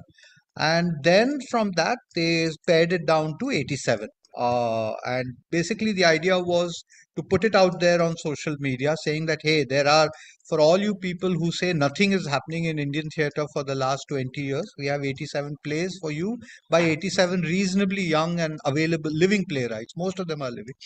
And some of them have had productions, some of them could have had productions. And the good thing that has emerged in addition to this documentation has been that now there is talk of some of these plays which had gone, incognito in a way, finding translations. I think 3 of them are getting publications. Then I think 2 of them are getting productions. So, I mean, these are all little small. Then Himali is working with a sound company. I don't know. So I think I mentioned this to you, the equivalent of a Spotify. So some of these plays are going to be, rendered as kind of radio plays or whatever, the sound designed and put up as, plays. So again, I think Satish Pendarkar's play, maybe Thomas Manuel's play, etc. So about 6 to 7 of these 87, unrecognized plays will go as a radio play. So this would be something similar to what Channel 4 does on BBC 4 with some of the stuff. So it's good. And the interesting thing was this entire project was done approximately during the second wave in India. So theatre was going through its lowest ebb at that time. So it was also necessary to inject some sense of optimism about the whole thing. And it was nice about some of the playwrights who had been forgotten. It was nice to put the spotlight on them. Playwrights, I mean, as most of you are aware, are generally very shy, recalcitrant creatures. So this was just a little way of just encouraging them and telling them that the world loves you. So yeah. Thank you, Ramu. What I might do, Ramu, I mean, lots more of questions, and I'm sure the audience will have questions. What I'm wondering is whether this is a time to take a break. We have a third segment where we'll be looking at 3 plays done in color in depth. So we'll take a break for about 10 minutes. What we'll also be interested in is to hear about, perhaps in the third segment, about your, writing workshops that you do for budding writers, and I think that might be quite interesting as well. So would you mind if we took a 10-minute break Yeah, and then came back? Absolutely. Yeah. Perfect time for dinner for me. Oh, great, Yeah, great. super. So Sriram, are you there? Could we take a 10-minute break now? And what I'd also like to ask the audience is to put your questions into the chat box so that we can, try and answer them in the final segment. The final segment we'll look at 3 plays. We'll have Sugatan there, we'll have Gopalji there, and we'll have Sriram there and Ramu as well. So we look at those plays in slightly greater depth. Sriram? Yeah. Did you want something playing in the background while we take the break, or? That's fine. That's fine. Okay. Because I've got the Vilumangalam video that we didn't manage to show 10 last. minutes we can actually play a couple of clips if it's okay, because that keeps people entertained also. Yeah. And we'll be back in 10 minutes. Yes. We are not going to end the session here. Are we going to break the session? No, we're not ending the session. No. Session will continue. Yeah. Yeah, session will continue. I'll play some videos while people go get a cup of tea or coffee or wine or whatever you want. Yeah. See, regarding the 10 minutes, Sriram, some of the clips we had assembled, which we do not have time to play. Maybe we can play some of them. Yeah, could do that. So I think Arun Chetan can take a break and then I'll just quickly. Sriram, Villumangal on the play ചെയ്യുന്നതായിരിക്കില്ലേ? ശരി, ഞാൻ play. അതുണ്ട്. പിന്നെ പൂരം പൊടി പൂരം ഉണ്ട്. പിന്നീട് നമ്മുടെ NN പിള്ളയുടെ good night ഉണ്ട്. റോസ്ലി ഉണ്ട്. കൊതുക് പുരാണം ഉണ്ട്. ഞാൻ ബിൽവമംഗലം പ്ലേ ചെയ്യാം. ഓക്കെ.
ശവം തന്നെ തുഴയും ചങ്ങാടവും പുഴ നീന്തി ഞാൻ അന്ധം നിൻ കരയടുക്കുന്നു ഒഴുക്കിൽ ശവം തന്നെ തുഴയും ചങ്ങാടവും പുഴ നീന്തി ഞാൻ അന്ധം നിൻ കരയടുക്കുന്നു ഉയർമേടയിൽ നിന്റെ മാംസളജ്വാലാകാരം ഉലയും പാമ്പിൻ കോണി തൂങ്ങി ഞാൻ പ്രാപിക്കുന്നു ശവഗന്ധവും സർപ്പശാപവും ചുമന്ന് ആത്മശമനം നിന്നിൽ തന്നെ എന്നു ഞാൻ കിതയ്ക്കുന്നു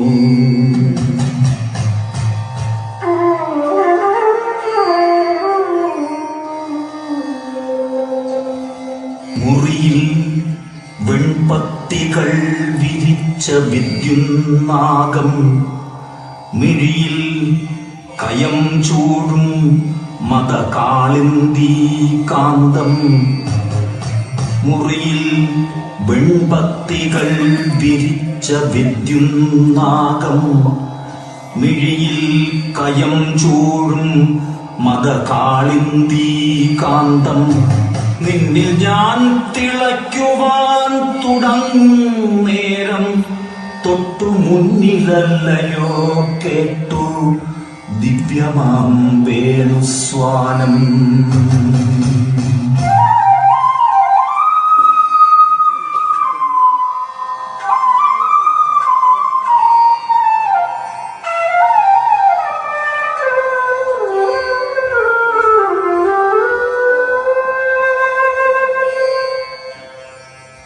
ഒരു മൂലയിൽ ഉണ്ണിക്കണ്ണന്റെ തേജോരൂപം, കളിയായി ചിരിക്കുന്ന ചുണ്ടത്തു പുല്ലാങ്കുഴൽ. ഒരു മൂലയിൽ ഉണ്ണിക്കണ്ണന്റെ തേജോരൂപം, കളിയായി ചിരിക്കുന്ന ചുണ്ടത്തു പുല്ലാങ്കുഴൽ. വനമാലയിൽ കാലം തുളസി പൂനീലയായി മണമാർന്നെന്നെ കൂടെ മാറിലേക്കണയ്ക്കുന്നു. ഒരു പൈതലിൻ പിച്ചക്കളിയാകുന്നു ഞാനും, ഒരു പൈതലിൻ പിച്ചക്കളിയാകുന്നു ഞാനും. ഒരു മാത്രയായി പൂത്ത ഗാനമാകുന്നു സർവം.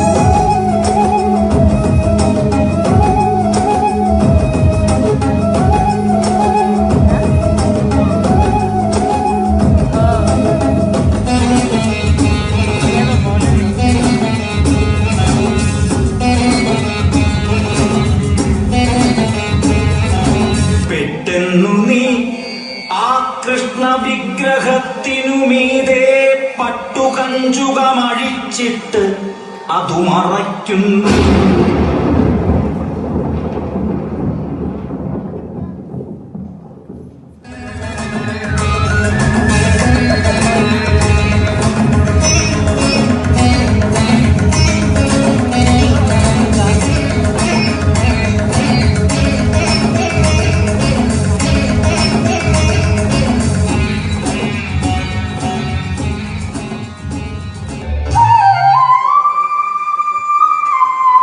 പെട്ടെന്ന്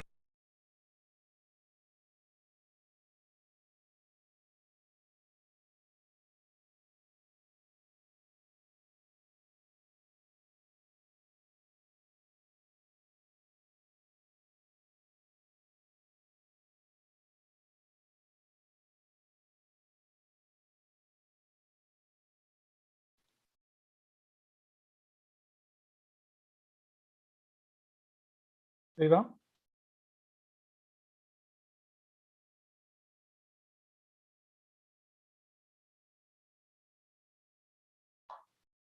Ram is now gone static.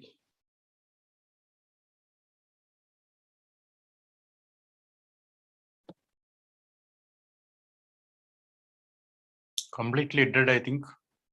Sriram? Sorry. Yeah, I was talking on mute. I know it was over, so I'll just play another part of the Narayanathan Brandon for now. Okay, thank you. Give me 1 second. Sure.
വരം എനിക്ക് അമ്മേ മഹാമായേ.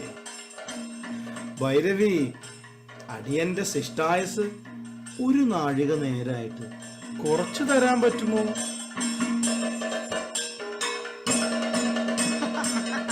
പറ്റില്ല അല്ലേ? ഈ പ്രാന്തന്റെ ശിഷ്ടായുസ് അരനാഴിക നേരം കൂട്ടാൻ പറ്റുമോ?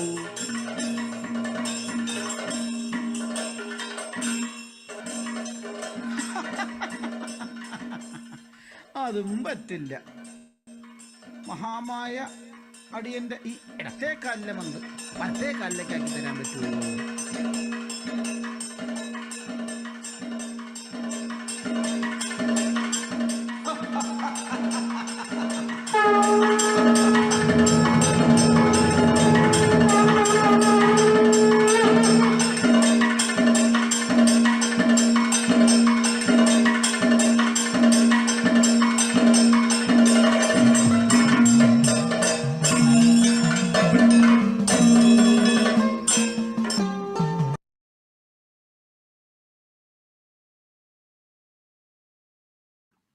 And we are back. Arunji. Thank you, Sriram.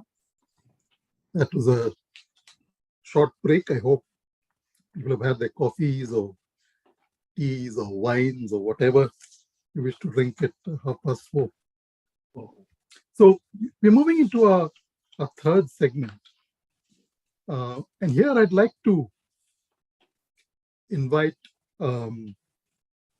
Sumaran Nair Suguetan, as we call him. I'd like to also invite Govaleshnan, Ramu, and Sriram. And Ramu, you're back. Thank you. Sriram as well. And the reason why we have these three people, of course, is they represent three types of plays that we do.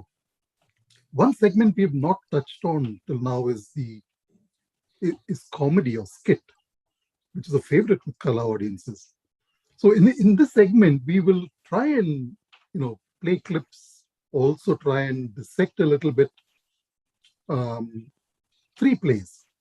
One is a significant musical that we did, which is Malayalathinda Thala. And the second one is Deconstructing Rama, which was a slightly controversial play, but well presented. And then we'll also look at Nanma Mera, which is a comedy skit, which is also well received. In one of the interesting things that Kala has done is to develop something called an envelope. Sriram, do we have an example of an envelope? What it might mean? So when we start our programs, we have a storyline, which I think was introduced by Kovalji. Kovalji? Yeah. Do you want to say something about what an envelope is? Yeah, I think the idea is that a day's program which we present should be a coherent whole. So it's not possible to have that with so many different programs. So we thought of giving it a shell. First, we just tried with we have a compare in the program, but instead of comparing, do a little bit of skit sort of thing or talk.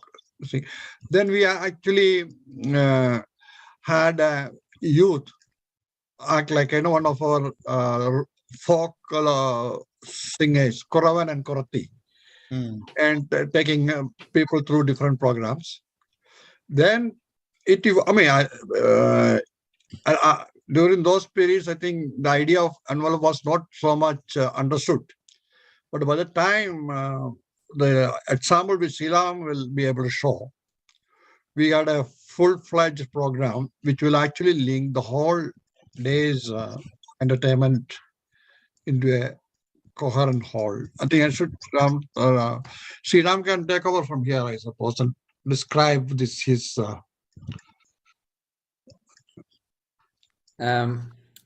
First of all, I was not into theaters or dramas or anything at school because there were other more capable and talented people at school and in college. So that doesn't mean there are more talented people here in Kala. Yeah. So, I think, Sugu Chetan is probably instrumental in probably entertaining me and Sunita, my wife, for us to come and present in Kala. There is a tradition where, you get the membership in Kala as part of the AGM. And the new members, I don't know whether they're expected, but we get the opportunity to perform something. So we put together a comedy skit, which was about the boys in the UK who are interested in playing cricket, wanting to go, and then the whole weekend gets wiped out. So the whole Sunday goes, and then Saturday is preparing for the Sunday game, etc. And the better halves are always unhappy about this because the whole weekday you're working, and then weekends, they have to work overtime because you're not there to support them, right? So the skit was based on that in terms of what they didn't really enjoy about the work going on. So trying to take a humorous view of it was the skit. That was the first time that we were performing on stage.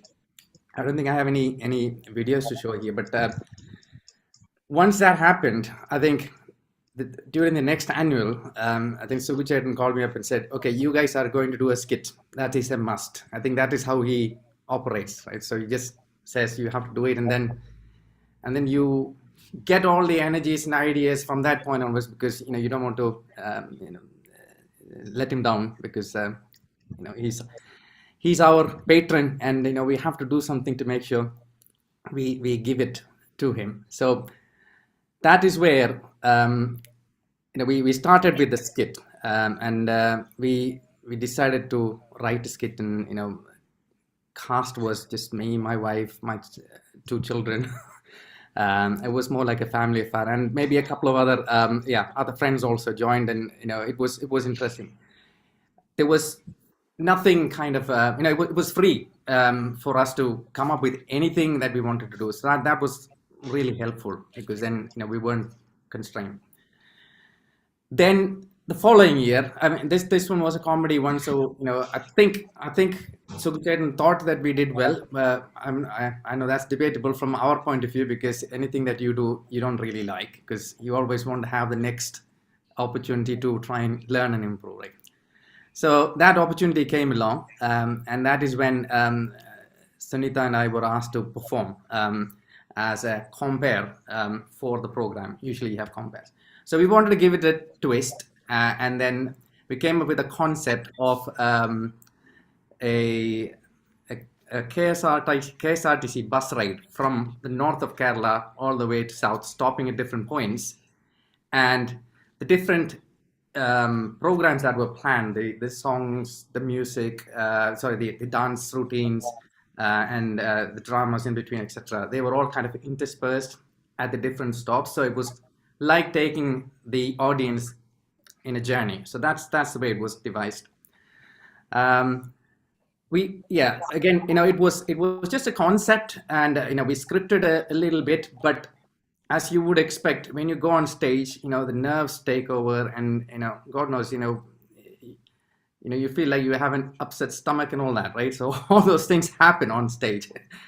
But we've managed to pull through some of those where the scripts were followed to an extent, but then we had to improvise when the other party forgets about it. We also pulled in one of our friends, Deepu, who was really good. He's got great stage presence, and because we get on well, it was all extempore at that point. And then we were also making characters on the fly, where things were designed in some way, and then it turned out another way. So we just ran with, just went with the flow. So when we talk about envelope, I think we were what my experience here is that yes, you put a framework together and you have some initial scripts, but then after that, it's up to you. The first time you get a good response back from the audience and then you hear them laugh, that gives you the energy to just keep going and then just make things up as we go. So that's how it developed. And then the following year also, we had another, kind of envelope thing as well that we did. So we did it twice, and then we decided that's it, we should stop because this is overexposure, and people are going to now come and tell us, get out of the way. So we did that ourselves. And then we still continue to be part of other dramas and stuff. So that's my story. That's how I got involved in this, and I'm grateful to Kala and especially Sugu Chetan, Arun Chetan, Gopalji, etc. Who've helped ignite some whatever little bit of passion was in there. I wouldn't say talent, but it just happened. So I'm going to ask you a question, Suweta. I'm going to put a video. Now, everybody says you are the flame behind Kala. You're a hot flame. If we don't perform well, you'll burn us.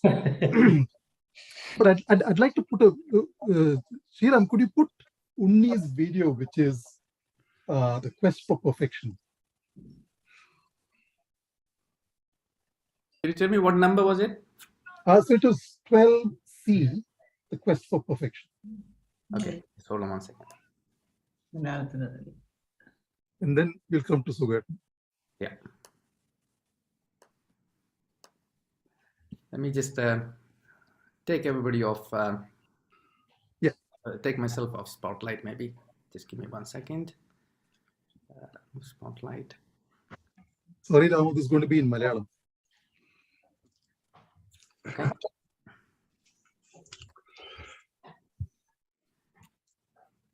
Can you? Oops. It's called Quest for Perfection. Yeah. Okay. Oh no, so this is not 2012C is Shuragan. I think it's a different one. After this. So there's one just before reconstructing Ramu. Yeah, you find it. I'm playing it. Yeah.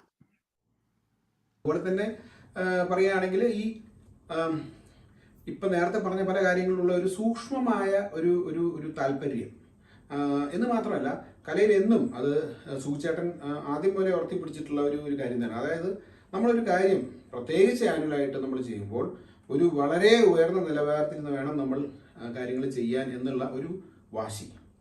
നമ്മളൊരു വേണമെങ്കിൽ ഇപ്പോൾ ഒരു പെട്ടെന്ന് ഇംഗ്ലീഷിൽ ഒരു എന്താ പറയുക bond for excellence എന്ന് പറയാൻ വേണമെങ്കിൽ എന്ന് വിചാരിച്ചിട്ട് നമ്മൾ ചെയ്തതൊക്കെ വളരെ കേമമാണെന്നും ഇതിനപ്പുറത്തൊന്നുമില്ല എന്നല്ല പറയുന്നത്. പക്ഷേ അതാത് കാലങ്ങളിൽ നമ്മൾ ചെയ്ത പ്രൊഡക്ഷനിലൊക്കെ തന്നെ മനസ്സുകൊണ്ടെങ്കിലും ഏറ്റവും മികച്ചതാവണം. നമ്മുടെ പരിമിതികളിൽ നിന്നുകൊണ്ടും നമ്മുടെ മാക്സിമം ആയിട്ട് നമ്മുടെ കഴിവുകളുടെ പരിമിതികളുടെ ഉള്ളിൽ നിന്നുകൊണ്ട് തന്നെ ഏറ്റവും മികച്ചതാവണം എന്ന് വിചാരിച്ചിട്ടാണ് നമ്മൾ ചെയ്തിരിക്കുന്നത്. അപ്പോൾ ഈ സ്വാഭാവികമായ വളർച്ചയുടെ പിന്നിൽ ഇതൊക്കെ തന്നെയാണ് അതിന്റെ കാരണം എന്നാണ് എനിക്ക് തോന്നുന്നത്. സുഖേട്ടൻ അവിടെ കേട്ടുണ്ടോ ഒരു ക്വസ്റ്റ് ഫോർ പെർഫെക്ഷൻ? എനിക്ക് സുഖേട്ടൻ ഒന്ന് പറയും. Tell us about it. അല്ല, അത് പിന്നെ തീർച്ചയായിട്ടും അത് ഇല്ലെങ്കിൽ ഒരു കാര്യങ്ങൾ നേരെ നടക്കില്ല. ചിലപ്പോ ഒത്തിരി കുറച്ച് മുഖം ഒന്ന് കറുപ്പിച്ച് പറയേണ്ടി വന്നിട്ടും ഉണ്ടാവുമായിരിക്കും. കണ്ടുണ്ട് കാര്യങ്ങൾ നടന്നു കിട്ടുമ്പോഴത്തേക്കും അതെല്ലാം മറന്നിട്ട് നമ്മളെല്ലാം ഒന്നായി മാറുന്നില്ലേ. അപ്പൊ അതാണ് അതിന്റെ ഒരു ഇതായിട്ട് തോന്നിയത്. പിന്നെ നേരത്തെ പറഞ്ഞതുപോലെ എല്ലാറ്റിനും നമ്മള് കാണികൾക്ക് വേണ്ടി കാണികളെ അറിഞ്ഞിട്ട് ഓരോ പ്രോഗ്രാം ചെയ്യുന്നതായിരുന്നു നമ്മുടെ സക്സസ് എന്നുള്ള യാതൊരു സംശയവും. നല്ല കാണികളായിരുന്നു, അവര് ഒരുപാട് എൻകറേജ്മെന്റ് തന്നു എന്നുള്ളത് വലിയ കാര്യങ്ങളാണ്. പിന്നെ പല തലത്തിലേക്ക് നമ്മൾ വളർന്നു. പുറകോട്ടേക്ക് പോയി കഴിഞ്ഞാൽ 25 കൊല്ലം കൊണ്ട് നമ്മൾ വാരിക്കൂട്ടിയ നേട്ടങ്ങളും അല്ലെങ്കിൽ കഴിവുകളും വിലമതിക്കാവുന്നതാണെന്നാണ് ഞാൻ ബലമായി വിശ്വസിക്കുന്നു. പിന്നെ ശ്രീ രാമു എഗ്രി എന്ന് വിചാരിക്കുന്നു, നമ്മുടെ ചിലത് അറിഞ്ഞിട്ട് അല്ലെങ്കിൽ നിങ്ങൾ കൊടുക്കുന്നതനുസരിച്ച്. അപ്പോൾ ഇത് ഒരു മുതൽക്കൂട്ടാണ് നമുക്ക് ചെയ്യാൻ പറ്റി എന്നുള്ളത് വലിയൊരു നേട്ടമായിട്ടാണ് ഞാൻ കണക്കാക്കുന്നത്. അതിന് എല്ലാവരുടെയും സഹായമുണ്ട്. അപ്പോൾ ഇപ്പോഴത്തെ ഈ സ്റ്റേജിലേക്ക്, ഇപ്പോഴത്തെ പുതിയതിലേക്ക് വന്നതിന് ശേഷം കുറച്ചുകൂടി ഭംഗിയാക്കാൻ പറ്റി. അതിനകത്ത് നമ്മൾ ഒരാൾ ഇപ്പൊ ഇടയ്ക്ക് ഇത് വന്നപ്പോഴത്തേക്കും സുനിലായിരുന്നു ഇതിന്റെ ചാർജായിരുന്നു, ഓർമ്മ ഉണ്ടാവുമല്ലോ. സുനിലാണ് ഇതിനകത്ത് കുറച്ചൊക്കെ ഇത് മാറ്റങ്ങളും കുറച്ച് പുതുതായിട്ടുള്ള ഇത് കൊണ്ടുവന്നത്. ഏതായാലും സക്സസ് ആയി പോയി, അതാണ് ഒരു പ്രധാന കാരണം. പിന്നെ റൈറ്റർ എന്നുള്ള നിലയ്ക്ക് ഞാൻ റൈറ്ററൊന്നുമല്ല, പക്ഷെ ഇങ്ങനെ ഇരിക്കുമ്പോഴത്തേക്കും രാമുവിനോടാണ് ഞാൻ പറയുന്നത്. രാമു വിളിക്കുന്ന കുഴപ്പമൊന്നുമില്ല അല്ലേ? You are okay, you can. ഇത് ഇങ്ങനെ നമ്മൾ ഇങ്ങനെ മനസ്സിലിങ്ങനെ ആലോചിച്ചിരിക്കും, പ്രോസസ് വരുമ്പോഴത്തേക്കും സംതിങ് വിൽ കം ഔട്ട്. ഇല്ല ഒരു ദിവസം if you keep on thinking about it, something will come out. അതായിരുന്നു മിക്കവാറും വരുന്നത്. പിന്നെ എൻ്റെ ഒരു കാര്യം ചെയ്യുമ്പോൾ ഐ യൂഷ്വലി വിഷ്വലൈസ് മൈസെൽഫ്. കണ്ണുടച്ചിട്ട് ഞാൻ ഓരോ സീൻ മാറിക്കഴിഞ്ഞാൽ എന്ത് വരുമെന്ന് ഞാൻ തന്നെ വിഷ്വലൈസ് ചെയ്തിട്ട് എനിക്ക് ചെയ്യാവുന്നതിനെ അങ്ങനെ ബെറ്റർ ആക്കും എന്നുള്ള ഒരു ഇതായിരുന്നു എൻ്റെ ഒരു തോന്നൽ വരുന്നത്. അപ്പൊ അതിനോടൊപ്പം പലരുടെയിൽ നിന്നും അഭിപ്രായങ്ങൾ കിട്ടും. അതെല്ലാം കൂടെ ഒത്തൊരുങ്ങി വരുമ്പോഴത്തേക്കും നല്ലതായിട്ട് വന്നു എന്നുള്ള ഒരു വിശ്വാസം, അതിൽ വളരെ സന്തോഷമുണ്ട്. പിന്നെ നിങ്ങൾ എല്ലാവരും സഹകരിച്ചതിൽ എന്നുള്ള നല്ല വാക്ക് പറയണമെന്നുണ്ട്. ഈ അവസരം ഞാൻ അതിനോട് ഉപയോഗിക്കുകയും ചെയ്യുന്നുണ്ട്. Okay, thank you so much. So now what we're going to do now is to look at 3 plays. We're going to start with a play called Deconstructing Rama, which was written by Gobalkrishnan. Gobalji, do you want to say something about the play first, and then we'll play the clip? I thought. We can't hear you, Gobalji. Gobalji, you're muted. I know. I don't know. ഈ സമയത്ത് മാത്രമേ വായടിച്ചിരിക്കുള്ളൂ. Sorry. No, what Arun didn't complete to say is that it was written by me. By the time it came to deconstruction of Rama, I just give some indications in the script in what way it is going. The rest is all directed by Arun. And I also should say, in most of the plays, lot of background input is given by Shekhar also. In like she said, in making the movements and choreographing the movements of people. Some of the very difficult movements she actually helps people. I think the best example is in Krishnapadam. She actually taught Chindu how to do that Vastrashevam in a decent way. So deconstruction of Ramayana came as a reaction to the fact that Sarah Joseph was our chief guest. And Sarah Joseph had a book called as Pudu Ramayana, how Ramayana can be read.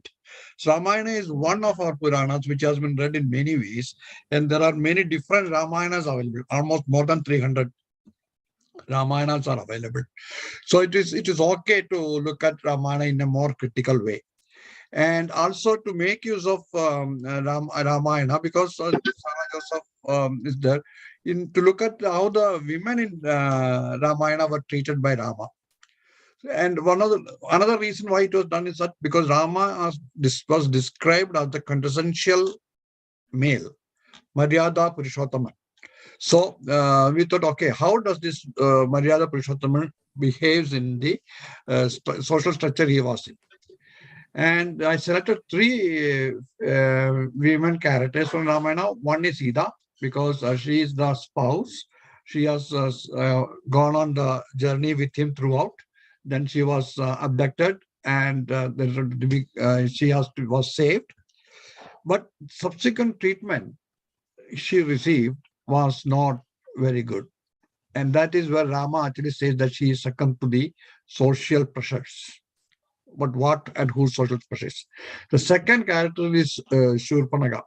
Shurpanaga is actually in the play. When you look at Shurpanaga's background, she is actually higher in caste and in social status than Rama. She is a Prajapati's granddaughter. Rama is only a prince. So, but that Surpanaka was actually insulted and mutilated and sent back. Only the reason was that because she was considered. The third one is actually a creation. Although the character Mandara is there in Ramayana, I thought I don't want to present a say deformed lady who has got a very bad mind. Instead of that, I want to present her as somebody who can take on that guise without any kind of stigma. And the group of people who can take this, say, change to take such a guise without any stigma are the spies. They can go to any extent and do anything as long as they are doing their function.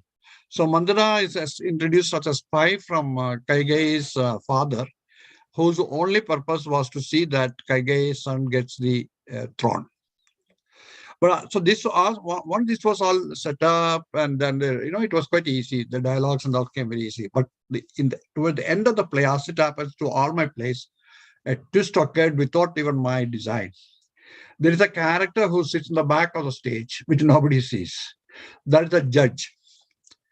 Suddenly, in that play, there was for a few minutes, judge actually flowers into the total representation of womanhood in India and expresses their power.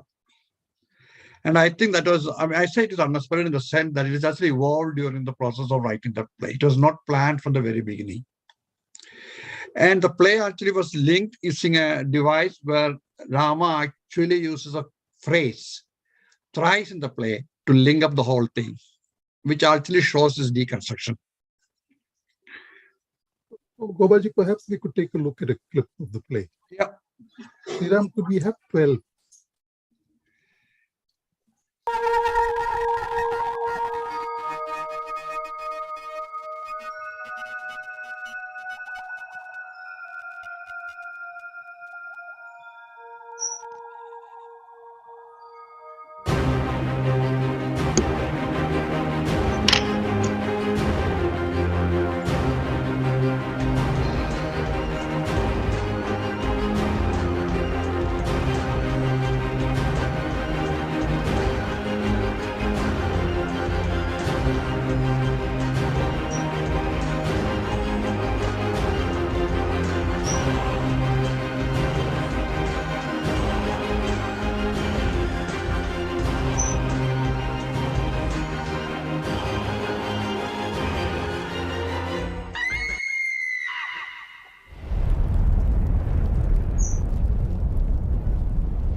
The interesting thing about that clip is that is the use of lighting, which I think was quite unique in this play. So a lot of work also goes on behind the scenes. Yeah. And I think we have, for the first time, we started to look at developing a team. In fact, we had a sort of a manager of sorts, if I remember right. Yeah. Yes, we had actually, because by then actually the place ceased to be a single person's property.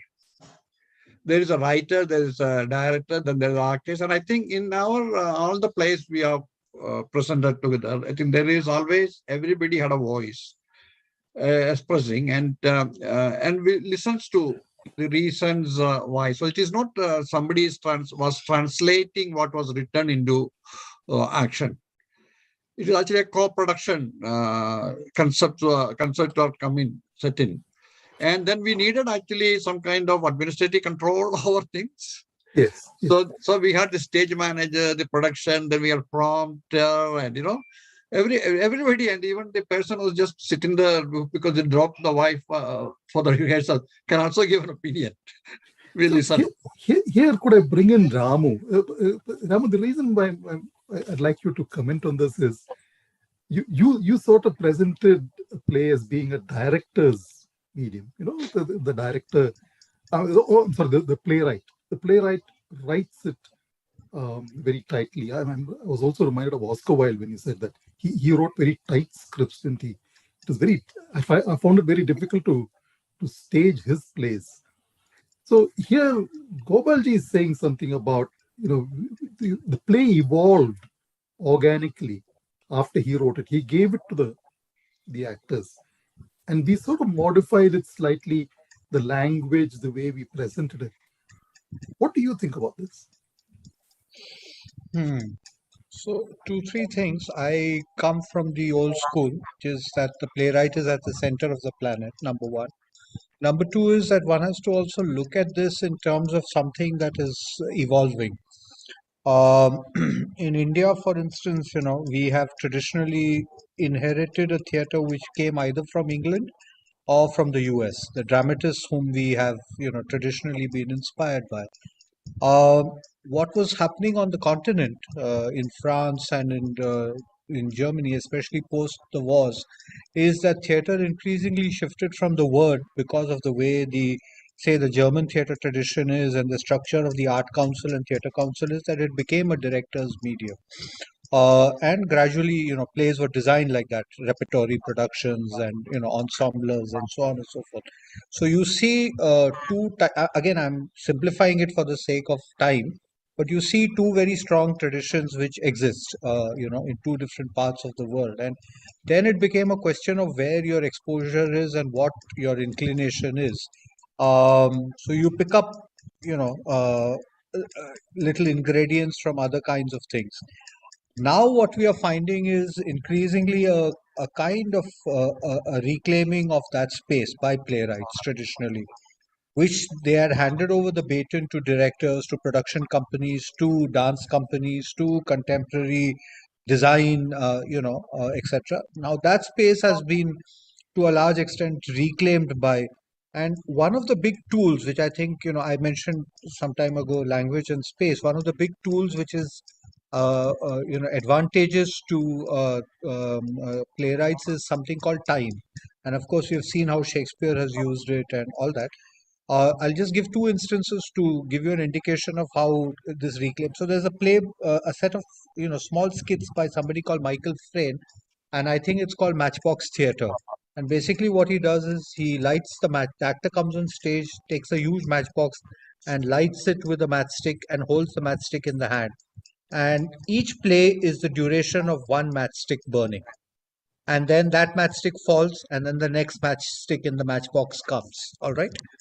So there's some question about shorter attention span. So just imagine the beauty of the mechanism, that you have a matchbox with approximately 20 to 30 kind of matchsticks in it. So you have 20 to actors come, perform, and out they go, and then the next matchstick is lit, etc. So this is how, when I'm talking of playwrights reclaiming the space, this is sort of what I mean. The second is again a German playwright who I admire greatly by the name of Roland Schimmelfennig, Hamburg, Berlin, etc. And he's written a set of plays in which, again, the way dialogue structure is used and where the time structure is used, where he will present 6 characters on stage where the time is unfolding simultaneously in the lives of all 6.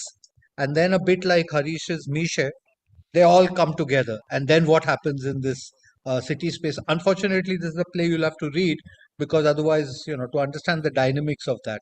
Now, interestingly, he uses a technique, although he's a playwright, he uses a technique which is borrowed from a very noted Swiss photographer, which is called a stop mechanism technique, which is known as the 10-second thing. So this photographer used to photograph things in series of 10-20 seconds. Schimmelfennig uses that technique for writing dialogues. So, for example, I'll just give you a very, very crude example of that. I wonder what I'm speaking at this premise. Arun says, I wonder what Ramu is speaking at this premise. Gopal says, I wonder what the two of them are thinking. Sukumaran says that the two of them are thinking, but I think it's time to go and have a cup of coffee. Gopal says, maybe it's time to go for a coffee. Arun says, the last time I had a good cup of coffee was in Coorg. So seemingly disconnected, but at the same time brought together by this, stopgap time structure, and then repetition.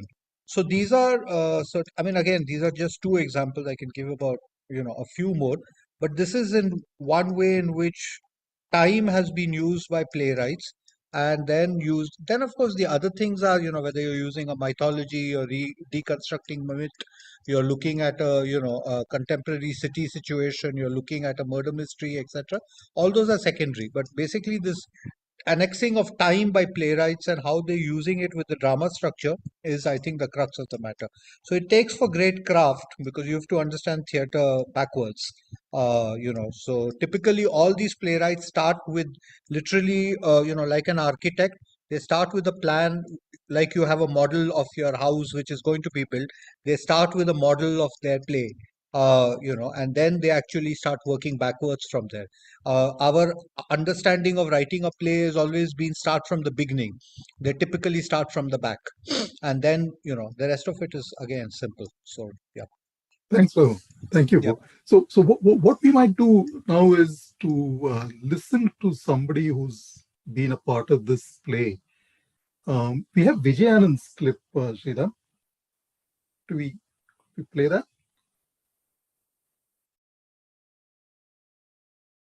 Did you want the number? No, I've got it. 39. Yeah. One second.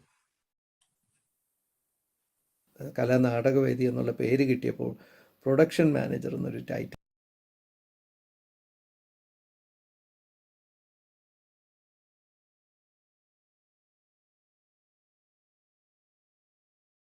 കിട്ടി. ഗ്രൂപ്പിന് കലാനാടകവേദി എന്നുള്ള പേര് കിട്ടിയപ്പോൾ production manager എന്നൊരു ടൈറ്റിലും കിട്ടി. എൻ്റെ കൂടെ ഞാൻ ഇൻവോൾവ് ചെയ്തിട്ടുള്ള നാടകങ്ങളിൽ എടുത്തു പറയാൻ പറ്റുന്ന ഒരു നാടകം ഏതെന്ന് ചോദിച്ചിരുന്നു. അപ്പോൾ എനിക്ക് 2 എണ്ണം പറയേണ്ടി വരും, വളരെ വളരെ വ്യത്യസ്തമായ കാരണങ്ങളാൽ. ഒന്ന് 2011 അവതരിപ്പിച്ച ഒരു ഹലവീൻ കഥ അല്ലെങ്കിൽ ഒരു ഋഷിക്കഥ. രണ്ടാമത് 2013 അവതരിപ്പിച്ച ഡീകൺസ്ട്രക്റ്റിംഗ് ഡ്രാമ. ഈ ഡീകൺസ്ട്രക്റ്റിംഗ് ഡ്രാമയെ പറ്റി പറയുകയാണെങ്കിൽ അതിൻ്റെ സ്റ്റേജ് സെറ്റിങ്ങൊക്കെ വളരെ മിനിമം ആയിരുന്നു. പക്ഷെ അതിന് ആ കഥയ്ക്ക്, അതിൻ്റെ സംഭാഷണത്തിന്, ഡോക്ടർ ഗോപാലകൃഷ്ണൻ്റെ സ്ക്രിപ്റ്റിനുള്ള പവർഫുൾ ലാംഗ്വേജ്, അതിൻ്റെ വളരെ പ്രസക്തിയുള്ള, വളരെ ശക്തിയുള്ള പ്രമേയം ഈ 3 സ്ത്രീ കഥാപാത്രങ്ങളിലൂടെ പുറത്തു വന്നു.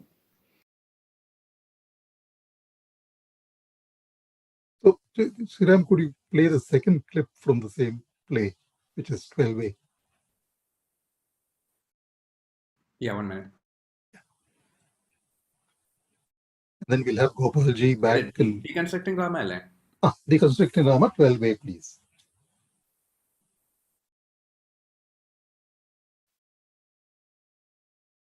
This is the final scene from this play, Ramu. എനിക്ക് താക്കീത് നൽകുവാൻ നീ ആരാണ്?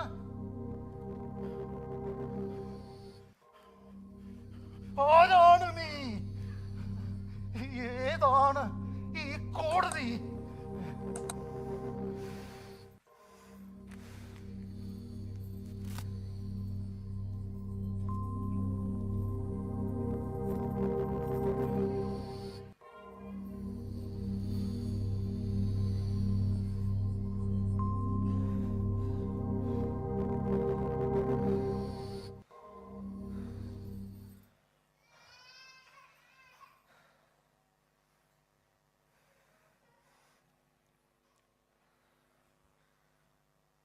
നിങ്ങൾക്ക് പിറക്കാതെ പോയ മകളാണ് ഞാൻ. യുഗങ്ങളായി ഭ്രൂണഹത്യക്കിരയായ സ്ത്രീയാണ് ഞാൻ. രാമരാജ്യത്തിൽ തെരുവുകളിൽ മാനഭംഗപ്പെട്ടു കിടക്കുന്ന യുവതിയാണ് ഞാൻ.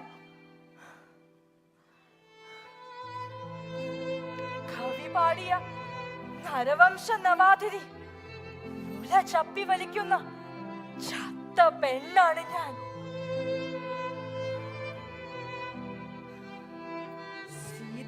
ശൂർപ്പണഖയും ഞാൻ തന്നെ. ഈവയും വിമലയും ദ്രൗപദിയും ദുശ്ശലയും മലാലയും മഗ്ദലിനും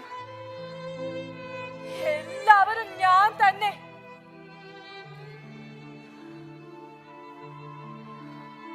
പക്ഷേ നിങ്ങളുടെ മുമ്പിൽ എനിക്കൊരു മുഖമേ ഉള്ളൂ, സ്ത്രീ.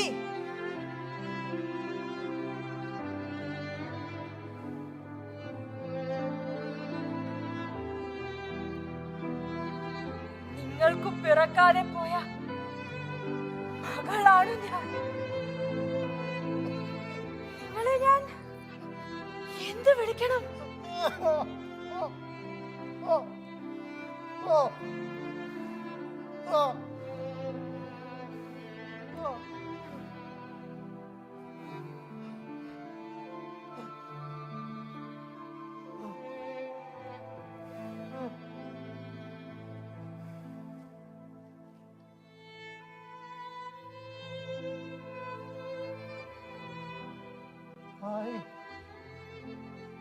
I am Ramu,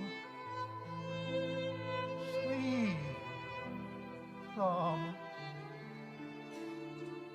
Jaya Ramu, Dasharatha Putra Ramachandra, Ayodhyapati Raj.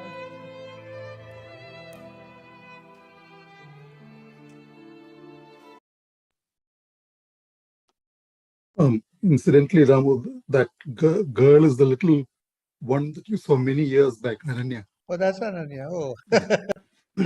So could we have Gopalji back here? And so that I think Ramu might be able to say a few things about this, or maybe you might be able to ask him a few things about the play. Yeah, I mean, this is what I meant. Originally, the idea was this judge will make a summary of all the three arguments. But, because Ananya was acting there, suddenly it became, really important to know that piece of dialogue. I don't know, it Churchill says that I am the daughter you never had. And also that she is a symbol of the whole womanhood. That came up just, as I wrote the play, and then suddenly the cast was determined, and then Ananya will be able to be the judge. That's what I meant by evolving.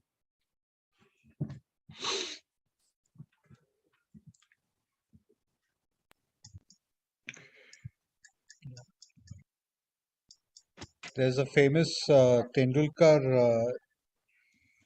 incident which is similar to this, where for Shantata, the final denouement is not written. And Arvind Deshpande, who did that first production of Shantata, they actually locked Tendulkar Saab in a room. Of course, he has to be convinced first, which he is, and then he writes that final speech, because until then, she doesn't get to represent. I mean, we see the vultures of society do and say what they do to her, and, her gradual decline in a way through the play.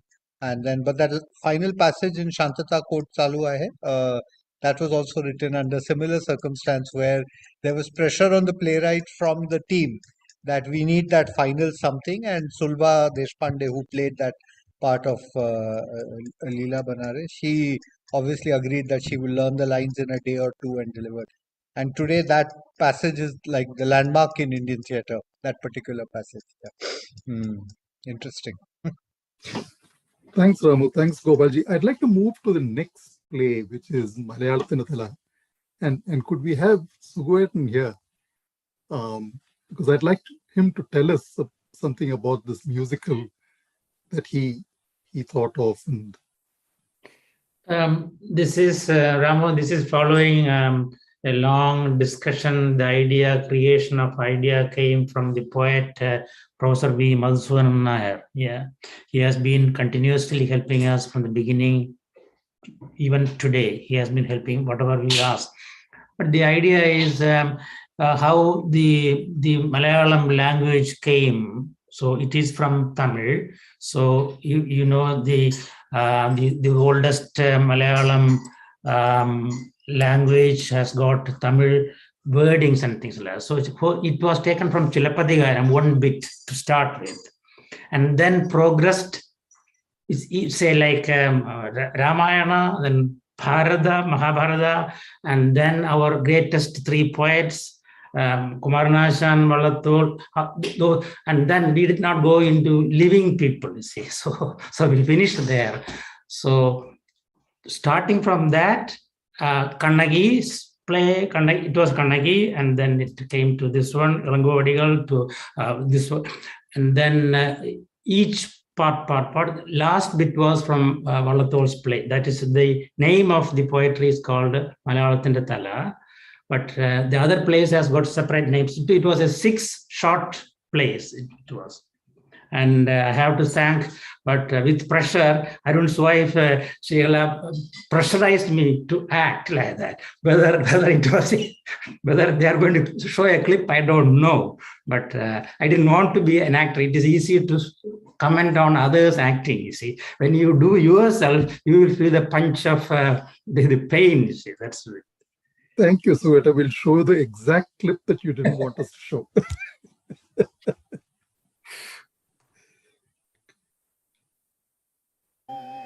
ഈ മട്ടിലൊരു കൊടും ചുടലച്ചെകുത്താനായി സ്വാമികളുടെ പിന്നിലണഞ്ഞ കാപാലികൻ തൃപ്പൊന്നിൻ കഴുത്തിന്നു നേർക്കഥാ ശതകോടി കൽപ്പമാം ശൂലം ഹാ പൊള കൂട്ടുക കണ്ണേ.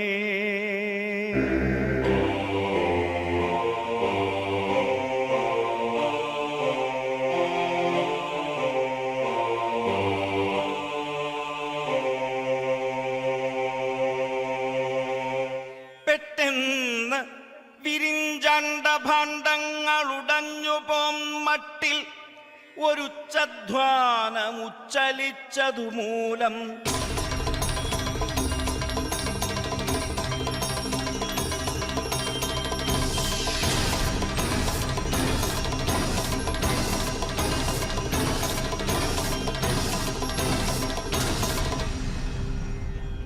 കെട്ടറ്റ കരളോട്. Now,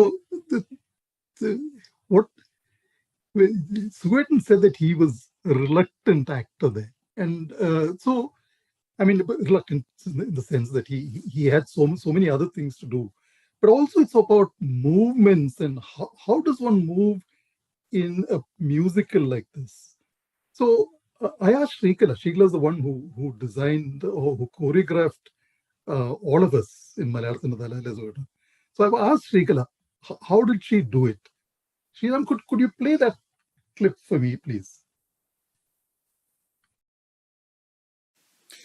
ഈ കലയിലത്തെ നാടകത്തിനെ പറ്റി ഞാൻ ചോദിക്കുക. ഇപ്പോ ഒരു ഉദാഹരണത്തിന് മലയാളത്തിന്റെ തല, അത് അതിന്റെ കൊറിയോഗ്രഫി ചെയ്തല്ലോ, ശ്രീ ചെയ്തല്ലോ. അത് ചെയ്യുമ്പോ അതില് ചിലവർക്ക് ഡാൻസ് അറിയുന്നവരുണ്ടായിരുന്നു, ചിലർക്ക് ഡാൻസ് അറിയാത്തവരുണ്ടായിരുന്നു. അതെങ്ങനെയാ? മലയാളത്തിന്റെ തലയിലാണ് ഏറ്റവും കൂടുതൽ അങ്ങനെ വന്നിട്ടുണ്ടാവുക. അതായത് അതില് കുറെ അധികം ഡാൻസേഴ്സ് ഉണ്ടായിരുന്നു. അവർക്ക് നല്ലോണം ഡാൻസ് എടുത്തിട്ട് തന്നെയാണ് നമ്മൾ ചെയ്തിരിക്കുന്നത്. പിന്നെ എനിക്ക് പെട്ടെന്ന് ഓർമ്മ വരുന്നത് ഉണ്ണി ചെയ്തിട്ടുള്ള, ഉണ്ണി ശ്രീപ്രകാശും കൂടെ സുന്ദനും മറ്റേ ചെയ്തിട്ടുണ്ട്. അവർക്ക് നല്ലോണം ഹ്യൂമർ വഴങ്ങുന്ന ആൾക്കാരാ. അപ്പോ അവര് നല്ല ഭംഗിയായിട്ട്, എന്റെ സജഷൻസ് കുറച്ചേ വേണ്ടി വന്നിട്ടുള്ളൂ, ബാക്കി മുഴുവൻ അവരെന്നെ എടുത്തിരിക്കുന്നത്. അതിൽ അവര് കുറെ എക്സാജറേറ്റഡ് രീതിയിൽ നാട്യം കൊണ്ടുവന്നു. അതായത് അവര് തമ്മിലുള്ള ഫൈറ്റ് ഒക്കെയും ഹ്യൂമറും ഉണ്ട്, എക്സാജറേറ്റഡ് ആണ്, എന്ന പ്രോപ്പർ നാട്യത്തിൽ കൊണ്ടുവന്നു.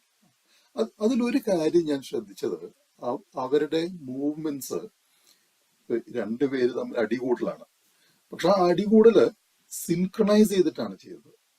അപ്പൊ അതുകൊണ്ട് അതിനെ നമുക്ക്, അതുകൊണ്ടാണ് അതിന് നാട്യത്തിന്റെ ഒരു മറ്റേതൊരു സാധാരണ നാടകം പോലെ വരുള്ളൂ. ഇതിന് ആ ഒരു ഭംഗി നല്ലോണം കിട്ടി. എന്നാൽ സുവേട്ടൻ വന്നപ്പോ സുവേട്ടൻ ശരിക്കും പ്രോപ്പർ എനാക്ടിയലാ ചെയ്തത്. കാരണം ശങ്കരാചാര്യര് വന്നപ്പോ അദ്ദേഹത്തിന്റെ മുഴുവൻ ശരിക്കും പ്രോപ്പർ നല്ല നാടകത്തിൽ ചെയ്യുന്ന മൂവ്മെന്റ്സ് എന്ന എല്ലാത്തിനും താളുണ്ടായിരുന്നു.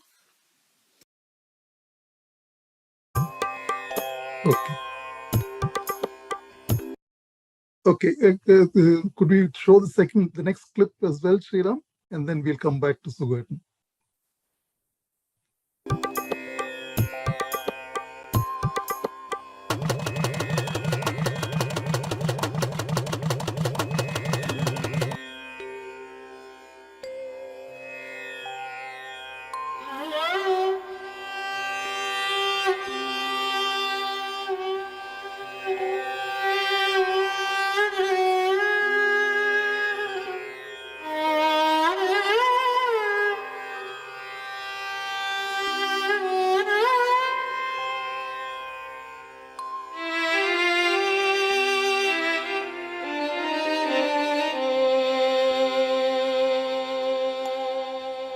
എല്ലു നുറുങ്ങി മരിച്ചിതോ പൈതലേ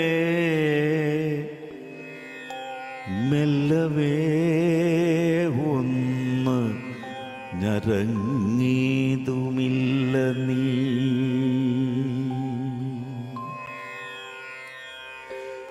എല്ലു നുറുങ്ങി മരിച്ചിതോ പൈതലേ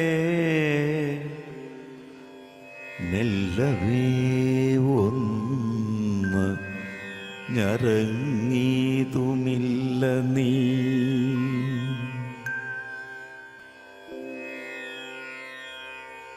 ആപത്തു വന്നാൽ അതിൽ പരം ഈശ്വരൻ ആപത്തു തന്നെ വരുത്തുമേ മേൽക്കുമേൽ.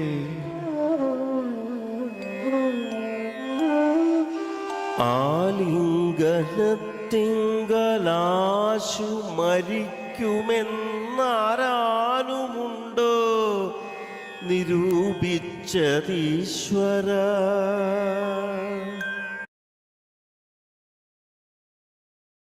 So here's another set of movements.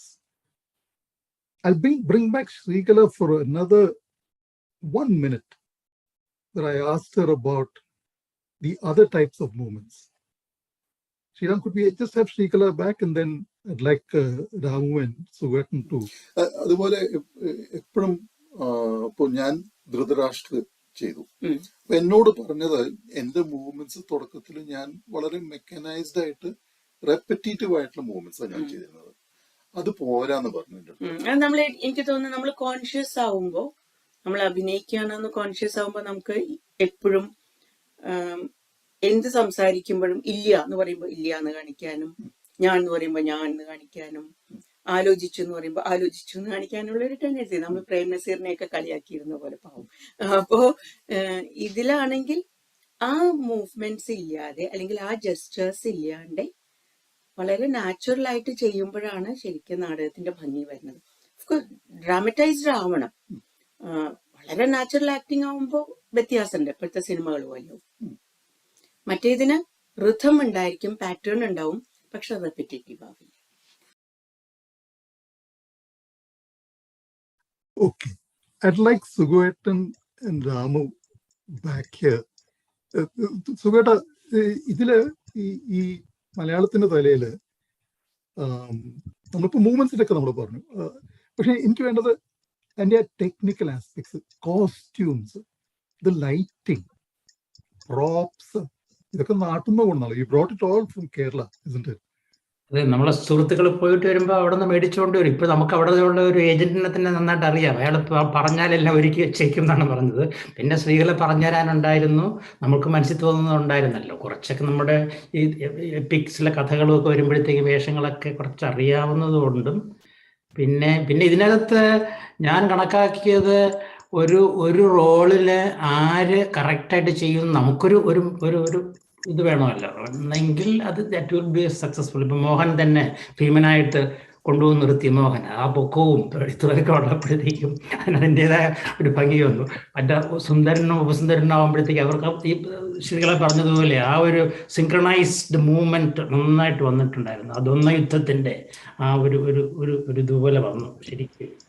ഇതൊക്കെയാണ് മനസ്സിൽ തോന്നിയത് ഇപ്പോൾ ഒരു വിഷ്വലൈസേഷനോടുകൂടി ചെയ്തപ്പോഴത്തേക്കും everything went well. The character selection is important, which who should take which role എന്നുള്ളത് it was important. That's what I think it was part of it, and everybody acted well, and with that beautiful choreography and everything, light sound, with credit to Sunil. He has done all these other changes in light and those type of things, and sound system, Ravi and Jose. Yeah, it is a combination of we all work together.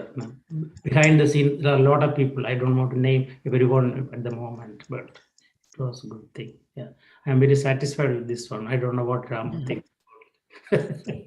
Yeah. But Ramu, you write poetry yourself, and this is visualizing and choreographing poetry. I'd like you to talk, say a little bit about what you saw, and also about visualizing. So unfair to respond to a 60-second thing, because there are limitations of videography. So I mean, difficult to understand where the scene is placed in context to the rest. So I mean, I don't want to comment on this only on the 60 seconds. So that is that. Yeah.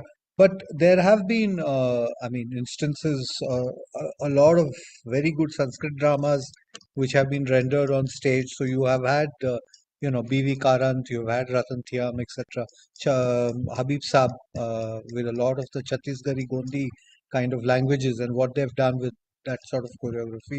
So again, it's a question of always referencing your own work when you're, either directing a play or you're watching a play. That what is the context in which. So here, unfortunately, only 60 seconds becomes a bit unfair to respond to anything, because I mean, obviously the actors are moving well and all that is fine, but the point is that where exactly does one place? And I think that's absolutely crucial, that when these people also started their work, there was obviously a response in theatre to the kind of work that ballet performances were doing, Uday Shankar, and all that tradition was there, and you saw that theatre was a departure from that.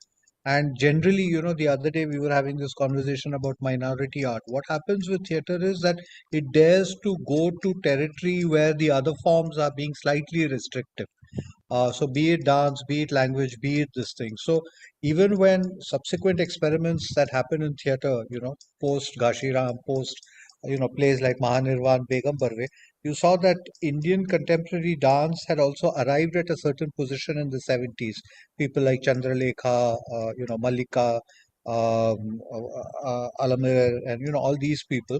And then you found that there was a departure in Indian theatre from that position, that there was a certain idealization of a certain individual or a thought, and theatre deliberately either subverted that or they moved away from that.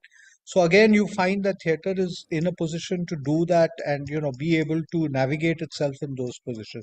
So for me personally, whenever I'm seeing what Sukumar sir has produced, is that thought is always running at the back of the mind, that to what extent A, are we questioning this tradition, and B, to what extent are we pushing the boundaries ahead with all our limitations and resources. So I mean, that is the larger question one is always asking. It's not only, that's why I said I don't want to specifically respond to only 60 seconds. It becomes difficult because obviously there will be certain limitations of time, resources, etc., with which everybody is working with. So yeah, one is taking cognizance of this constantly. So, Ramu, one of the things I'm aware of, it's 11 o'clock for you there. Yes. I'm wondering whether it's getting late. So I might, if you do need to leave. No, I'm fine. I'm enjoying this conversation. Can I ask one question to Ramu? Wonderful. Please. Thanks. Ramu, after watching and listening to you, how you can help us to get a play, a progressive play with ideas and creativity, something. Will you be able to help us? No, this is my request. Sure. Yeah, I mean, we can always have conversation either on this or email. Yeah, absolutely. We can look for a text or create a fresh text, because that seems to be something that Kala is very keen, that they create some, original kind of work. So, for example, just, last week I reread a book by an Indian English author called Annie Zaidi. She's right now, I think, in one of the universities in England on a scholarship. It's a short novella called A Prelude to a Riot. And like Marquez's Leaf Storm or like William Faulkner's As I Lay Dying, the whole book is told as a series of monologues by the various characters. And two things happen. One is they're discussing about this big Indian problem called communal harmony, Hindu-Muslim, but it's a problem being discussed by the post Babri Masjid era. So far, generally we have seen a lot of the discussions on the Hindu-Muslim problem from the pre-Babri Masjid, generation. This, in that sense, is an examination of that without all the romanticism of this Ganga Jamuna Tehzeeb that we all, believe in. But obviously, that has somewhere gone evaporated. So, an interesting book. And the first thing that struck me is that this is a play, and it's interestingly enough based in a provincial town which seems very similar to Udupi and Shimoga. So while I was reading that, I was thinking of what is going on right now over there with the hijab, all the controversy that is. So, I mean, there is fantastic writing that is emerging. It's a question of, just identifying it, and of course, then the group taking a call whether this is material. So lots of very good material out there. Some of the plays in the Project 87 are also quite interesting. Wherever we have scripts, I can forward it to Arun, and then you all can, as a group, take a call on what to do. And ultimately, it's a question of aesthetics matching. Once that matches, I'm sure everything else is the easy part. Thanks, Ramu. And Sugata, thank you for asking that question, because I'd like to bring Gopalji here, because Sugata, you're sort of you echo other people's thoughts, honestly. You even anticipate other people's ideas. It is going to be something unique which Kala can present. With this creative idea from a person's idea, which is put into our brain, and then we should model it the way we want, and then discussion and coming out with because there is a freedom and friendly person has come as guest. It's very, very well known, well read, internationally known. That's so it is a very good idea. I think something will come out from what is said. That theme itself impressive. So you, Arun and Gopalji can take this, grab it, and do it. That's it. You are the driving force, Sugata. But I'd like to ask Gopalji. You had a few ideas. Well, you muted down. I know where Sugata is coming from, but I will just slightly modify it. I would like actually Ramu sir in getting, we got very strong writers in English in our youth. And I find, as I was the Palm Leaf editor for 3 years, and the best pieces I published were always for youth. So I would like for the next year, maybe you can run as a series of some kind of a Zoom workshop and help them to create that progressive play you want, Sukumaran. So, it is like what Ramu mentioned is actually looking at a book and making a play out of it. So, yeah, something like that. Our youngsters who are whose English is far superior to the first generation Malayalis here, they write very well, Ramu. If we can help them actually to have with the workshops to create a play and we can place it, that itself will be very unique. Yeah, thank you. Thank you, Sugata. Oh, yeah. Thanks, Ramu. Thanks. Anytime. I have to mention here, because one of the best plays we have in Kala, actually we're going to show it because it is Mani Youth. And I think Sukumaran's daughter was in that, the sitarist on the roof. It take on the fiddler on the roof, and it's an excellent adaptation. It was. So we are not. We'll now show just 2 more clips about Malayalam Cinema, and then move on to the next segment, which is about comedy, which we haven't touched on at all. So, Sriram, could you show 14 BB and then 14 BC. യശോദയുടെ മാത്രം അതിങ്ങനെ മനസ്സിലിങ്ങനെ കൊണ്ടു നടന്ന് താലോലിച്ച ഒരു ആഗ്രഹമായിരുന്നു. അത് യാദൃശ്ചികമായിട്ട് ഞാൻ ഗോപാലകൃഷ്ണൻ ചേട്ടൻ്റെ അടുത്ത് സംസാരിച്ചപ്പോൾ ചേട്ടൻ ഞാൻ പറഞ്ഞു ഇതുപോലെ ചേട്ടാ ഇങ്ങനെ എന്തെങ്കിലും ഒരു യശോദയുടെ ഒരു റോള് വന്നു കഴിഞ്ഞാൽ എനിക്കത് ചെയ്യണം. അപ്പോൾ ചേട്ടൻ പറഞ്ഞു ഈ പ്രാവശ്യത്തെ എന്തുകൊണ്ട് ദീപയ്ക്ക് ചെയ്തുകൂടാ? That is when I am knowing that there is a role like this. അപ്പം അങ്ങനെ സോ അത് മാത്രം ഞാൻ അങ്ങനെ ഇങ്ങനെ ഒരു ആഗ്രഹിച്ച റോള് ചെയ്തിട്ടുള്ളത്.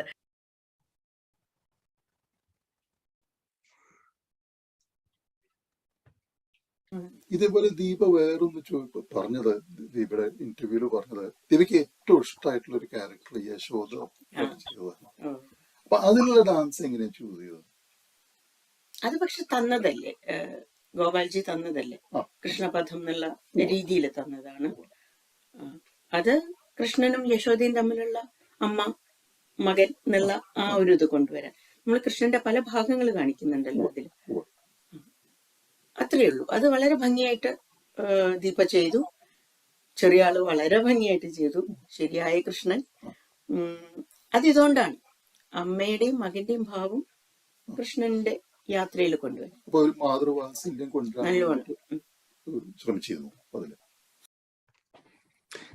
The reason why I thought we needed to show that was Suguatan was talking earlier about choosing actors for roles.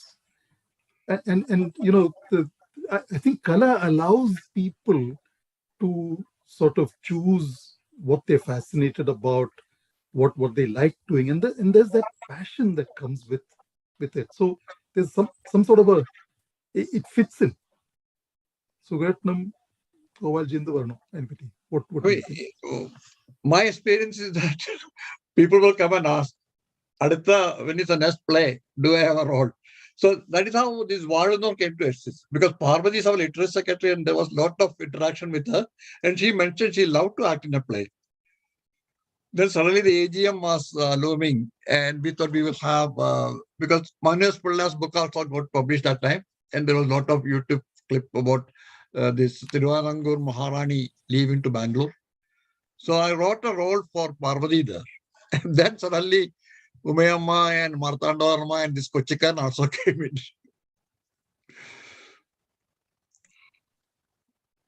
Anyway, after this 2 years of break, we will be able to do it this year, this October, most likely. And it may be a short one because at Ramu's time we have to think, you know, and then we can plan a major one next year or whichever way it is. I will leave to you to decide. Thank you. Thank you, sir. Thanks, Gopalji. And so we'll quickly move into the next section, which is about comedy. And we have, I mean, Shanda Chechi was, I think, the first person who started off, you know, with comedy here. And then we have Unni, who's also, you know, we saw Unni. But there's a couple in our group, I'll say, Sriram and Sunitha, who sort of brought comedy back into Kala. We also have somebody like, you know, Gopalji writing a comedy play called Shridagan. So, Sriram, where are you? Tell us more about Nanma Maram. Yeah, Nanma Maram was a skit that again, you know, Sugu Chetan said that, you know, we need to have something that's humorous. But again, you know, we were struggling because that was like the 4th year we were going to get on stage. But we had some really good friends around us who we could really connect with, and you know, every time we got together, you know, it would all be nice banter because you know, in live conversations we would say something and there'll be a counter from there. So you know, we could build on each other's you know, ideas and make it into something. So Sri Kumar and Deepu and I think Anu was there as well, Vinu's wife Anu. So we got together and their spouses also joined, and we started putting together a concept which was about this school. So we went back in time into a school. Sorry, I don't know if my internet is unstable because that's popping up on my screen, but if you can hear me. So we went back and wrote a script about our life in a school, and we drafted in Jan, who acted as the teacher. Really brilliantly he did it. And we could relive our school lives and do all the naughtiness that we were not allowed to do in real school. So that's how that evolved.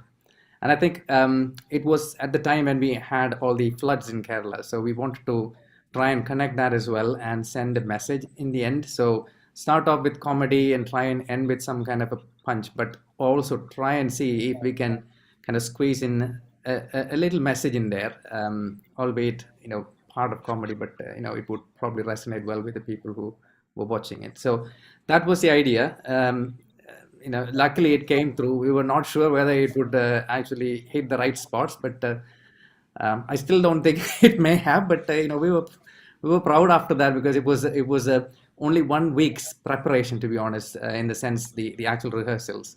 So we had the event on Sunday, and we all got together in Sri Kumar's house the previous Saturday, and that was the first time we were running through the script and trying to act out, and people just naturally took places and decided what they would do, and then it just happened, I suppose. But one thing that we did when it was a skit, I think this is probably cheating in terms of drama, because we pre-recorded stuff and we wanted to make sure that the timing of the dialogues were accurate, because to get the comedy spot on, timing is absolutely important. That's what we figured out.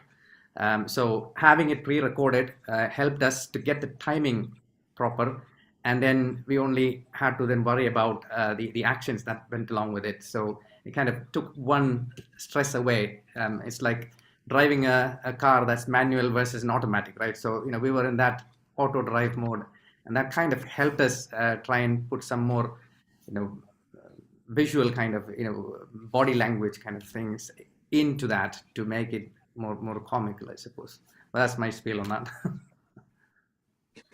So do you have a few clips for us? I have a small clip of Nanmamaran, so let me just quickly show you that.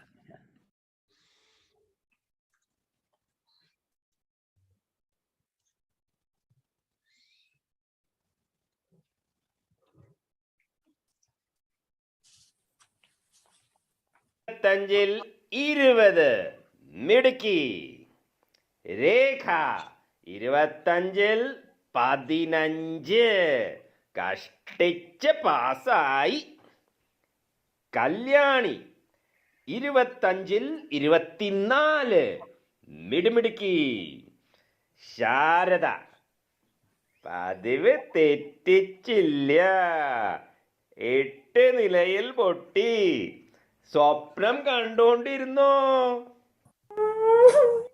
എന്തിനാ കരയണത് സാറേ 2 mark കൂടി കൂട്ടിത്തരാമോ cinema നടന്മാരെ ഓർത്തോണ്ടിരിക്കുന്ന സമയത്തെ ഇതൊക്കെ ഓർക്കണം സാറേ അവക്കുള്ള 2 mark എന്റേന്ന് കൊടുത്തേക്ക് സാറേ ആഹാ ക്ലാസ്സിലെ പണ്ഡിതനാണല്ലോ നിനക്ക് കിട്ടിയത് എത്രയാണെന്ന് അറിയടാ 2 ആ 2 മാർക്ക് കൊണ്ട് എനിക്ക് ഒരു ഉപകാരവും ഇല്ല അവക്കെങ്കിലും ഒരു ഉപകാരം ആയിക്കോട്ടെ സാറേ കൊടുത്തേക്ക് അവിടെ അടങ്ങിയിരിക്കണം മരപ്പെട്ടി അയ്യോ പെരുമാളെ പോച്ചേ എന്തിനു പറ്റി കല്യാണി എന്തിനാ നീ കരയണത് 1 mark പോച്ച്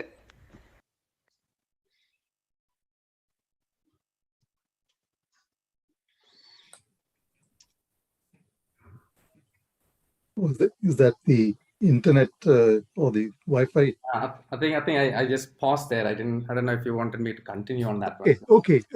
Right. Sriram, I'd like you and Ramu here, and Ramu, I'd like your take on comedy, comedy by itself, not comedy within a play. And also something that Sriram said earlier about, a play should have a message or a purpose or a social purpose. So I remember seeing two farces in Maharashtra. One is a play called Vastraharan, and I share it always because for two reasons. One is it's done more than 5,000 shows, and the second is that it was performed in a language called Malwani, which is a village next to Chiploon in the Konkan belt in western Maharashtra. So Malwani is like Gondi. It doesn't have a written script, and yet the fact that here is a play which got that kind of popularity, etc. And when the actor who played the main character, Tatya Sarpanch, Machindra Kamli, when he passed away, the entire Maharashtra cabinet ministers, past, present, as many CMs as Maharashtra had, they all were part of his funeral cortege. Anyway, for me, the important message in this is two things. One is that a good farce is a good farce is a good farce, number one. Number two is that the propensity for theatre to be able to, especially in a country such as ours, where we have, X number of official languages, but what about those languages which are, the minor languages in the larger cosmos? So, I mean, it's just a fantastic space for these languages to gain legitimacy and that kind of popularity. And there is testimony to this entire thing. So that was one play. The other play that I saw, which was again in a Khandeshi language, which is the Marathwada belt of Maharashtra, was a play by Vasant Sapnis called Ichha Maji Puri Kara, which had Dada Kondke and so on and so forth. And again, like Vastraharan, 3,500, 4,000 shows, and like a whole lot of other actors in Tamil Nadu, Dada Kondke became a kind of celebrity actor politician. In those days, of course, associated with the then Shiva Sena, with Bal Thackeray, etc. So these are two instances of farces. And I remember having a conversation with Gangaram Gavankar about what is great comedy. Konkan, the reason I shared the example, is very similar to Kerala in many terms. It's just culturally rich, and हम जैसे हिंदी में बोलते हैं कूट कूट के theatre निकलता है हर एक इसमें से. So that was one part. So one of the important things that Gangaram Gavankar said about writing a good comedy and a good farce is that you are like a magician. You know the tools and the tricks of how the magic act works, but for the audience, it's always got to have that aha effect at the end. There is enormous amount of labor that goes, like any magician who does the magic trick. So, there's a hard work, 2-3 months of hard work that a magician invests in it. What the audience sees is just that, something popping out of a hat or whatever. He says, and 90% of the time when comedies fail is when the tricks are visible, in the sense that you're showing the technique more than the actual aha-ness of the whole thing, which to me was, for a person who has written 2 blockbuster farces, good sensible advice. And I mean, one can read a 500-page theory on comedy and all that, but this I thought was useful tip for, even for somebody like me, just how to understand the craft. So, and then of course you've ultimately it's theater is about nitty gritties. How do you get the resources and everything together? But this was a useful insight for me. Both these plays that I mentioned, Vastraharan as well as Ichha Maji Puri Kara, after you are laughed your guts out for like 3.5 hours, there is a message that resonates. Again, I think with good playwrights, whoever they are, it's always simmering below the surface, and that's the takeaway. The little magic potion that hits you after you leave. So that's inevitable. That's inevitable. Yep. Arun, can I ask a question to Ramu here?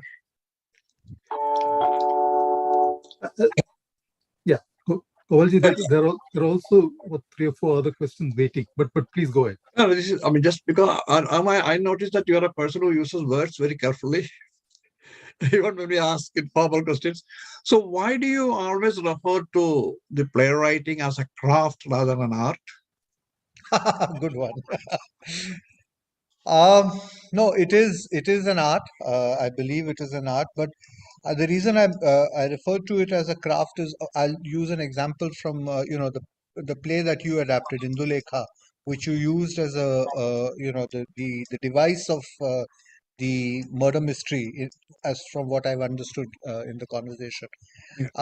And again, during the pandemic, I happened to read Oedipus Rex, the 2000-year-old play, and I realized to my utter astonishment, I've been reading the play wrong all these years, that it's actually a murder mystery. That Oedipus is a detective in search of something, and at the end of so it's a whodunit ultimately. And then I said, this man is a great craftsman. So ever since then, I realized that, of course, the art part of it is crucial. It's a great art form. It's a 2000-year-old tradition.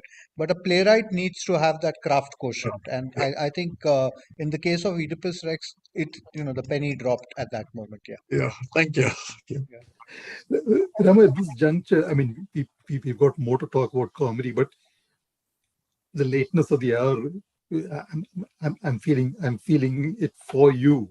So, but a couple of questions to you from people, if you don't mind, Ramu. So, one question was, what's the future of drama in India and the world in the context of OTT media on mobile phones, and the relatively short attention span? So, this is from Suresh Menon. Okay. So I have like a two-part question, two-part answer to this question. Number one is, for me, I've always maintained that theater is in our country, that is India, because of again the diversity of languages, etc., is a museum. And I always say this, that it is not a museum, so you have museums of textiles, you have museums of engineering parts, you have museum of car automobiles, you have museums of currency, etc. But the reason why I say theater is a museum is that it's a museum of words. But unlike the other museums, which are museums of dead artifacts, and we are looking back in time, this is living embodiment of things. And every time an actor out there mouths a word, he's carrying the tradition forward of the spoken word. And this is particularly true for a country like ours, where you just have so much of so you have 108 official languages, but you have about 15,000 unofficial languages which don't have a text. And I had a moment of like an apotheosis when I had once gone to Kuma, which was long ago, when I was very young, and we were having tea in a small village. This is your trekking and all that kind of thing. And the old man who was serving us used a particular word for tea. And then later in the evening, when he was serving, he used a different word. So I asked, "Aapne kya bola?" So then he said, "Ki chai." So I said, "Nahi, par subah aapne ye bola." I mean, I was talking in Hindi and he was talking. And then he said, "Nahi, hamare yahan," with a bit of difficulty, that in our little village we have some 233 words for tea. And so, like, tea in the morning, tea in the evening, tea in the afternoon, tea after siesta, tea on Purnima, tea on Amavasya, etc., etc., monsoon, spring. And again, his son came back from the field and everything. And then I realized that these, uh, many versions of the word tea, even the son doesn't know anymore. And that language is somewhere getting evaporated. And, again, it's one of those penny drop moments where you realize that when a monument is destroyed, or when something physical is destroyed, you realize that, oh my god, this is the end of a culture or an end of an edifice, but this is something that we are losing constantly.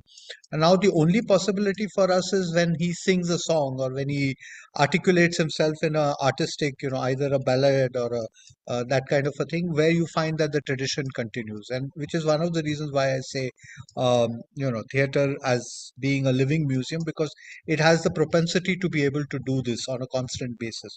Again, around the same time, I used to do this huge beat of Uttar Pradesh. It was a united Uttar Pradesh. And again, I came to know that the two most popular poets in that land were Kabir and Tulsi. And again, both these poets are not taught in the universities. They're not taught in classrooms. There are no books. They're oral. And somebody like Kabir is, astonishing, because he's not just using one language. He's using Bhojpuri, he's using Brij, he's using Awadh. Tulsi is again using a combination of Awadh and Khari Boli. So you're also finding this admixture of languages which evolves, and then again you have this blanket of Hindi. Unfortunately, Kabir doesn't fit into Hindi, neither does Tulsi. So they are automatically struck off the list of being official poets and those kind of things. But you talk to anybody from any caste in Uttar Pradesh, be it a Rajhar, be it a Nonia, be it a Saini, be it a, whoever. I'm not even talking of the upper caste. I'm talking of, and they know their Kabir and Tulsi inside out. So that ability that we have. So it also got me to relook at this whole thing of how we do our plays and how we utilize language as a to play the cultural politics. I think that is absolutely crucial. So till such time as human civilization is there and we are reliant on words as mode of communication, etc., I think theater will be there constantly, and especially the ability to speak out aloud. So that is, I think, one part. The second thing is, again, plays look, I mean, I'm talking of course of the great plays, but plays look simple. And if you read the great Acharya Kuntak, who is one of the great cultural theorists in terms of evaluating the texts of the Sanskrit dramas, be it Bhas, then coming down to Kalidas, and then whatever else happened in the 9th and 10th century. He, I'll keep this short. He looked at the text from the point of four things. One was, of course, Katha Vastu, which is plot. The second is Neta, which is the character. Third is Rasa, which is some of the things that Arun, you've been discussing, that what is the effect that play is having in performance. To answer the OTT question, what a lot of OTT, and I'm not, belittling them, what a lot of them do is they get the first two or first three right, which is the Kathavastu part of it, the Neta, the characterization part of it, and the Rasa Siddhant theory. What I think a lot of great theatre does is something what Acharya Kuntak calls Itivrata, which is the narrative. That which unfolds itself very, very slowly and pervades and sustains itself for a longer period of time. And all great playwrights, I mean, if you pick up the top 100 plays world over, the texts, not productions, you realize that this is what they're able to do. And the reason why they're able to succeed as great play texts and great theatre is Itivrata. So the longevity of things, why we return to Shakespeare, why we return to, the great masters again and again, is this quotient of this. Until such time as you have great minds writing plays with these four components. Again, I've simplified it. It's a big, theoretical treatise on how plays should be, evaluated. You feel that there is great possibility of that because it is in a position to provide that. So, it's like again mixing two forms, but Natya Dharmi, Loka Dharmi. So you could be listening to Sugam Sangeet all your life, but you listen to Bhimsen once and he stays with you forever, kind of a thing. So when plays are written like this, they are memorable and forever and infinite in that sense. So these are the sort of reasonably succinct answer to this particular question about future of drama. Yep. I was quite surprised that Kabir Das and Tulsi Das are no longer parts of text. All of us grew up reciting their dohas. But can I ask? Can I say something? Not a question, just saying something. 1 minute, few seconds. Okay. Ramu, your talk was excellent, and I was very happy that you like humor. I believe humor is. I used to read Reader's Digest from the age of 13. The first thing when I get to Reader's Digest, I always used to look at laughter, the best medicine. Anyway, according to me, to be able to laugh and to be able to make others laugh is a blessing. In this context, when you talked about Kabir and Tulsi Das having not gone to university, I'll tell you one small anecdote or something like that, and I'll stop. I know we're all running late. You must have heard of well-known author, writer, Nalapat Balamaniamma. Her books and works are even taught in universities for PhD, etc. I have heard. It seems for the census people went to take census, which year I don't know, and they asked Nalapat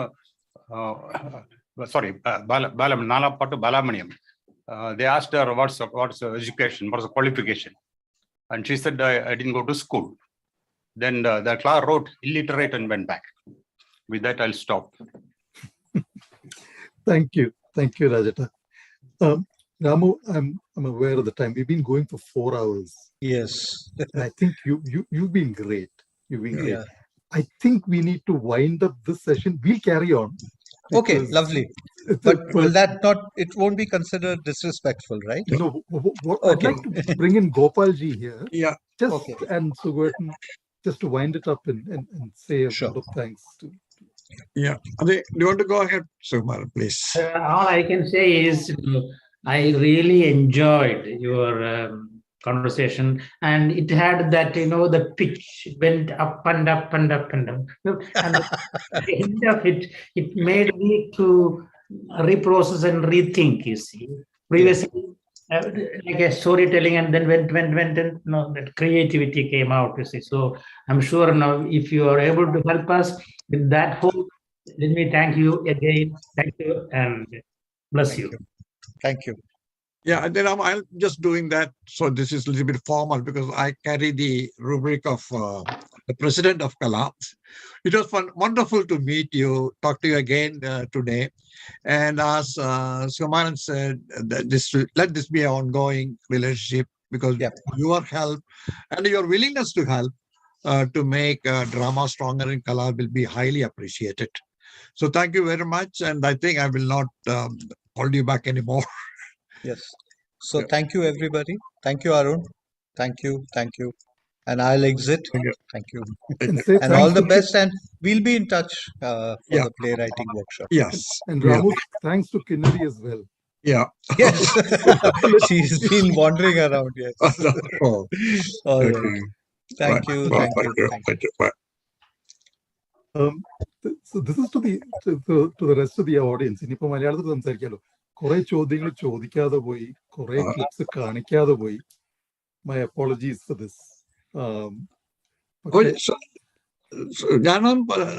The thing which 4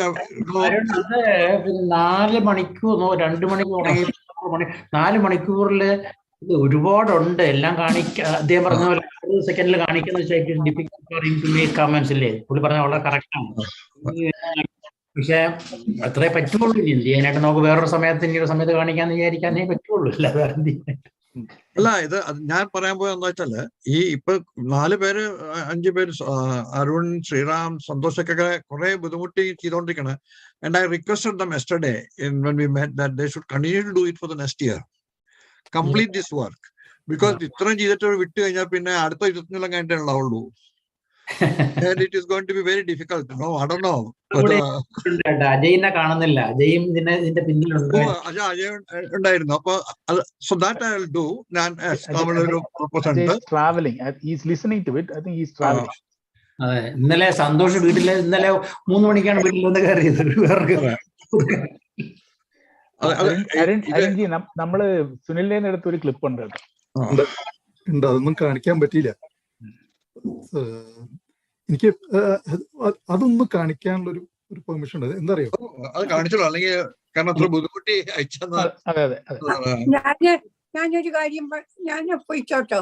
കുറെ സമയമായിട്ട് എനിക്ക് കുറച്ച് ജോലിയുണ്ട്. ഇനി എന്നെ കൊണ്ട് ആവശ്യമില്ലല്ലോ. ഞാൻ പറയേണ്ടതൊക്കെ അതില് പറഞ്ഞിട്ടുണ്ടായിരുന്നോട്. ആവശ്യമുണ്ട്, പക്ഷെ എന്നല്ല, ഇത് കഴിഞ്ഞിട്ട് അടുത്ത ആളാണ്. ഇപ്പോഴത്തേക്ക് പോയിക്കോട്ടെ. Thank you. എല്ലാവർക്കും നമസ്കാരം. 2012 മലയാളത്തിന്റെ തല എന്ന ഡ്രാമയ്ക്ക് വേണ്ടിയിട്ട് എൻ്റെ സുഹൃത്ത് പ്രജീഷ് എന്നെ കലയുമായി ബന്ധപ്പെടുത്തുന്നത്. 20ലധികം അഭിനേതാക്കളുള്ള ഒരു പരിപാടിയുടെ നൃത്തനാടകത്തിൻ്റെ ഗംഭീര വിജയം ഒരുപക്ഷെ അതിൽ അവലംബിച്ച വീഡിയോ ഓഡിയോ സിങ്ക്രണൈസേഷൻ എന്ന രീതി തന്നെ ആയിരിക്കാം എന്ന് ഞാൻ വിശ്വസിക്കുന്നു. അതിനുശേഷമാണ് ഞാൻ കലയിലെ മെമ്പറായത്. അതിന് പിന്നാലെയുള്ള കുറേ വർഷങ്ങളിൽ കുറേയേറെ നാടകത്തിൻ്റെ ഭാഗമാക്കാൻ എനിക്കൊരു ഭാഗ്യം ലഭിച്ചിട്ടുണ്ട്. എങ്കിലും കുറേ നാടകത്തിൻ്റെ പേരുകൾ പറഞ്ഞാൽ ആദ്യം വരുന്നത് ഒരുപക്ഷെ ഡീകൺസ്ട്രക്റ്റിംഗ് ഡ്രാമ. അതിലാദ്യമായി നമ്മൾ ലൈവ് ഷാഡോ പ്ലേ ചെയ്തു. ഇമോഷൻസ് കൊണ്ടുവരാൻ വേണ്ടി കുറേ ഷാഡോസ് ഉള്ള കുറേ ലൈറ്റിംഗ് ചെയ്തു. അതൊക്കെയായിരുന്നു അത് ആ നാടകത്തിലെ അവലംബിച്ച രീതി. പിന്നീട് ഓർമ്മയിൽ വരുന്നത് സോംനാംബുലിസം എന്ന് പറയുന്ന ലഘുനാടകമാണ്. അതിലാണ് നമ്മൾ ആദ്യമായിട്ട് സെറ്റിട്ട് കഴിഞ്ഞിട്ട് മാത്രമല്ല, അതിലെ അടുത്ത ചലഞ്ച്, ക്രിയേറ്റീവ് സൈഡിലെ ചലഞ്ച് എന്ന് പറഞ്ഞാൽ അത്രയും ആൾക്കാരുടെ മുമ്പിൽ ഒരു ഇരുട്ടുമുറി ലൈറ്റിങ്ങിലൂടെ സൃഷ്ടിക്കുക എന്നുള്ളതായിരുന്നു. അതിലും നമ്മൾ കുറേയൊക്കെ വിജയിച്ചു എന്ന് തന്നെ പറയാം. പിന്നെ മനസ്സിൽ പെട്ടെന്ന് വരുന്ന ഒരു പേര് പഴയൊരു പാട്ട്. പഴയൊരു പാട്ട് പണ്ട് കലയിൽ അവതരിപ്പിച്ചിട്ടുണ്ടെങ്കിലും അതിൻ്റെ രണ്ടാമത്തെ വേർഷനിൽ ഒരു ഭാഗമാകാൻ എനിക്ക് ഭാഗ്യം കിട്ടി. അതിലാണ് നമ്മൾ ആദ്യമായിട്ട് ഡിജിറ്റൽ ആനിമേഷൻ ഓൺ സ്റ്റേജിൽ കൊണ്ടുവന്നത്. ഒരു പ്രാവ് പറന്നു പോകുന്ന അങ്ങനെയുള്ള കുറച്ച് ഡിജിറ്റൽ ആനിമേഷൻസ് ആദ്യമായിട്ട് നമ്മൾ കലയിൽ കൊണ്ടുവന്നത് പഴയൊരു പാട്ടിൽ കൂടിയാണ്. അല്ല, ഇത് പറഞ്ഞ കൂട്ടത്തിൽ നമ്മൾ ഡിജിറ്റൽ ആനിമേഷൻ നേരത്തെ യൂസ് ചെയ്തിട്ടുണ്ടോ? മലയാളത്തിൻ്റെ തലയിൽ ഒരു നഗരം കത്തുന്നതൊക്കെ നമ്മൾ ആനിമേഷൻസ് ക്രിയേറ്റീവ് സൈഡിൽ ചെയ്തിട്ടുണ്ടായിരുന്നു. എങ്കിലും ഒരു ക്ലൈമാക്സിൽ ഒരു ഡിജിറ്റൽ ആനിമേഷൻ ആൾക്കാരുടെ അടുത്തേക്ക് എത്തിക്കാൻ പറ്റിയ ഒരു പ്രൊജക്റ്റായിരുന്നു പഴയൊരു പാട്ട്. എങ്കിലും എന്നോട് ഏറ്റവും ചലഞ്ചിങ് ആയിട്ടുള്ള ക്രിയേറ്റീവ് സൈഡിലുള്ള തിങ്കിങ് ഏതായിരുന്നു എന്ന് ചോദിച്ചാൽ ഒരുപക്ഷെ ഞാൻ പറയും നാരായണത്ത് ഭ്രാന്തനായിരുന്നു എന്ന്. അത്രയും ആൾക്കാരിലേക്ക് ഇറങ്ങിയിട്ടുള്ള ഒരു പാട്ട്. ആ പാട്ടിൻ്റെ ഒരു ദൃശ്യാവിഷ്കരണത്തിൽ ഏകാംഗ നാടകം കൂടിയാണ്. അതിൽ ആൾക്കാരിലേക്ക് അതിൻ്റെ അർത്ഥം എത്തിക്കുവാൻ ലൈറ്റിങ്ങിന് ഉള്ള ഒരു പങ്ക് ഭയങ്കരമായെന്ന് ഞാൻ വിചാരിക്കുന്നു. അതിൽ ഏറ്റവും വലിയ ചലഞ്ച് എന്താണെന്ന് വെച്ചാൽ ഒരു ചുടുകാടിനെ നമ്മൾ ചിത്രീകരിക്കണം, സ്റ്റേജിൽ ചിത്രീകരിക്കണം. ചുടുകാട്ടിലുള്ള തീ സ്റ്റേജിലെ ലൈറ്റിങ്ങിനെ എല്ലാത്തിനെയും നിഷ്പ്രഭമാക്കുന്ന തരത്തിൽ മൊത്തം റിഫ്ലക്റ്റ് ചെയ്യും. അതിനിടയിലൂടെ നമ്മൾ വേറൊരു ലൈറ്റ് ആക്ട് ചെയ്യുന്ന വ്യക്തിയുടെ ഫോക്കസ് ചെയ്ത് കൊടുക്കണം. അതൊക്കെ ഒരു ഭയങ്കര ചലഞ്ചിങ് ആയിരുന്നു. ഒരു പരിധി വരെ അത് വിജയിച്ചു എന്ന് തന്നെ നമ്മൾ കരുതുന്നു. 2000 significant. Thank you, Santoshi, ഓർമ്മിപ്പിച്ചതിന്. It would have been cruel and unpardonable. Yes. അപ്പൊ ഇനിയും ഓപ്പൺ ഫോർ അല്ലേ? ഇതൊക്കെ നമ്മുടെ ഓഡിയൻസിൽ ആർക്കെങ്കിലും ഒന്നും പറയാനുണ്ടെങ്കിൽ അതെ. ഓഡിയൻസിന് ക്വസ്റ്റ്യൻസ് ഉണ്ടായിരുന്നു. അരുണിന്റെ ക്വസ്റ്റ്യൻ ഉണ്ടായിരുന്നു, സന്തോഷിയുടെ ക്വസ്റ്റ്യൻ ഉണ്ടായിരുന്നു. Excellent guest. Very good. ഇത് നമ്മുടെ അവസാനത്തെ പ്രോഗ്രാമാണ്. ജൂബിലി തീർന്നു. അടുത്ത AGM വരുമ്പോൾ 25th year is over. And we have been very lucky with the guests throughout this year. He was very good. Ramu was very good. അതെ. എനിക്ക് തോന്നുന്നു ഈ ഗസ്റ്റിന്റെ ഒരു അഡ്വാൻറ്റേജ് എന്ന് പറയുന്നത് നമുക്ക് കുറച്ചുകൂടെ ഫ്യൂച്ചറിസ്റ്റിക് ആയിട്ട് നോക്കാം. ഇനി ഫ്യൂച്ചറിൽ ചെയ്യേണ്ട പരിപാടികളെ പറ്റി ഒരു ഗൈഡിങ് ഫോഴ്സ് ആയിട്ട് ഒക്കെയാണെങ്കിലും നമ്മുടെ ക്വാളിറ്റി ഇമ്പ്രൂവ് ചെയ്യാൻ ഒരുപാട് ഹെൽപ്പ് ചെയ്യും. രാജശേഖരനും അല്ല, അതാണ് പിന്നെ വേറൊരു കാര്യം എനിക്ക് പറയാനുള്ളത്. ഇപ്പൊ കുറെ പരിപാടികൾ ഞാനും അറ്റൻഡ് ചെയ്തു. ഈ വർഷത്തെ ഹോൾ പരിപാടി, കലാകഫയുടെ പരിപാടി എന്ന് പറയുന്നത് വളരെ യുണീക്ക് ആയിരുന്നു. അപ്പൊ ഇങ്ങനെയുള്ള ഒരു ഇന്റർഫേസ് ആദ്യം തുടങ്ങുമ്പോൾ എല്ലാവർക്കും കുറച്ച് ഡൗട്ട്ഫുൾ ആയിരിക്കും, എത്രത്തോളം സക്സസ് ആകും, ആളുകൾ പങ്കെടുക്കും എന്നൊക്കെയുള്ള സ്വാഭാവികമാണ്, ഇറ്റ്സ് ക്വയറ്റ് നാച്ചുറൽ. പക്ഷെ ഓവർ ദ ടൈം ഇത് ഭയങ്കര ഒരു ഗ്രിപ്പിംഗ് ഓഡിയൻസിനെ ക്രിയേറ്റ് ചെയ്യുമെന്ന് പറയേണ്ടി വരും. അത് ഇറ്റ്സ് എ ഗ്രേറ്റ് മൂവ്മെന്റ്. അത് പറയാതിരിക്കുന്ന അവിടുത്തെ it's very well work while achievement. Arun പറയുന്നത് പാൻഡമിക് കഴിഞ്ഞാലും കലാകാഫെ കണ്ടിന്യൂ എന്നാണോ? അല്ല, ഇനിയിപ്പോ ഇത് പാൻഡമിക്കുമായിട്ട് റിലേഷൻ ഉണ്ടോ എന്ന് വരെ എനിക്കൊരു ഡൗട്ട്. കാരണം ഇതിപ്പോ നമ്മൾ ഇതിനെ യൂസ്ഡ് ആയി പോയി. അപ്പൊ പിന്നെ ഇടയ്ക്കിടയ്ക്ക് ഇതില്ലെങ്കിൽ പിന്നെ ഒരു അല്പം humour is always good.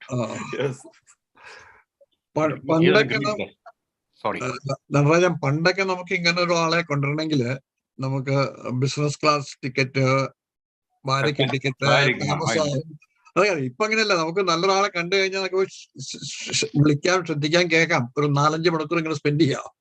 Nedumudi വേണേന്റെ വലിയൊരു സങ്കടം ഭാര്യയെ കൊണ്ടുവരാൻ പറ്റിയില്ലല്ലോ എന്നായിരുന്നു. അതെ, അന്ന് നമ്മൾ ഒരാൾക്കേ കൊടുക്കുള്ളൂ. സുമാറിന് ഓർമ്മ ഉണ്ടായിരിക്കും. ഇത് യൂട്യൂബില് ഞാൻ ഇനിയിപ്പം ക്ലോസ് ചെയ്യട്ടെ. യൂട്യൂബ് ക്ലോസ് ചെയ്യാം. ഓക്കെ, അപ്പൊ താങ്ക്സ് യൂട്യൂബിൽ ജോയിൻ ചെയ്ത എല്ലാവർക്കും. ക്ലോസ് ചെയ്തോ?